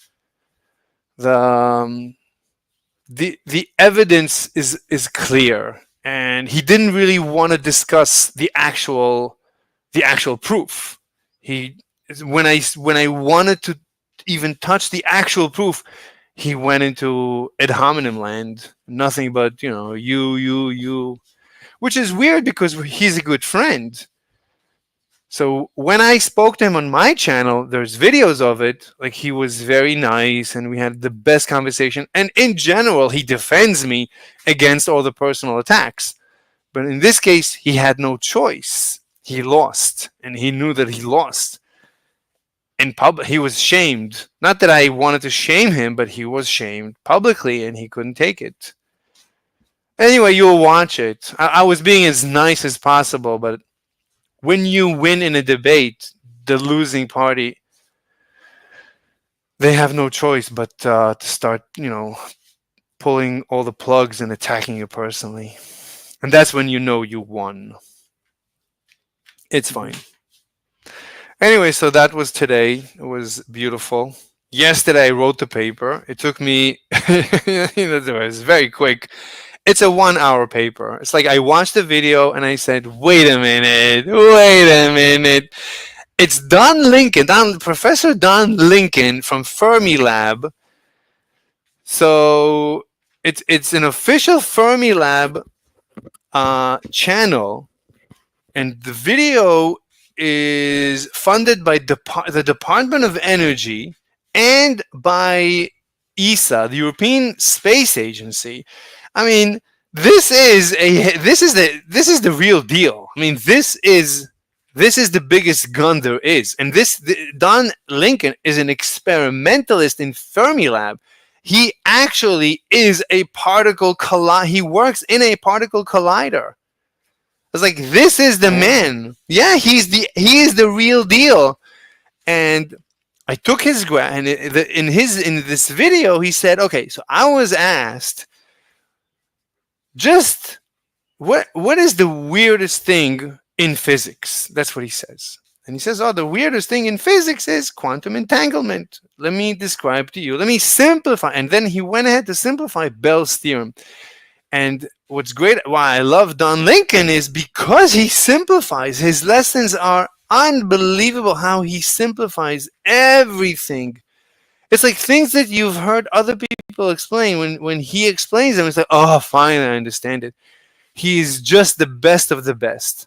And so too here with the quantum entanglement and Bell's theorem, he explained, he said, let me explain it to you in a much simpler way than anyone else ever did. And he goes ahead and he explains it.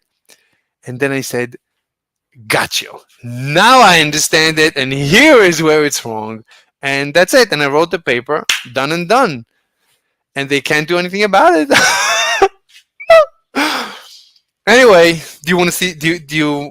Here, let me show you. Maybe you'll understand it. It's really very simple.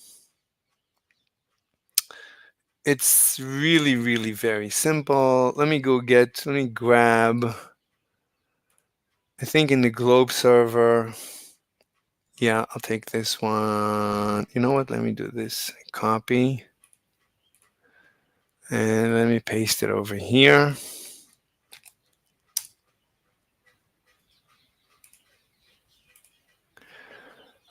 You can watch it on my stream.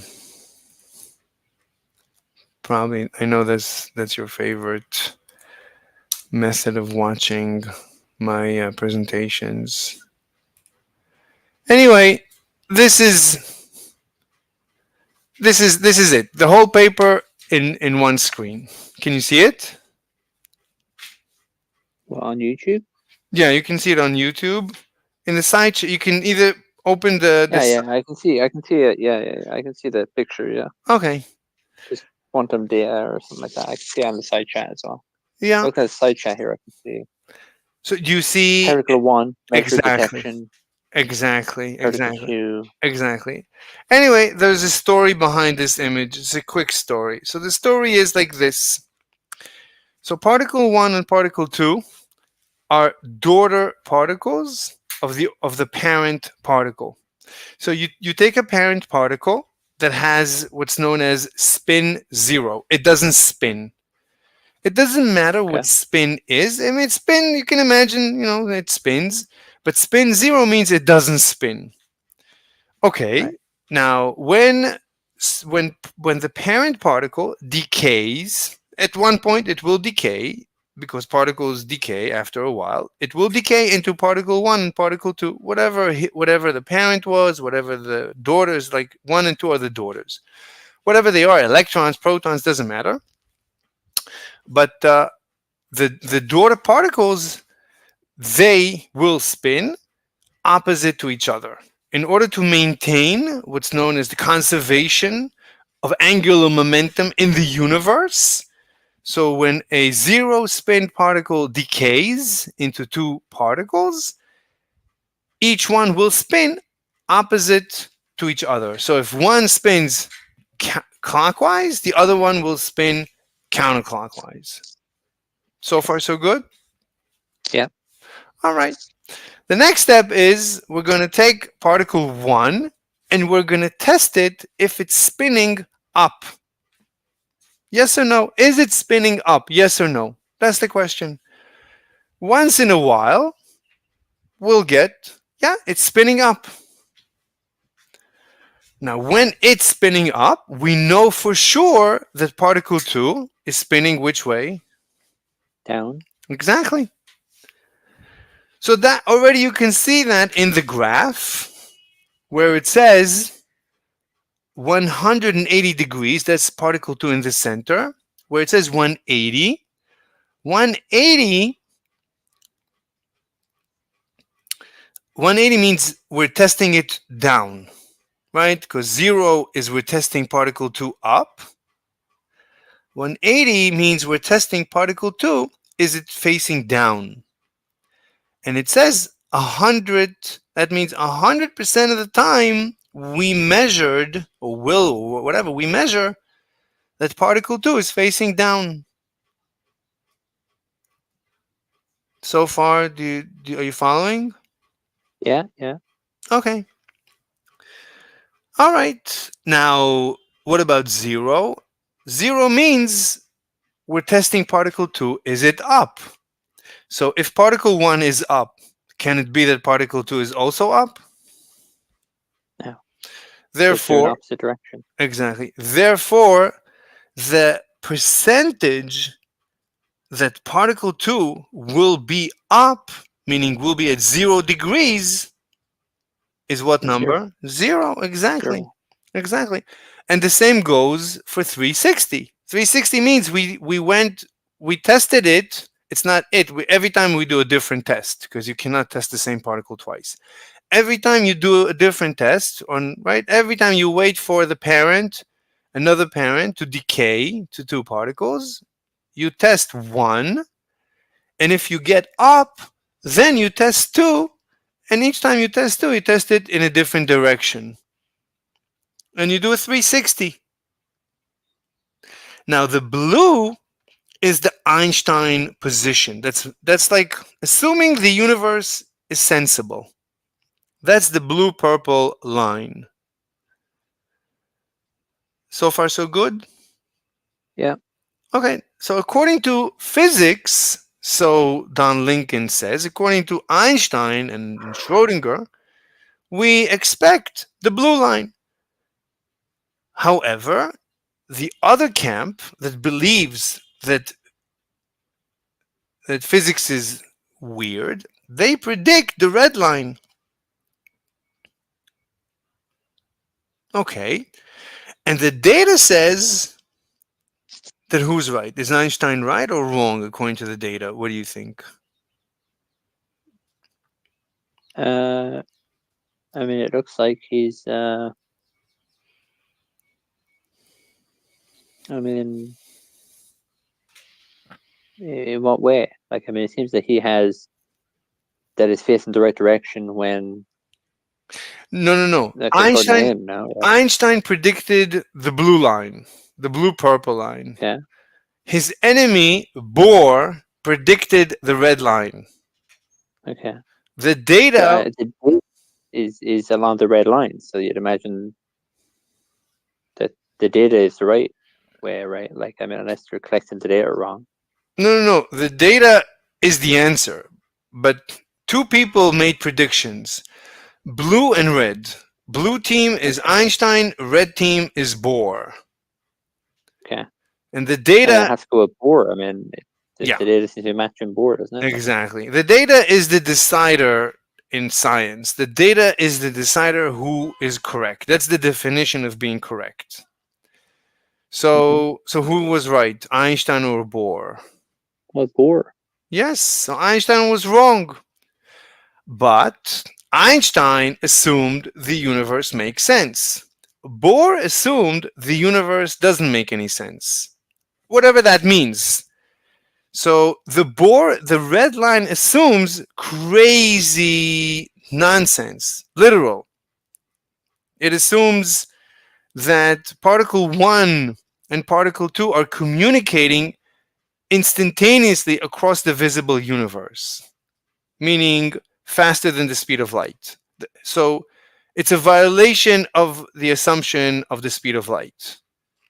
So the red line assumes that you can instantly communicate across the entire visible universe.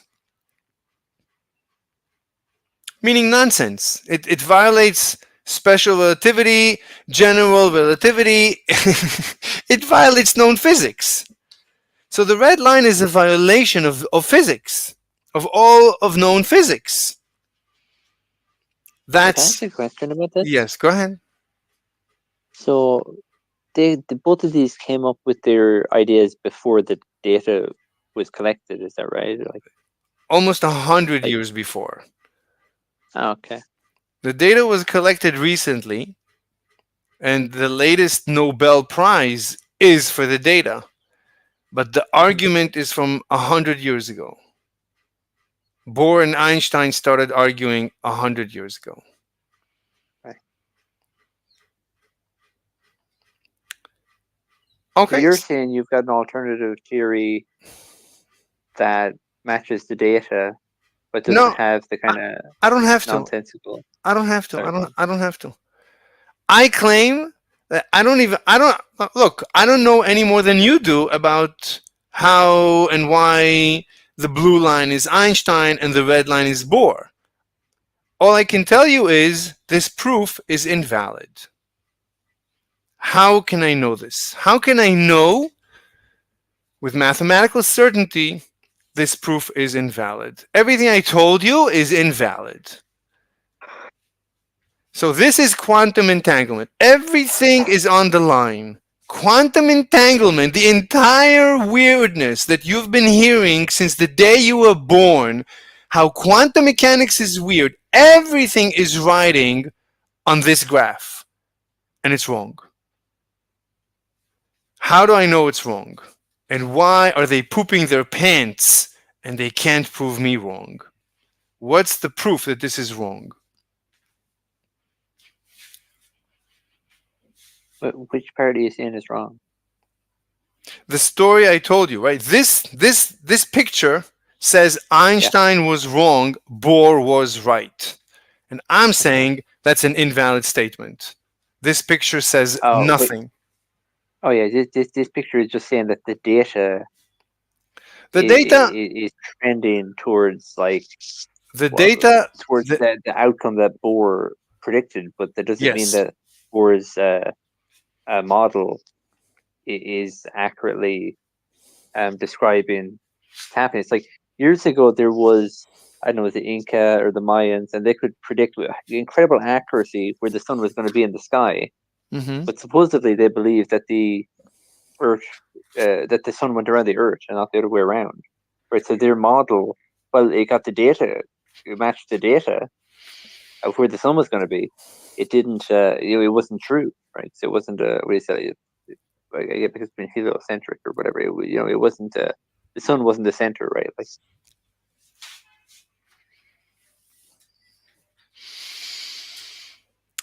Look, is that kind of like what you're saying here? Like I don't know. Look, it's matching the data, but it's.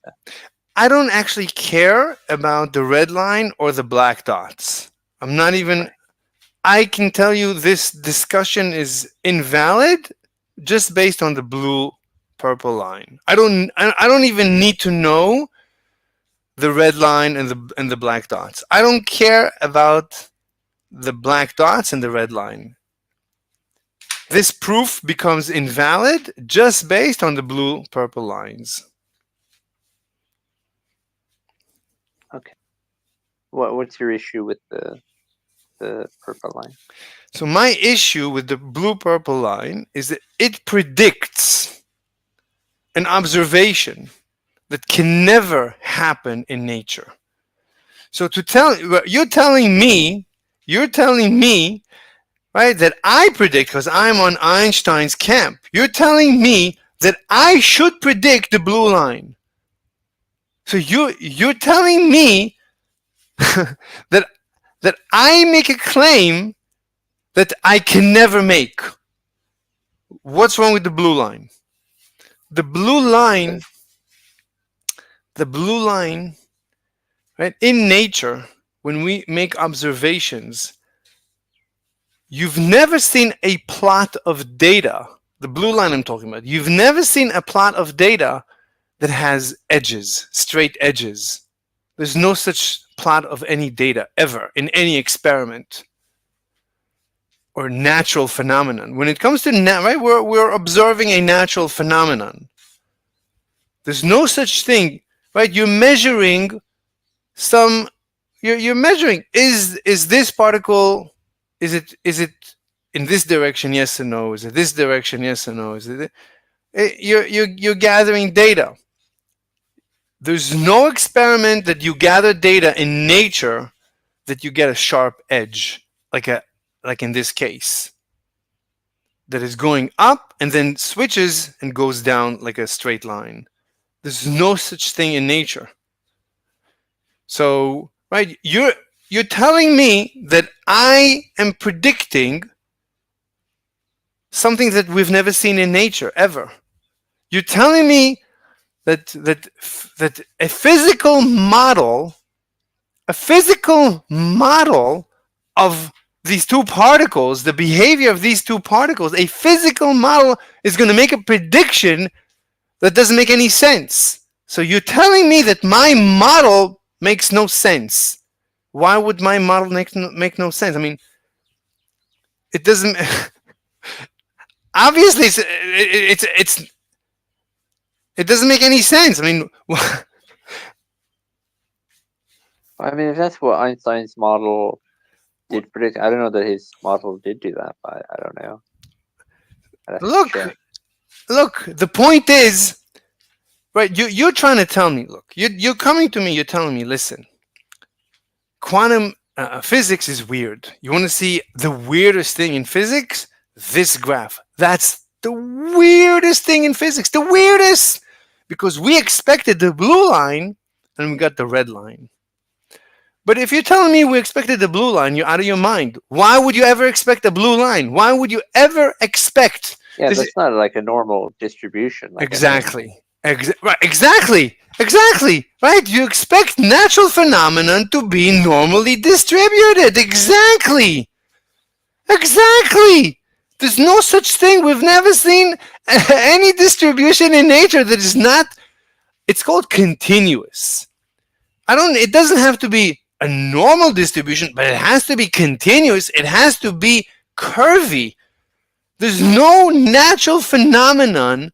There's no statistical phenomenon ever in the history of a sharp edge. It doesn't exist. It's always curves. Nature is always curves. It's always continuous. So you're telling me, oh, listen to me. Physics is so weird. How weird is it that we expected it to be a sharp edge? Well, at this point, I have to stop you. Are you out of your mind? Why would you expect a natural phenomenon, statistical distribution, to have a sharp edge? It's called a discontinuity. Why would you expect that? We've never seen anything like this.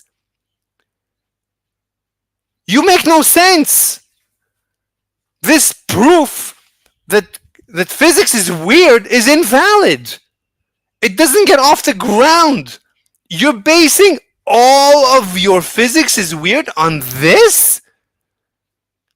Then I mean, you can't. This is Don Lincoln. This is all he says. Yeah, Don Lincoln. Anyway, look, if you think about it, right, you don't know much more than the physicists who conducted this experiment. There's not much more to know. I've seen these experiments because we're talking about particles that we cannot see. You can't see the particles. All you see is what the detector says. The detector either says up or down.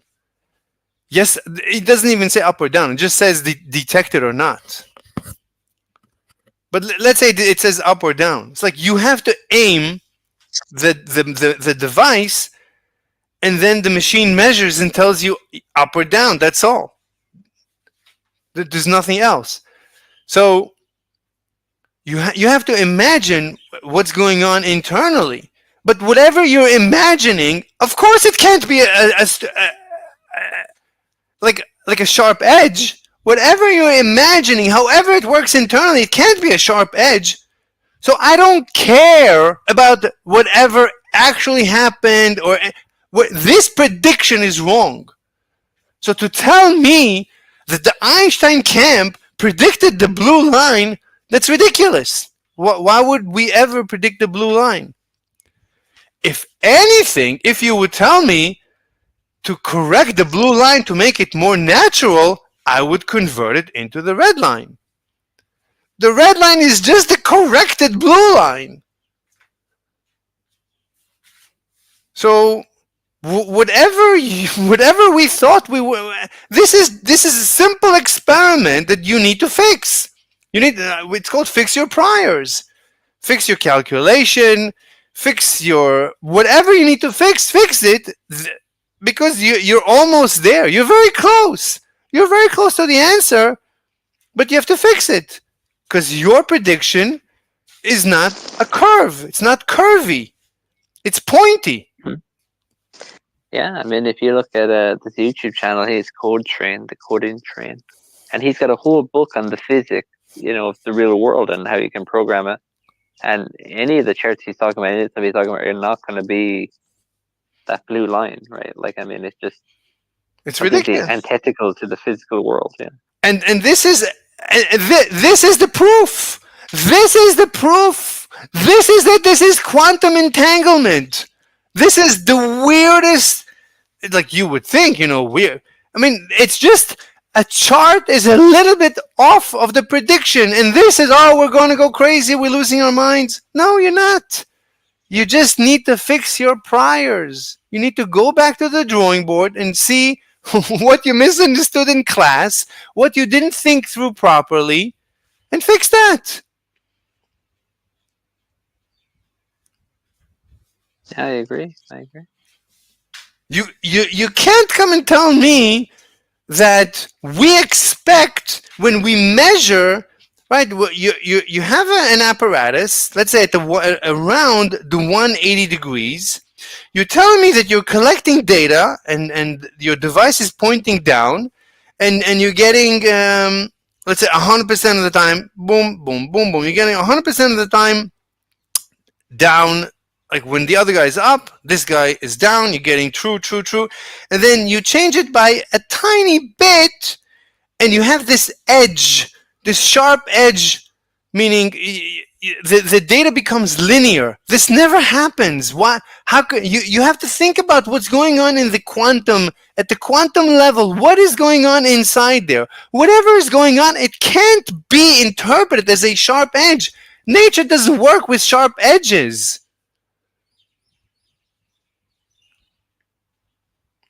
Anyway.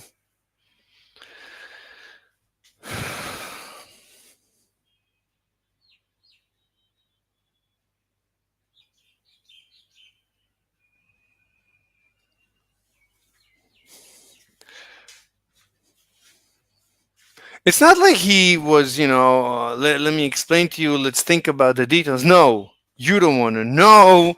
You think you are. You think, you know.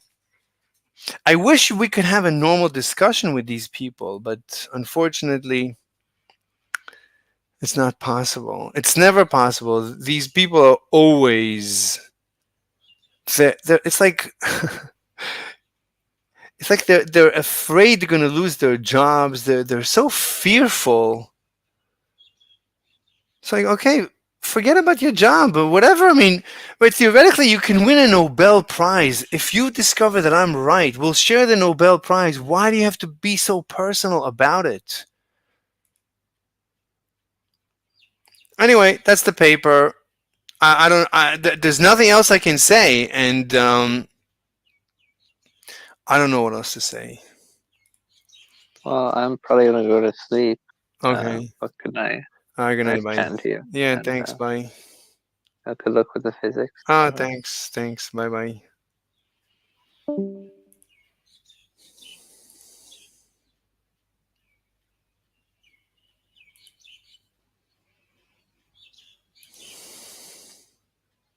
Okay.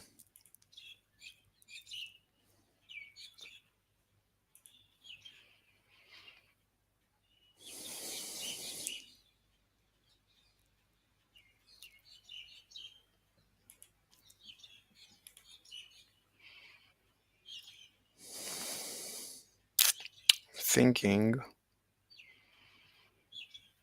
I don't like TFM is such a waste of time for me. It's like talking to an abusive friend that keeps on abusing you, and you're like, no, he's gonna stop this abuse. No. But you're addicted to. Is he ever going to stop being such an abuser? And no, he's not. He's just an anti-Semite. He's just an anti-Semite, and that's it. There's nothing you can do with him. 700 America with advanced technology. Anyway, let's forget about that. What else we got? Oh, we were watching this guy. Okay, let's watch this guy. Position x1 at t1 to position x2 at t2, and this represents our actual path. Then what we want to do is look at some small deviation away from the actual path. And then our hope is that if we then look at the change in the action as a result of that small deviation away from the actual path, then that change in the action should be 0 to first order in the change of the path parameter. So let's make this a little bit more explicit. Imagine that I deviate the actual path by some small amount, like this. So what we're going to do is imagine that for each different t value, the path has been changed by an amount, and that amount's going to be eta of t. And therefore we can say that for the dashed line path, rather than having x of t, we've now got x of t plus eta of t. And this represents our deviated path. This represents our actual path. Now recall that our action S is defined as the time integral from t1 to t2 of the difference between the kinetic energy and the potential energy. And so now what we want to do is actually ground this in a particular specific example. And this is just an assertion. Just an assertion. This is unbelievable. So we're going to consider a particle moving in one dimension in a potential v of x. And so our action is going to be written in this example as being the integral from t1 to t2 of half m dx by dt squared. So this is just the kinetic energy, half mv squared. So this is a particle moving in one dimension, minus the potential energy, which we're going to assume is just v of x. And we want to integrate this with respect to time. Now, the idea is simple. What we're going to do is look at how the action changes as a result of the small deviation in the actual path x of t. And then we're going to look at the difference between the actual path action and the deviated path action. And if the original path x of t is actually the original path, then that variation delta s should be equal to 0 to first order in eta. So we're going to look at delta s, which will be equal to s of x plus eta minus s of x. And if s of x is actually representing the real path, then this should be equal to 0 at first order in eta. So this is the analog of saying for a function of a single variable, if we're at the minimum and we take a step away from the minimum x position, then to first order in that step parameter, there should be no change in the value of the function. So now this is just a question of putting in these values into this expression. So this is just an assertion. There's no proof. This is unbelievable. There's no proof. There's no proof. First thing we're going to do is... And no one... I don't think anyone has ever proved it. We're going to look at what s of x plus eta is. So s of x plus eta, well, that's going to just be a case of wherever we see x in this expression here, replacing it with x plus eta. So that's going to be the integral from t1 to t2 of half times m bracket. And we've got d by... I don't get it. Why don't they discuss how this thing has no proof? Like, get it out of the system. Like, they're skipping the most foundational step. Get it out of the system. Tell us just how much this thing is pulled out of thin air.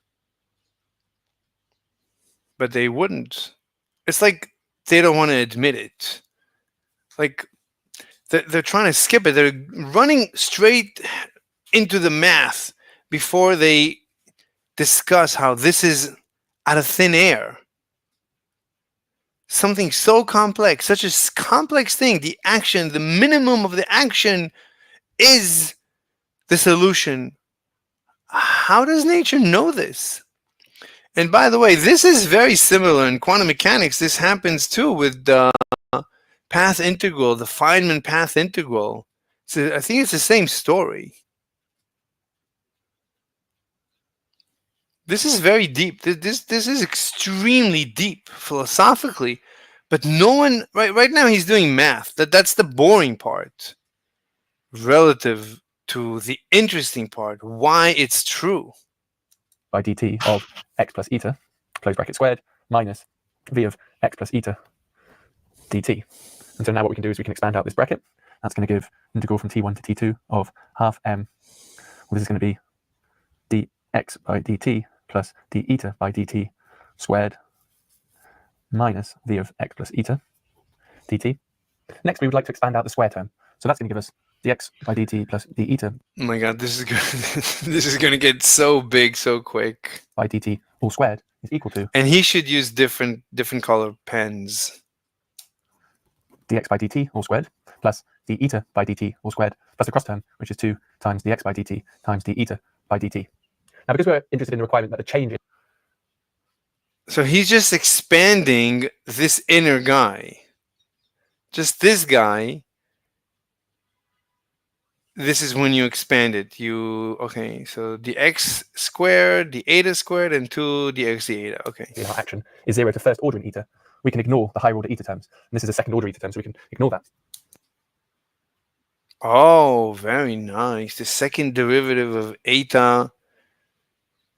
He's ignoring it. He claims it's 0.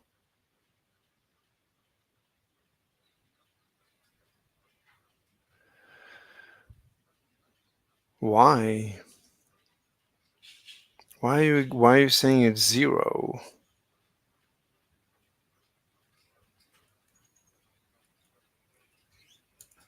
dx by dt all squared plus d eta by dt all squared plus the cross term, which is 2 times dx by dt times d eta by dt. Now, because we're interested in the requirement that the change in our action is 0 to first order in eta, we can ignore the higher order eta terms. And this is a second order eta term, so we can ignore that. Why?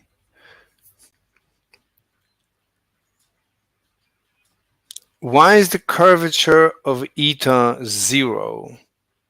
Wait, oh, it's not the second derivative. This is the change in eta squared. So we're assuming a very tiny eta, such that it's so small that the eta squared is 0. That's the assumption. The relative, we're assuming a linear. Basically, we're assuming a linear, almost linear. It is curved, but it's very minutely curved eta. Right? Because this is perturbation. This is just a tiny, we just want to make a tiny change, an infinitesimal change. An infinitesimal change, the square of the infinitesimal change is 0 relative to the normal changes. Whereas this is an infinitesimal change, but this is not infinitesimal. This is an actual number, and this is an actual number. So, but this is an infinitesimal number squared. Secondly, we would like to expand out our potential energy function. This is not the curvature in eta. This is the change in eta.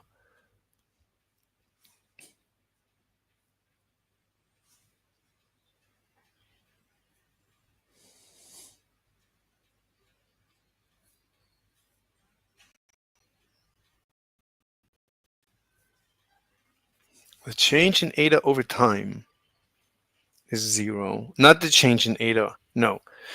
The square of the change in eta. The claim is that the change in eta is tiny. If, right, you're not thinking correctly. So if you draw, he really should have drawn eta separately. Right? Eta is a function of t. So x is a function of t and eta is a function of t. But if you draw eta as a function of t, it's almost always 0. It's infinitesimally not 0. It's up and down infinitesimally from 0. Its slope is basically 0. Its slope squared is relatively 0. We can assume it's 0 because the slope is already infinitesimal. Its value is infinitesimal. Of course, its slope, I would even say its slope is 0. Of course, the slope squared is 0, but even the slope is 0. Even the slope of eta can be assumed to be 0 in this discussion. It's only eta. The value is infinitesimally not 0, but the slope, you can assume the slope of eta is 0. And of course, the slope squared is 0. So when he says second degree, I think he means what? The first derivative? I don't know. So he's not assuming that the eta dt is 0, because then the last term would drop as well. So the eta dt is not 0, but the eta dt squared is 0. Okay. As a Taylor series, and so we can write that as v x plus eta equals v of x plus eta dv by dx plus eta squared over 2 factorial d2v by. So this we did before. We used the Taylor expansion. This is very nice. I need to get back to what is the Taylor expansion, but how to prove it, but fine. So this is assuming this is the Taylor expansion, when eta is close to 0, if this is true. This is incredible. Okay. dx squared, and so on. And again, we're only going to consider the first order eta term and ignore any higher order eta term. If we now substitute these results back into our expression, we have that s of x plus eta equals, now I'm going to write this in a slightly different form. I'm going to write half m dx by dt squared minus v of x. So that minus, and I'm going to put the v of x here, minus v of x. And then we're going to have a plus half m times bracket 2 dx by dt d eta by dt. So that comes from this term being multiplied by half m. And then we're going to have a minus eta dv by dx. And this term is just this term, and the minus sign comes from here. And then we've got plus higher order terms in eta. And all of that is being integrated with respect to time. Now, we are interested in the change in the action. Remember, we want delta S, which is equal to S of x plus eta minus S of x, to be equal to 0. Well, we've just written down an expression for S of x plus eta. We know that S of x is just the original expression, which was the kinetic energy term minus the potential energy term. So if we substitute... So that's this, the first two terms go away, and the last term goes away. Our original expression, we're going to have the integral from t1 to t2 of, well, now we've got this expression, but notice when we subtract our original action, our original... He should show the original one. So it would be just dx dt squared and v of x, which is dx dt squared. This is 1/2 mv squared minus vx, which is, this is the original s of x. So this goes away anyway.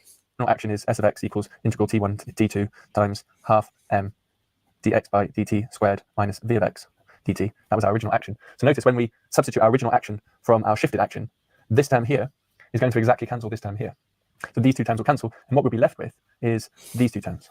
And so delta S is going to be equal to, well, this term, we see that the half and the two cancel, so we're going to have m dx by dt d eta by dt minus eta dv by dx, and this is being integrated with respect to time. And we require... He didn't say the higher orders go away. ...by this to be equal to 0. So let's now think about how we can ensure that this is equal to 0. So we want to ensure that this integral is equal to 0. At the moment, we don't know what x actually is. However, we do know that whatever eta is, this integral still needs to be equal to 0. We have a slight problem at the moment because in the first term, we see that eta is being differentiated with respect to time, whereas in the second term, it's not. In the second term, eta is just simply multiplying dv by dx. So ideally, what we want to do is to factor out eta in this expression. So we need to address this first term. And in particular, we need to integrate by parts. So how are we going to do that? Well, firstly, notice that if we write d by dt of dx by dt multiplied by eta, in other words, if we differentiate this product, and the product is dx by dt multiplied by eta, then we can use the product rule to write this as d2x by dt squared multiplied by eta plus dx by dt multiplied by d eta by dt. Then what we can do is we can rearrange this. Now what we have here is dx dt d eta dt, which is this guy, which means that we can replace this guy with this minus this expression, so that we have dx by dt d eta by dt equals, well, that's going to be equal to d by dt dx by dt eta minus d2x by dt squared multiplied by eta. So I just rearrange this expression to get this expression. Yes. Next, if we integrate both sides with respect to time, so if we integrate from t1 to t2 dx by dt multiplied by d eta by dt, that's going to be the integral from t1 to t2 of d by dt bracket dx by dt eta dt minus the integral from t1 to t2 of d2x by dt squared eta dt.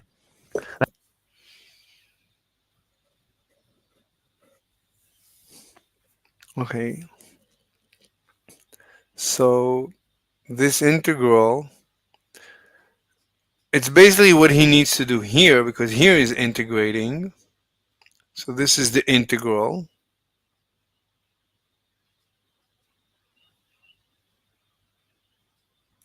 Now let's pay attention to this term here, because this term here, as you can see, we have some object which we're differentiating with respect to t, and then we're integrating it with respect to t. Now, integration and differentiation.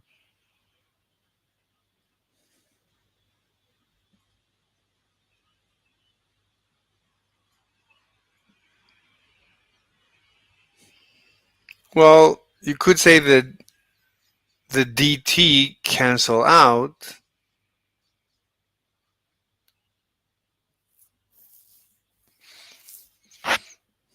But it's not just the dt, it's the d, which is the integral. So you're saying that the whole integration goes away against the derivation. So all you're left with is just this term, but you still have to evaluate it from t1 to t2, I think. Are the inverses of one another. So if we differentiate and then integrate, that's the integration is going to undo the differentiation. We're going to just be left with this term evaluated at t1 and t2. Yes. So this is simply dx dt times eta evaluated at t1 and t2. By dt eta evaluated at t1 and t2. Now, if you recall our original diagram, where we had x and t, and we were considering the actual path of motion between t1 and t2, we were then considering a deviated path, and the deviation away from the actual path was being represented by our function eta of t. Clearly, at t1 at the start point and at t2 at the end point, the variation away from the actual path is 0. And so we can see from this diagram that eta of t1 equals eta of t2, and that is equal to 0. This is just saying that there is... Oh my god. So this drops out. Amazing. So this term drops out. Wow. No deviation away from the actual path at the start point and at the end point. This statement here tells us, therefore, that this term is equal to 0, because this term involves evaluating eta at t2, which is 0, and evaluating eta at t1, which is 0. And so we can get rid of this term. And so why have we done this? We've done this because this is telling us that the integral from t1 to t2 of dx by dt d eta by dt is equal to minus the integral from t1 to t2 of d2x dt squared multiplied by eta. So we see that eta is no longer being acted on. It's no longer being differentiated. So we can replace this term with this term. And if you notice, this term here is precisely this term here. And so this process, obviously, that's why we did it. Has allowed us to rewrite. So now we can we can replace this, this with this, okay? This expression in a form where eta is not being acted upon. Okay. Wait, not being acted upon? Not being differentiated, he means. So let's now substitute this into this expression. We have just seen that it's possible to use integration by parts to rewrite this expression in this form. And so now what we're going to do is substitute this back into our varied act. Wait, okay, so this is the last line. Now we're going to plug it in. I don't know why he's doing this. I mean, he should have everything available, always scrolling the whole paper. So delta S is equal to the integral from t1 to t2 of minus m d2x by dt squared eta minus dv by dx eta dt. And so we have managed to... Okay, we need to compare notes. So he wanted to rewrite this. 1 second, let me move a little bit. So he wants to write the first equation, but instead of this term, he wants to plug in this term. So instead of dx dt, d eta dt, he just wants to have d squared x dt squared eta minus eta dv dx.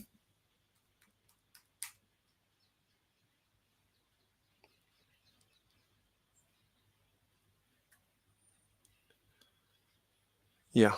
To rewrite our expression for delta S in a form where... Oh, look at eta. Eta comes out.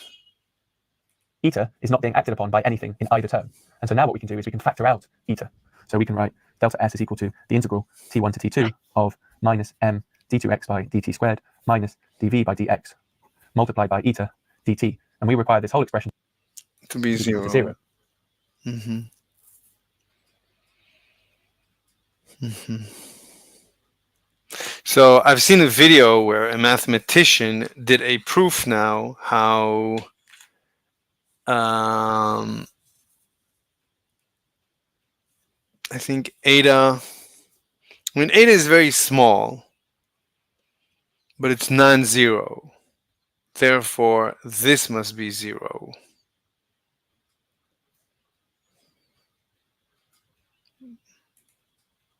Now this places a condition on the thing inside the square bracket. For this integral to be equal to 0, we require that the thing inside the square bracket must be equal to 0.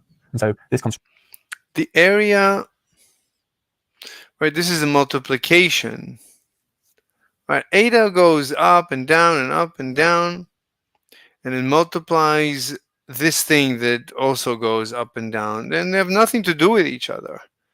But the claim is that over the entire area, it ends up being 0. 1 times the other is 0.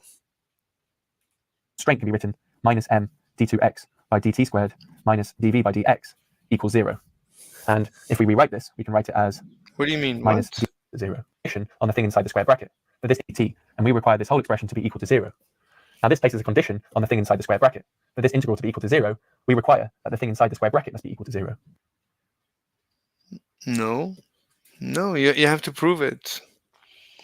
There is a proof. You can't just say that. And the proof takes a while. I've seen the proof. It takes about the proof itself takes. You can do it in a minute, but you have to go through the proof.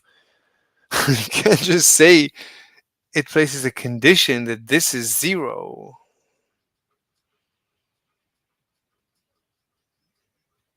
You have to think about different alternatives. What this might look like.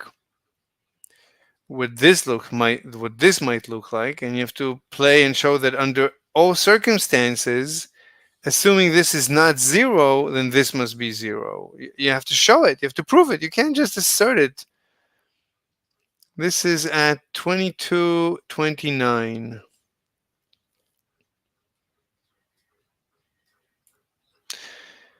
You can't say that what's inside the square brackets is equal to 0 unless you hypothesize that eta is either always positive or always negative, which you can't, which does not hamper, if you're allowed to, which does not hamper the reason, because you can still achieve any path if you add only positive or negative etas to your original path. If you forget to make this hypothesis, then the integral can cancel itself right out, even if what's inside the square bracket, that's correct. But, so you can have separate etas, one always positive and one always negative. I don't know. I don't know if that's true. I saw the proof. He could have said it. He didn't say it. I don't know if that's right. I don't know if that's right.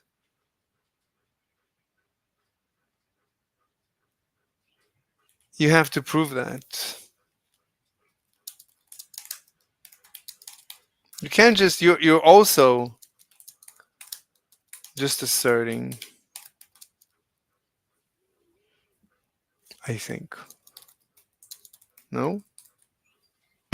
It's just an assertion. A short introduction to a fascinating topic, and it was nearly 30 minutes of but I've learned a lot. Thank you so much.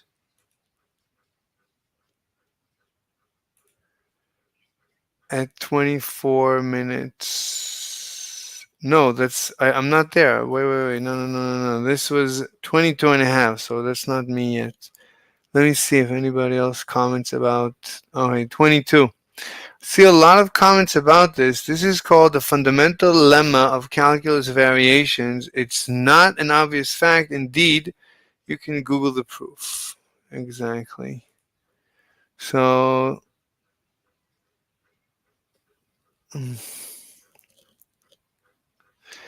after factoring out eta, why do the terms inside the brackets have to be equal to 0 rather than eta itself? Eta itself, I don't know. I thought the point of eta was to represent the deviation from the function, which would ultimately be its limit to 0. Not sure my question is well worded. No, it's not. I don't understand what you're asking. Everybody's a quibble. At 22 and a half, you require that the thing in the bracket must be equal to 0 to make the expression equal to 0.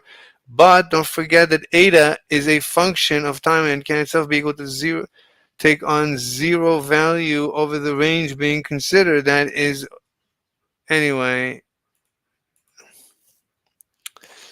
Everybody's commenting. Everybody here is a professional mathematician. What did he get himself into? Oh my god. Maybe he responded to the first time somebody made a comment about this.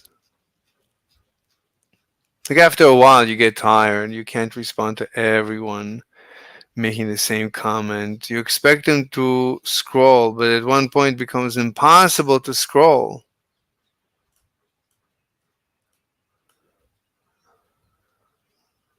I don't see that he even, not even the first time, he never responded to this.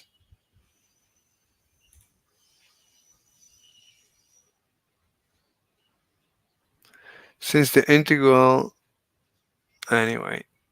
Okay, as long as, yeah, I saw the proof. The proof is amazing. And even then the professor said, we're going to do some hand waving. It's like no matter what you do, it's hand waving. You can't get away from this. You can never make absolute statements. It's always hand waving. It's like, whatever you do, we're going to have to hand wave this away. It's like, let me go do something. I'll be right back. Maybe I'll take a bathroom break. Give me a minute. I'll be right back.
Okay.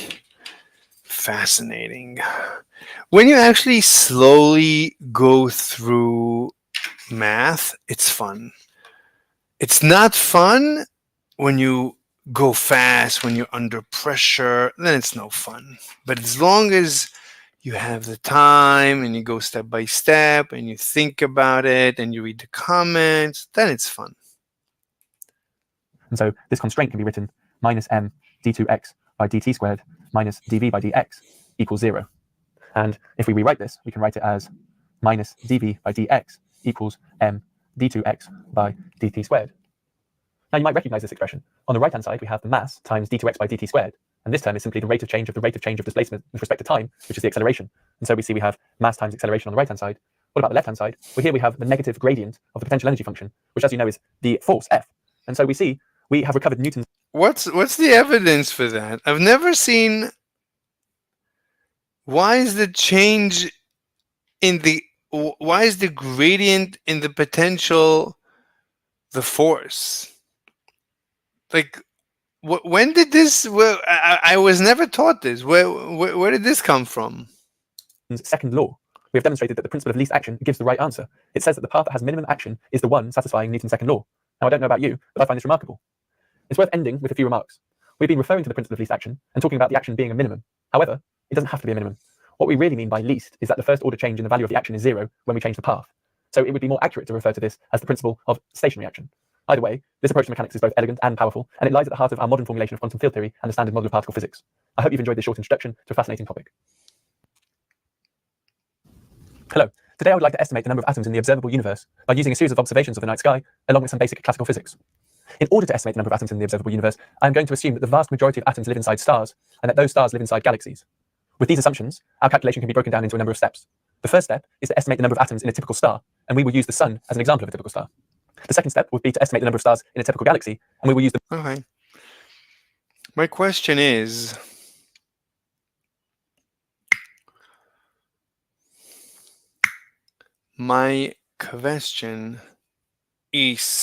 the following.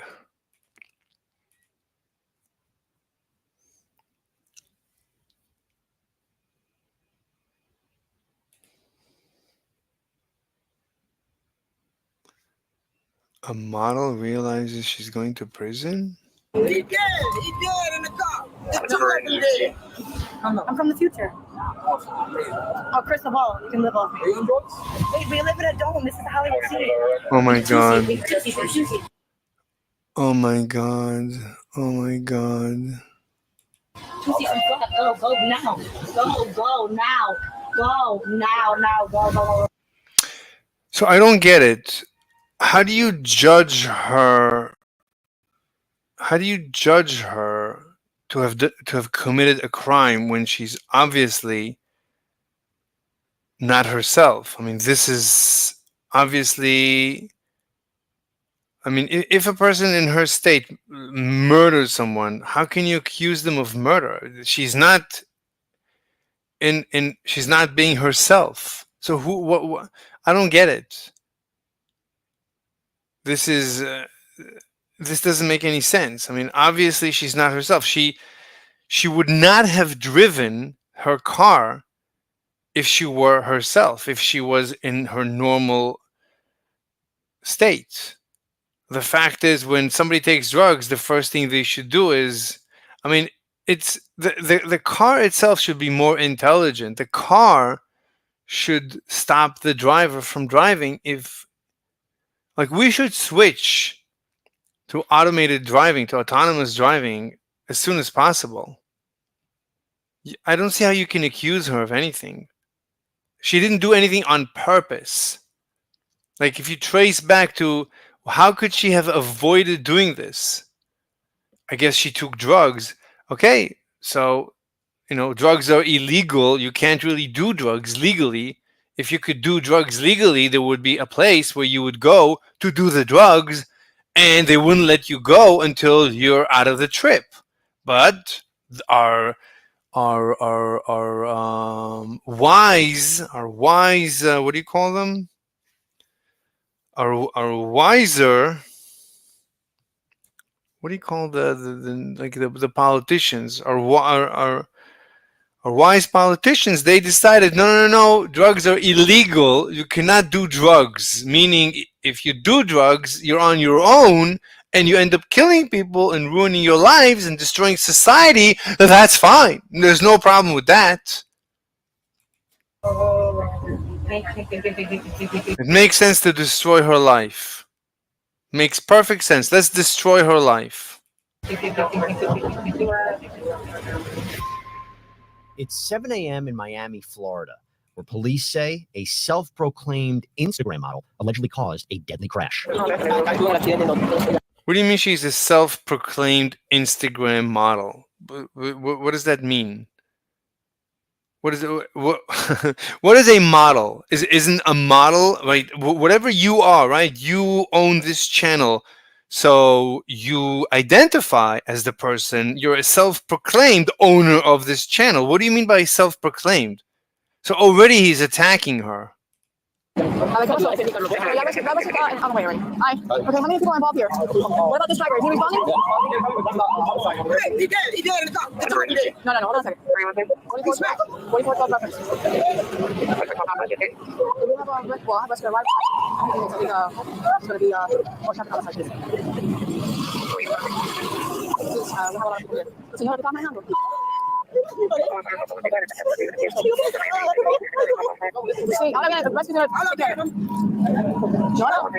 Why are we saying that?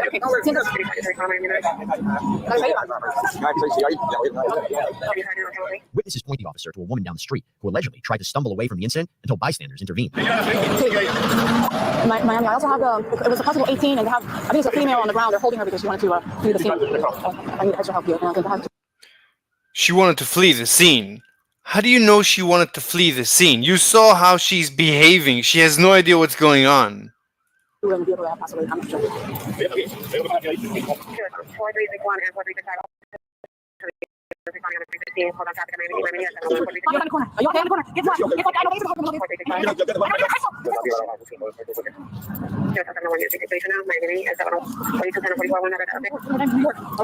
Police identified the suspect seen here. So she took off her clothes and she's lying flat, and you think she wanted to flee the scene. That's your definition of fleeing the scene. Okay, all right.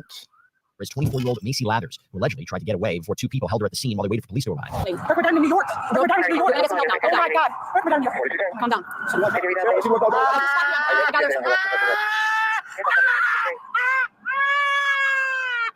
She's obviously tripping.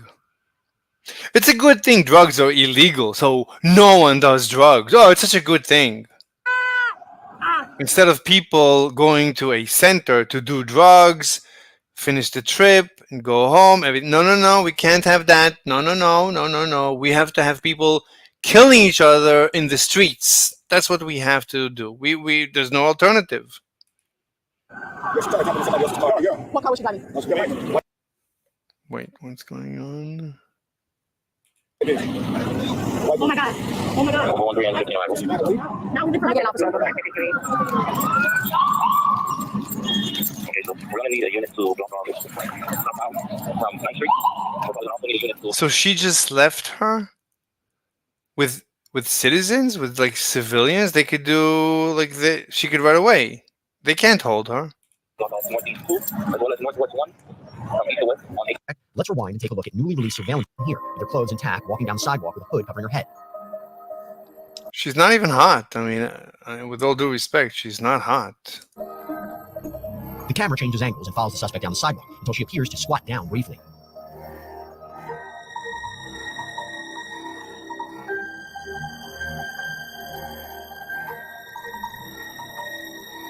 Yeah, she's fleeing the scene. Yeah, obviously she's fleeing the scene. Moments later, the suspect stands, notices a crowd of runners when she makes an about face and heads back toward the direction she came from. She's fleeing the scene. She's fleeing the scene. She's fleeing the scene. Obviously, she's fleeing the scene. At the scene, because everybody knows when you flee the scene, you run towards the scene. That's called fleeing the scene. Of course, she's fleeing the scene. get a chance to try and work through what exactly happened here. What happened was that these guys want a salary. Therefore, drugs are illegal. Therefore, people have to do drugs like this chick and kill people so that these guys can do something with their time, pretending to do a job. Yeah, that's what happened. Because drugs are illegal so that these guys can have a job. It's utter nonsense. It's a complete waste of time. Get a job. Get a job. Go get a job. Stop wasting our time. Everybody was pulling over there, but the girl that was 5 feet. I got one witness. Because the witness told me that he was behind the Mercedes. His uniform is a waste of money. Her uniform is a waste of money. His time is a waste of money. Everything here is a waste of money. It's all because the war on drugs. That makes 0 sense.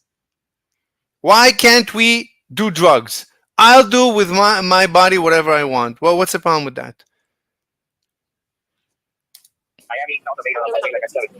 And then when you want to do drugs, you go to a center or whatever you do it like you do, like whatever other treatment you do, you go to a drug center to do drugs. It's fine. You want to get high, you want to do whatever you want. Everything is fine. Do whatever you want. Who cares?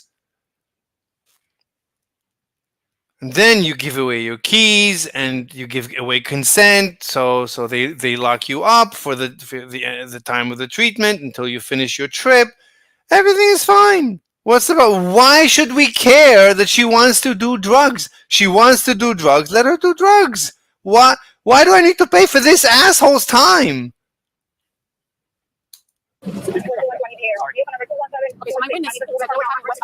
Now he's happy. He has a job. This is job guarantee. This is fantastic. The whole system is so happy now. This guy, Law and Crime Network, he has content. He's happy. Everybody's happy. That's why this guy is condemning the chick, because you always condemn the victim. I mean, everyone here is a victim, but the system is ridiculous. It's a system that victimizes everybody. Everyone has been victimized by the system. That makes no sense. Black vehicle on Hollywood. I just switched to the black vehicle area. Traveling westbound behind the Mercedes. Girl is from Chase, the Mercedes. What's up with this? I have one witness, so there's another witness. Right, that's what. At light at high speed through an intersection, causing the collision between 3 vehicles that killed 1 man on scene and another who later died in the hospital. Back with the suspected dangerous driver, it becomes clear Macy is a little, let's just say, out of it. She's trying to flee the scene. She's fleeing the scene. She's out of it. Oh, okay. How exactly are you going to accuse her? Accuse her of what? Of what? You can't accuse her of murder. This, of course, is unintentional. So what are you going to accuse her of? Doing drugs illegally? What's the crime? Well, what exactly is the crime? It's her body, her choice. I thought. So I thought.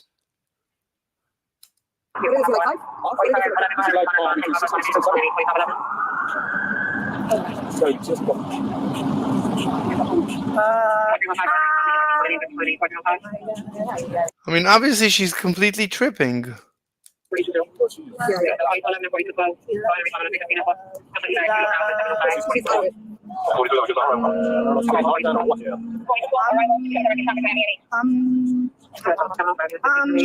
She peed herself. Oh my god.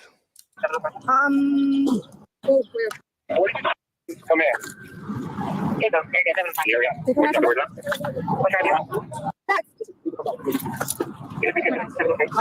My god, she peed herself. Oh my god. The water.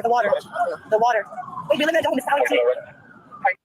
One of the scariest things that can happen to you in life, something that comes out of nowhere, is if you get injured, right? But it is so important to realize that if you are seriously hurt or you're in an accident, your case will fight for what you, all of these, mind you, case can be done in 8 clicks or less.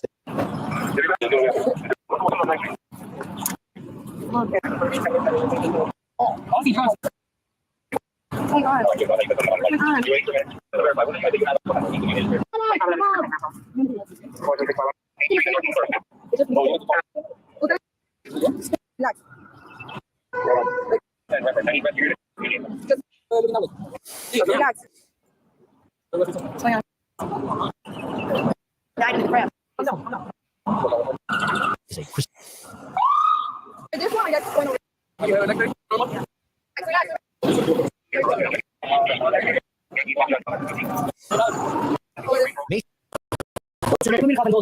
Apparently, it's fine to undress her. It's fine. It's fine for all these men to watch her. That's fine. How is this not a crime? I don't get it. How is this not a crime?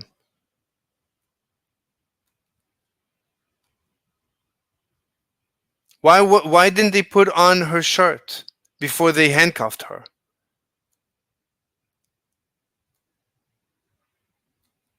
Apparently, it's fine for all these men to just look at her naked body. It's fine. So it's not sexual assault. It's not sexual. It's fine.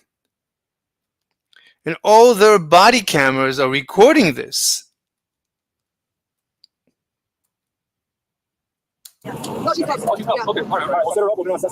Why can't you put on her clothes? Well, how is it? How is that such a difficult task? Relax. Get up. Get up. Sit down. And there's bystanders. Everybody's looking at her. It's fine. It's fine. She took drugs, even though it's her body, her choice. All right. And then whatever happened. Fine. People died. And now it's fine for everybody to look at her naked. It's fine. It's the best. Best day ever.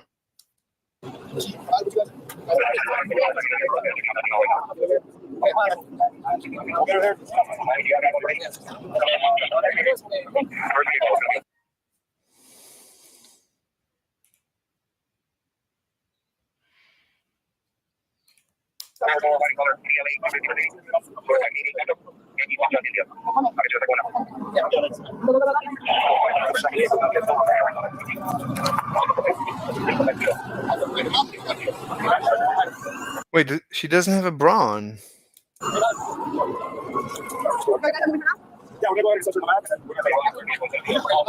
Macy is eventually taken to an ambulance where we rejoin the suspect. What's your name? What's your name? Macy. Macy. Macy. Macy. What's your last name, Macy? Macy, what's your last name? Blue. She doesn't know her last name.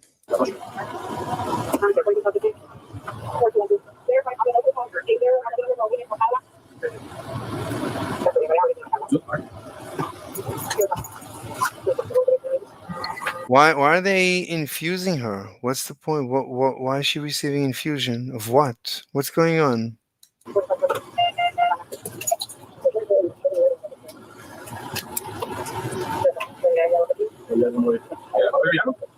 Why is she being infused? What's going on? Love you, love me. You love me. You love me. You love me. You love me. Okay, love me. Please, come on.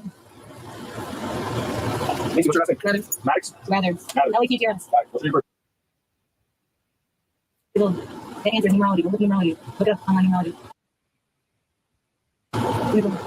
You got better? Maybe it was fine. Yeah, we were all What exactly is the crime that she committed? The only crime you could say is that she took drugs. That's it. What's the crime? What's the punishment for taking drugs? You can't accuse her of manslaughter. Oh, yes. Big juicy. Oh, now. Oh. Relax. Okay, it's clear. It says model realizes she's going to prison. Particular homicide, reckless. Driving under influence. You cannot charge her for DUI. You saw that she was completely out. Vehicular homicide. No, you can't. She was out. Reckless driving on a suspended license. That's different. But that too you cannot charge her with. leaving the scene of a crash. You can't charge her any of that. A good lawyer removes everything. This list is insignificant. The only thing you can charge her with, if it's illegal, is intaking illegal substances, what they call abusing illegal substances. Everything else, a good lawyer will get rid of. It's completely nonsensical.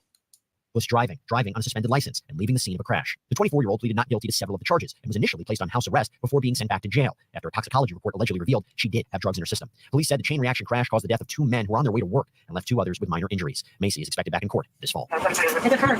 A good lawyer is gonna fix everything, and she can sue everyone involved for how they treated her. Anyway, I wanted to look into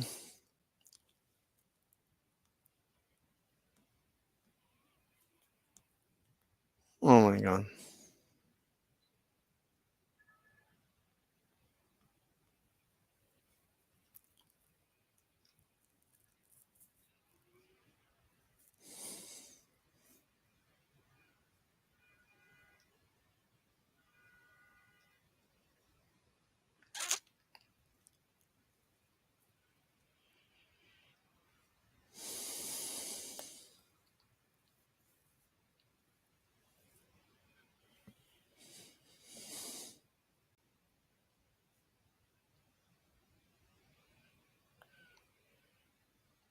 Is she the acting president right now? What's going on with Biden?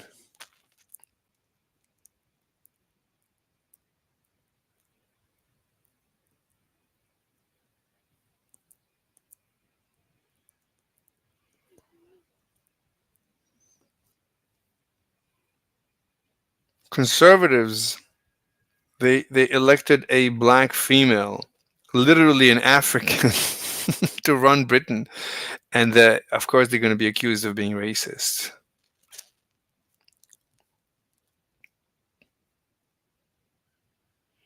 Wow, nice skirt.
Wait, Elon Musk versus Yuval Harari?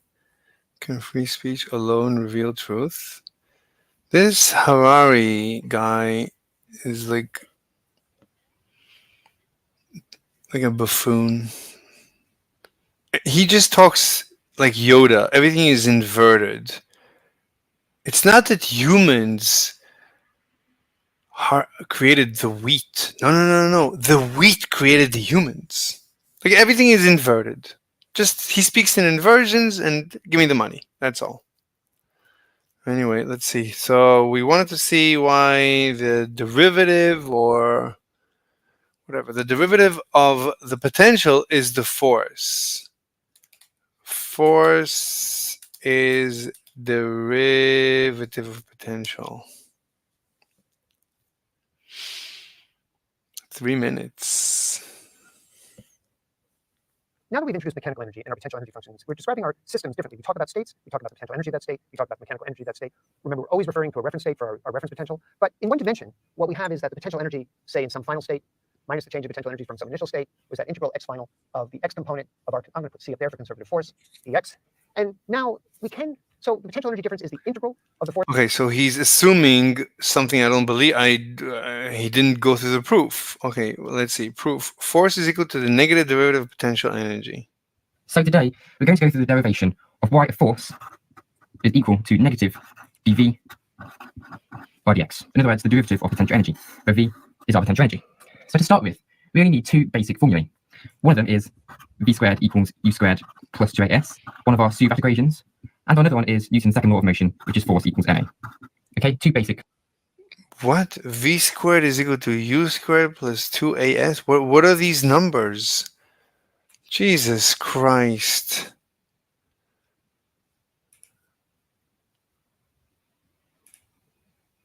So we've seen that if we know the force acting upon an object and how the object is displaced, we can then calculate the work done. That's fine. Okay, this I agree. Okay, work is, it's too loud. Work is the integral of f ds. That's fine.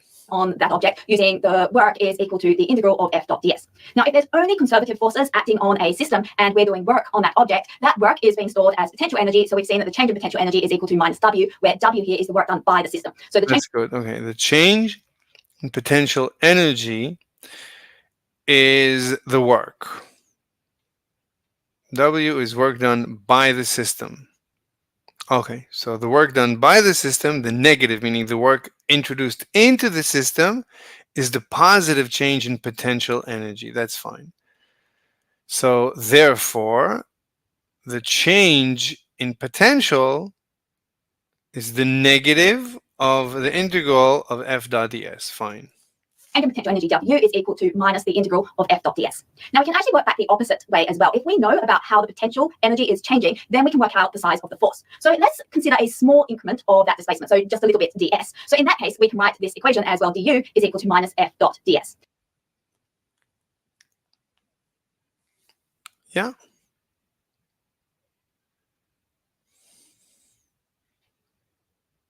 The change in potential.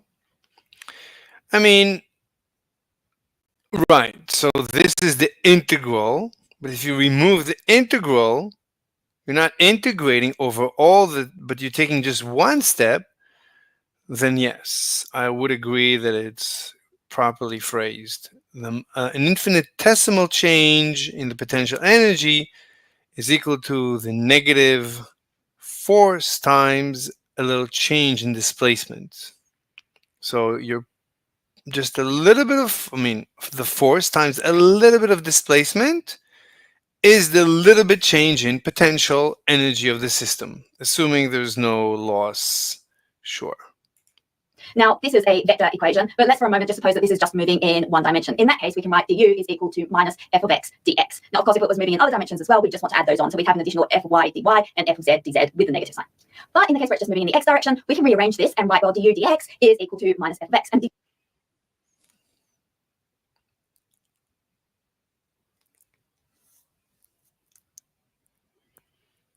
this is the gradient.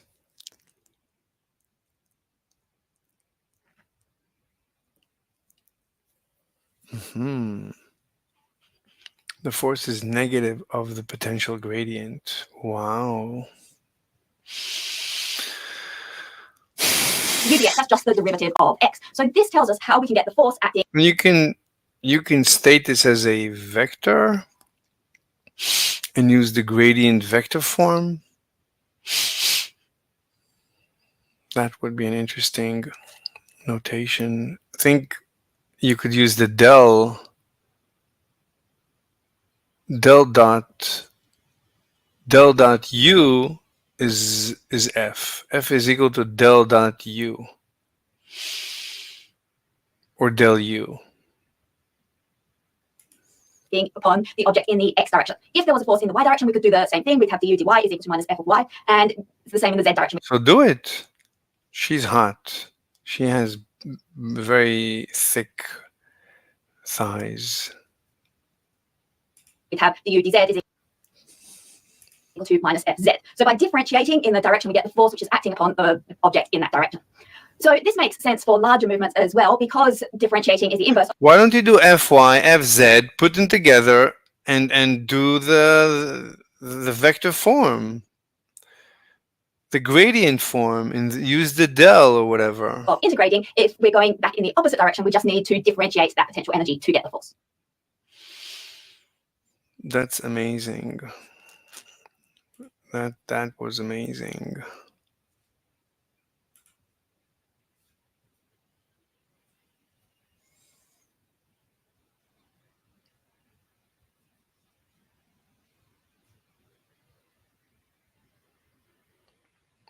The gradient. Let's see what he says.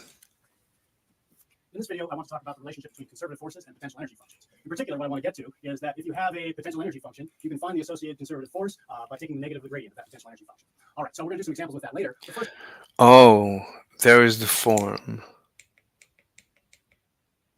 This is the gradient form. So the gradient of the potential, the negative gradient of the potential, is the force vector.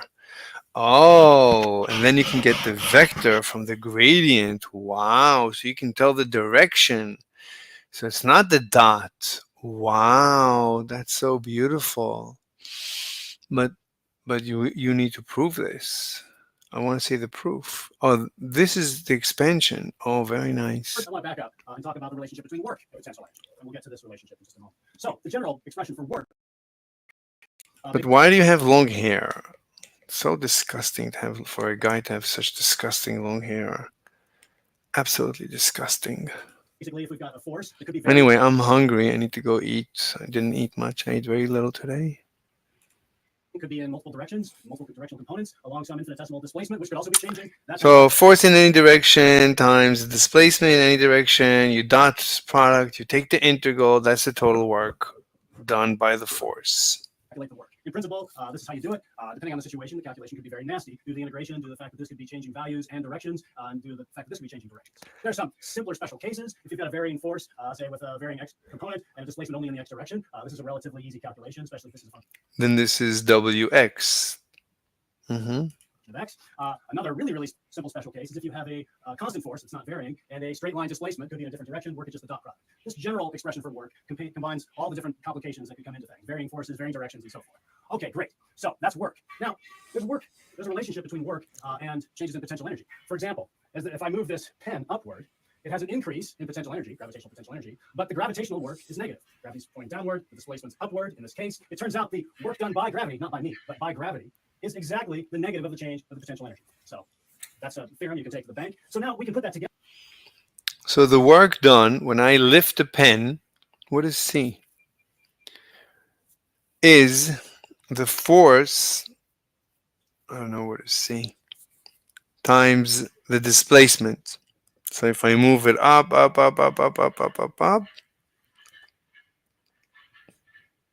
I did work. The work minus this, the work I invested minus the work invested is 0. Anyway, but this is also the change in potential energy. It's the negative change, because if I lift it up, right, it's the final, wait a minute, the change is the final minus the initial. So let's say it's positive. As it gets high, as the pen goes higher, it has more. So it's a positive change.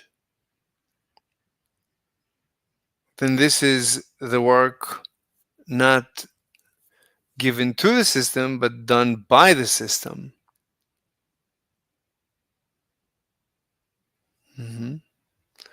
Work done by conservative force. What do you mean conservative force? What's a conservative force? Like no friction? The other, we look, the work done by a conservative force would be this work expression, but just applied with conservative force, and then we can relate that to the change negative of the change of the potential energy. Great. What this means then is that there's a integral relationship between conservative forces and changes in potential energy. In other words, if you do an appropriate integral of a force over a displacement, you get something related to the negative of the change of the potential energy. Well, if you can integrate one way, you could take derivatives to go the other way. So in other words, to get potential energy changes from conservative forces, you integrate. This is U2 minus U1, or the negative is U1 minus U2.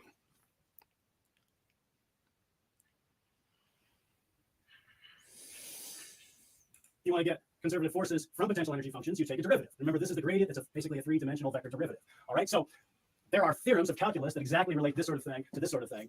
If this is true, theorems of calculus say this is true, and vice versa. So I'm not going to go into that. We're just going to look at a couple of examples. And the reason I want to do this. This is fascinating. This exact beautiful expression here can be nasty, but often this is much simpler. In general, taking derivatives is easier than taking integrals. Okay, so let's just do a couple of examples. So now first, let's unpack the gradient of the potential energy function. Well, so the conservative force is the negative of the gradient of the potential energy function. Gradient of the potential energy function is this. So it's basically a bunch of partial derivatives. So this is the gradient of the potential function. This is the potential function, and this is the gradient with x hat, y hat, z hat. Usually you say I, j, k hat, but fine. Negative. So it's this is very nice. This is just the definition of the del operator. No, this is the gradient operator. Is it the gradient operator or just the gradient? It's not an. I think it's an operator. I think you call this an operator. Then appropriate x, y, and z hat unit vectors. So examples. Let's consider a spring. Wait, you're not going to prove it? He said there's mathematical theorems. He's going to do an example. Why would I want to see an example? I just want to see the proof. I don't care about an example. I mean, the nice thing would be to visualize the potential. Right, this is in XYZ, so this is a three-dimensional scalar potential. This is incredible. That actually turns into a vector. Then you are vectorizing the potential. That's what I'd like to visualize. This would be incredible. And then that would be the force vector at any point XYZ is the potential at that point XYZ. The derivative of the potential relative to x times vector x. This is incredible. That's how you get this field equation, this vector field. Amazing, absolutely amazing. Okay, good enough. Amazing, absolutely amazing. Potential, energy, and gravity. Beautiful.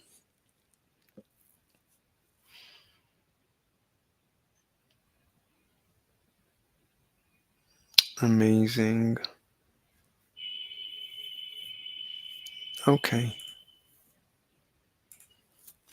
I'm gonna go grab a bite and I'll be back.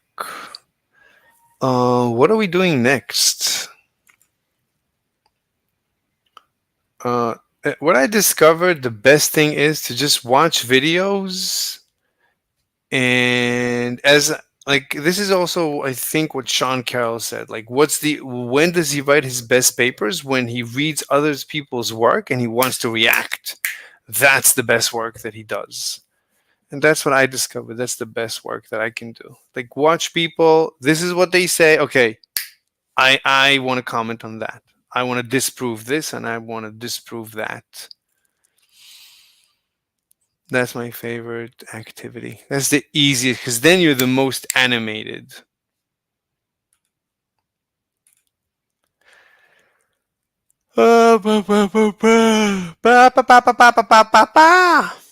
Carry on. Wait, no, that's me. Okay.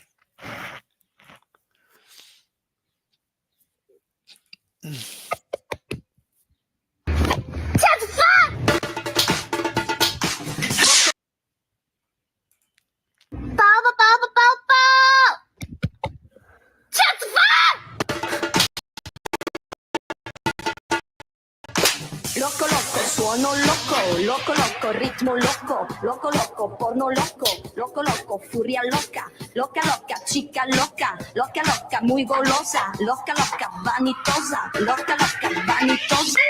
So what I like about creators is when they're goofy.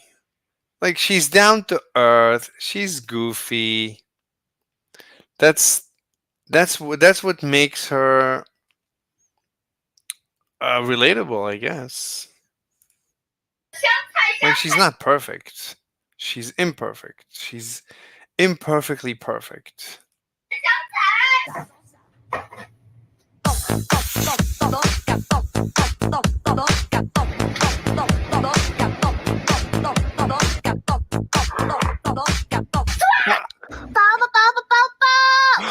All right.